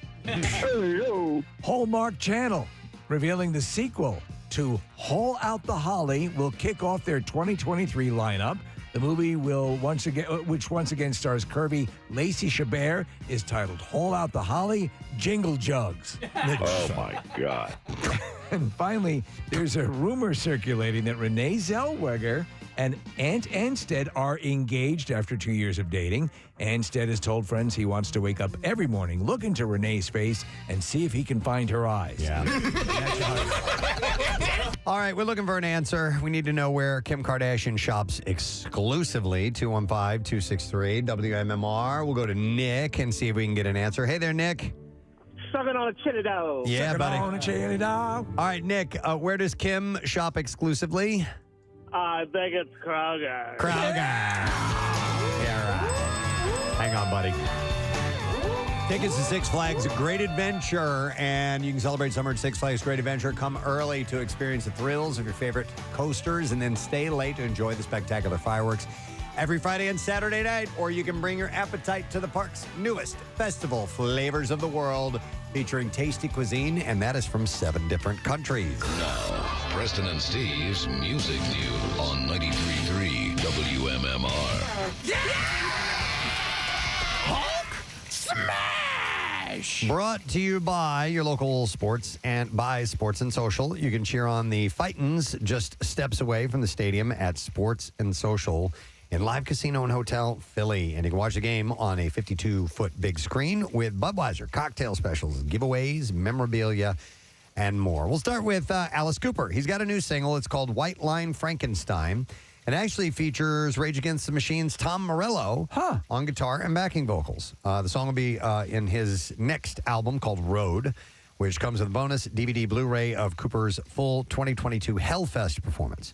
The album also features appearances by MC5's Wayne Kramer, Buckcherry's Keith Nelson, and guitarist Kane Roberts as well. The band Queen is now among the few artists to ever be recognized with the Brit Billion Award in celebration of the band's achievement of like a billion. in passing 1 billion streams in the UK. Brian May and Roger Taylor received their personalized trophies in the month that Queen's self-titled debut turns 50. Brian said, "We're grateful to all our fans that support us and continue to enjoy our music. Rock on BPI."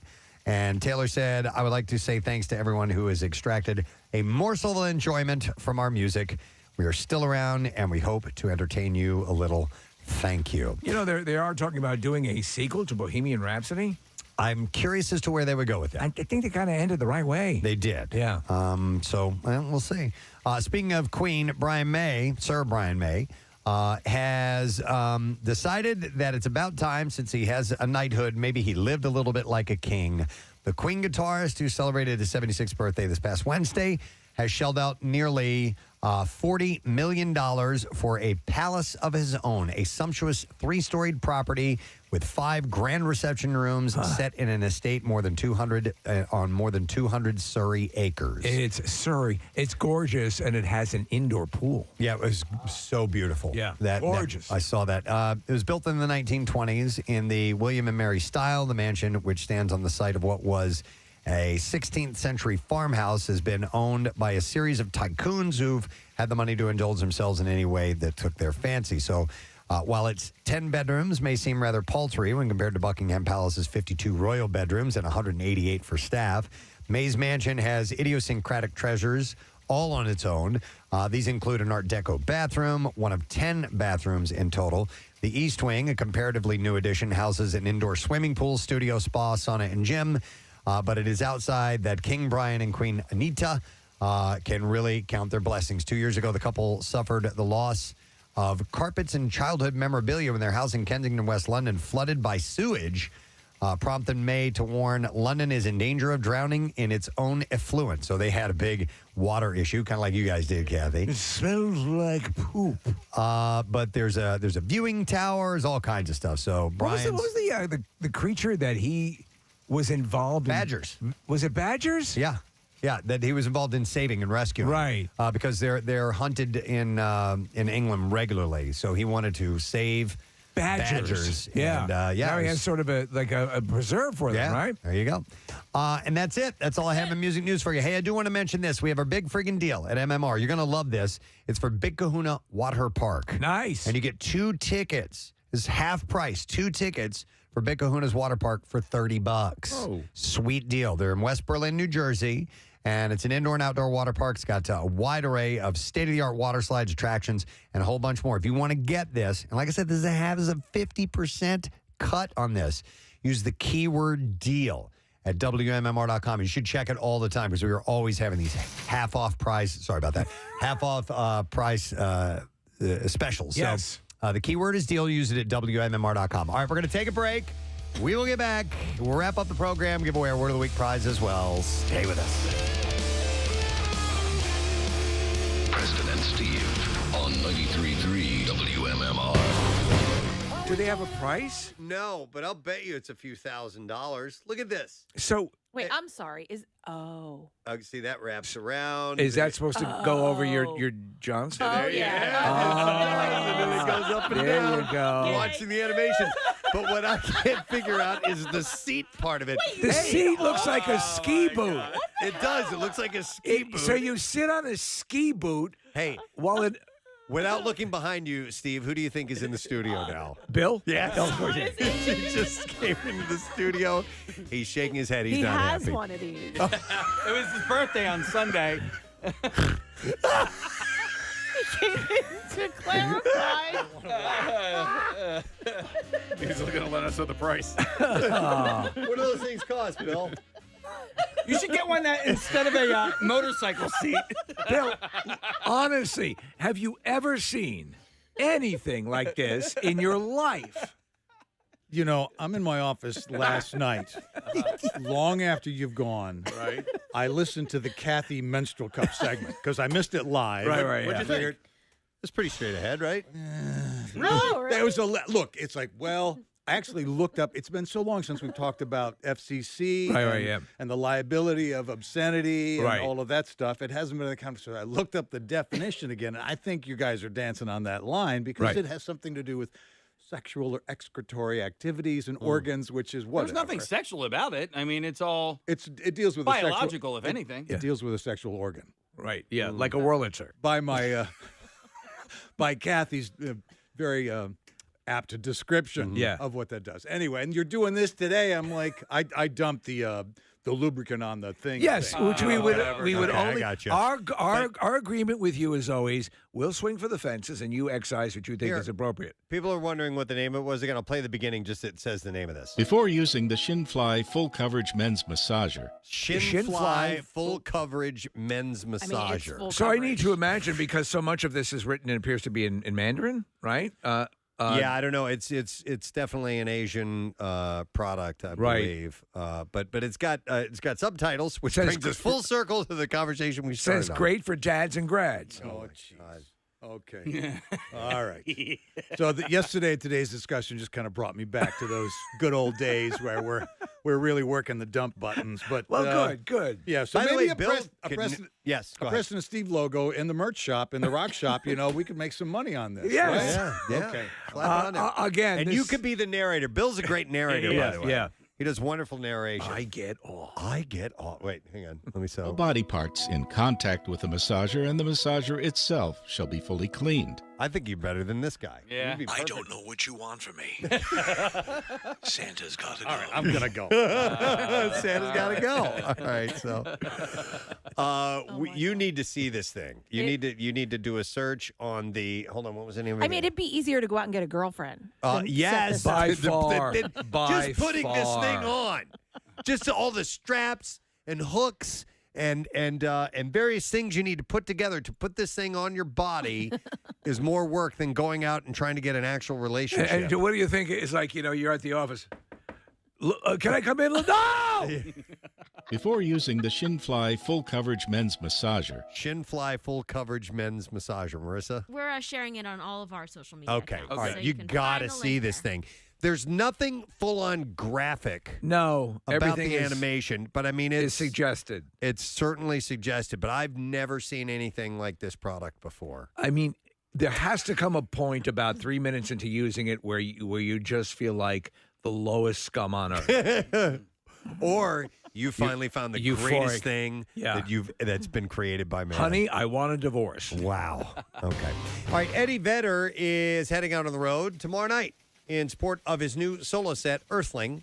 Vedder kicks off a 9-date run at New York City's Beacon Theater, although he played a surprise show last night, right, Nick? He did, yeah. He was in a place just outside of New York City, and the Earthlings were with him, and that's Chad Smith and Josh Klinghoffer and a few other guys. And so there's a whole bunch of songs that I've never heard of that he did last night. And then, tomorrow night at the Beacon Theater, and then Friday night at the Beacon Theater. And I will be attending Friday night show. Very cool. Yeah. Nice.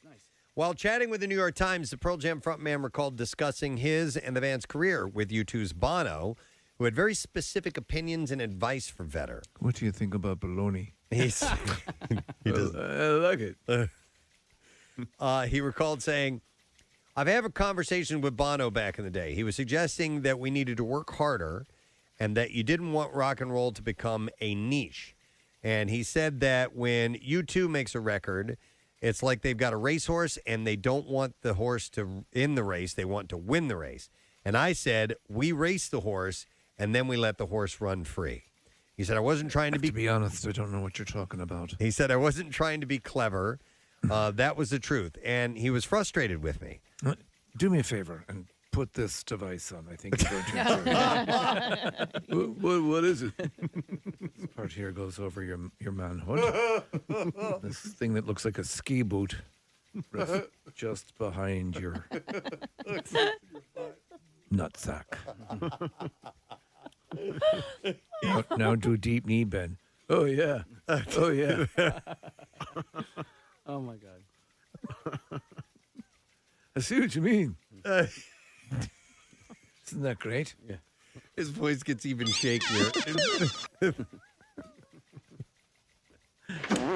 There you go. Wow. That's unbelievable.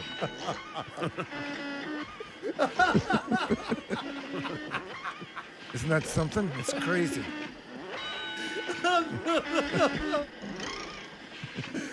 You had to have heard our earlier discussion in order to understand exactly what we're referring to. But the video is now on our social media if you want to see. I call this part the everlasting bum stopper.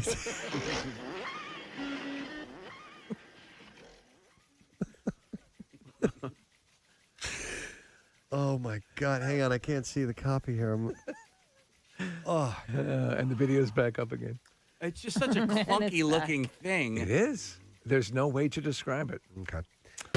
No, you may not want to eat for this next segment that we're going to talk about. Oh, man.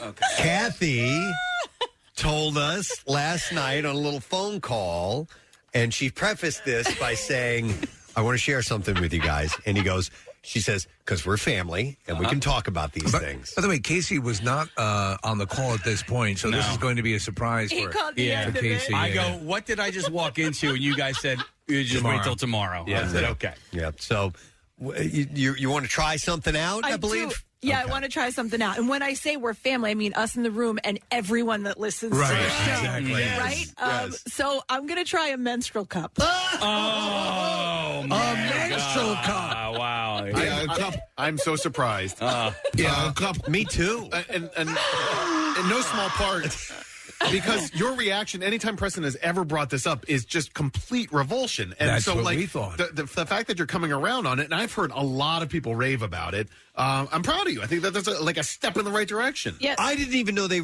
still existed. I thought that this was a thing from years ago. Now, listen, I don't know nothing about menstrual sickness and all that.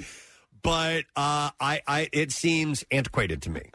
Well, so I think it's becoming a little more popular because they're saying that there's benefits to it. It's safer than wearing a tampon. It holds more, so you can go throughout the day, without having to change it. It's better for the environment, things like that. Okay, so when you're saying it holds more, are we talking like a quart or what? Well, Steve, I haven't used it yet, so I don't know, and that's part of my issue. I wanted to. I'm hoping that Mother Nature, the flow, kind of goes along, and I get it on the weekend because I'd love to try it, not having to come to work. Well, isn't that a big? Well, you had mentioned in passing last night that was one of the things they mentioned. Don't take your first cup out for a spin while you're going into work. Yeah, so apparently, yeah. So I'm on a group text with my girlfriends, and the cuppers. I think that 3 out of the 3 out of the 5 of us use it, and they were like raving about it. Go for it. No, you have to. Here's the one I use. Here's the one I use. There's different options out there. And so, do they have Yetis? So me and the one girl who don't use it, we were like, okay, well, give us the what should we do? And the suggestions were, don't try to take it out the first time, at least, or until you get used to it, anywhere but your own home and possibly even the shower. Not at the mall. Right. Well, that's what I'm worried about. I'm like, not on all white Wednesdays. Well, and so my other all white Wednesday. My other issue is, how much does it hold? Because again. As Preston said, we don't know, nothing about this. And I too thought it was something like an antiquated, turn of the last century sort of thing. But so I do understand that it's probably very safe. The purpose is will it stop any flow? Will it? Well, yes. So it basically dams it up, correct? Yeah, it holds it. So when you take it out, it's still there, and you have to clean your cup and stuff like Joe that. V on 93.3 WMMR. It's everything that rocks. Living on a prayer. 4 minutes after 11 as we go into the weekend. Oh, a little tardy. Little no sad, bro. But today has been one fun radio program. It's been great. A lot of great people on the show today. And I got a number of thank yous that I definitely need to do. And then we'll get to the letter of the day for the Word of the Week prize and give that away. But first of all, I would like to thank Godfrey for being here this morning. Yeah. Godfrey, full of energy as always. He's great. And it was his birthday today. Yes. So Casey made sure that we had a little cookie cake for him that we got from Acme Markets. I did not. That was all Marissa. Okay. Marissa's on it today, as she always is, but with the food, she went over the top. So thank you to also, and by the way, he's performing at Punchline tonight and tomorrow. Lisa Ann Walter. Yeah, she was great. From Abbott Elementary and Parent Trap and all kinds of great movies and shows. And she's a very, very funny woman. Her shows are sold out at Helium Comedy Club. She didn't even need to come by here. But Marissa also had food for her from DeBruno's and also Isgro Pastries. Wow. And you can find Isgro's Pastries, legendary Italian market bakery if you already don't know about them. 10th and Christian and DeBruno's as legendary as well. 80 years in the Italian market. Located on 9th Street. But they did these huge spreads. It was unbelievable. For her, and she was freaking out over the whole thing. So that was a lot of fun. And then we just had this. Oh, and also Pete. The mayor of Mayfair, who called in while we were talking to Lisa. He was hilarious. We got him tickets to that show. And then we had a fantastic conversation with Bret Michaels, who loves this area, loves this radio station, loves playing shows in and around town. And he is going to be playing at the FM Pavilion Sunday night for this Party Gras with Night Ranger and members of Journey and Starship and Mark McGrath. And then we had listener Cindy texts in about Bret Michaels, and Bret gave her backstage passes and tickets to the show. I love it. So that's a productive Friday. It was a pretty magical morning today. It was a lot of fun. So hopefully you've been a part of it. If you're just tuning in, you're catching a little bit of this, you can check our stream on YouTube. It's all there, and you'll be able to see those people as well. Or you can check our podcast out at WMMR.com. There is a lot to be had. So today has been a bunch of fun, so much so that we went over an hour into Pierre Robert's program. Latest ever. Latest. Ever? Today's a record, yeah. Okay. Oh, is it? Wow. Today is the latest you've ever gone. 11:07. 11:07. My sweat set will be a 30-second commercial.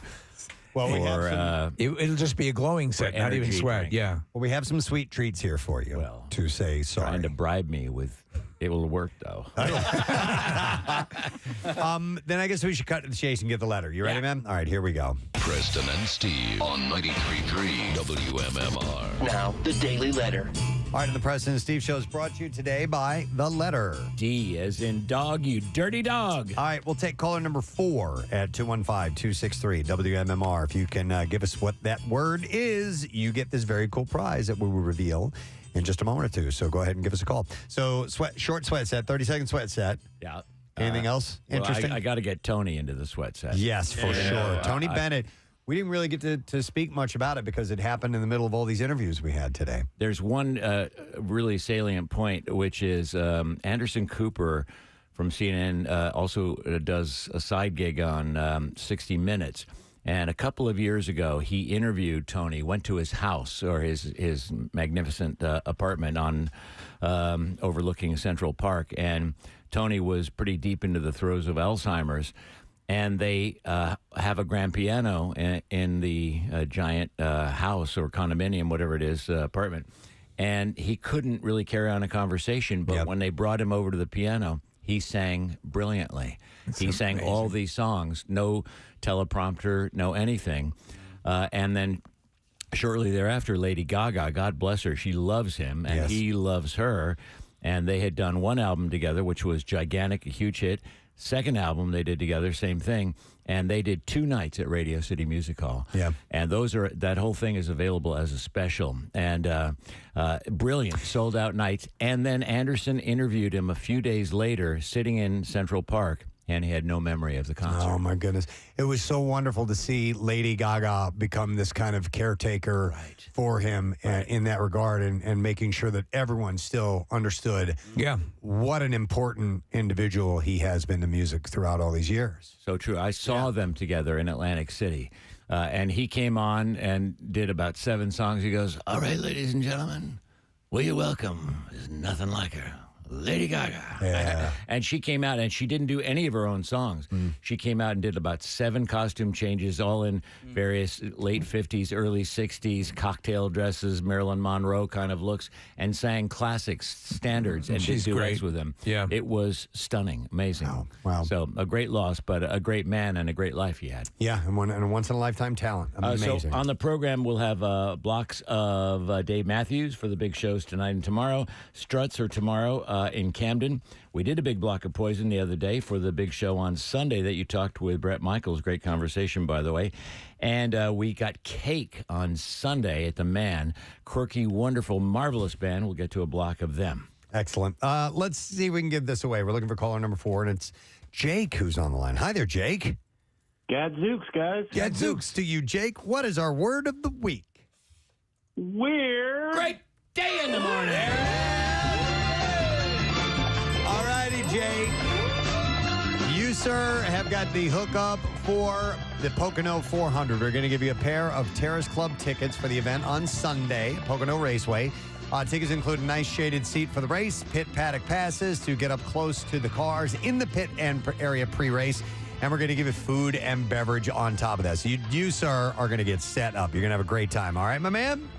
You know, I've collected every word of the week for the last 2.5 years, and I have a spreadsheet, and I finally won. That is great. I love That's it. I so wonder if cool. there's a sentence we could create out of the last 2.5 years of all the words of the week. Wow.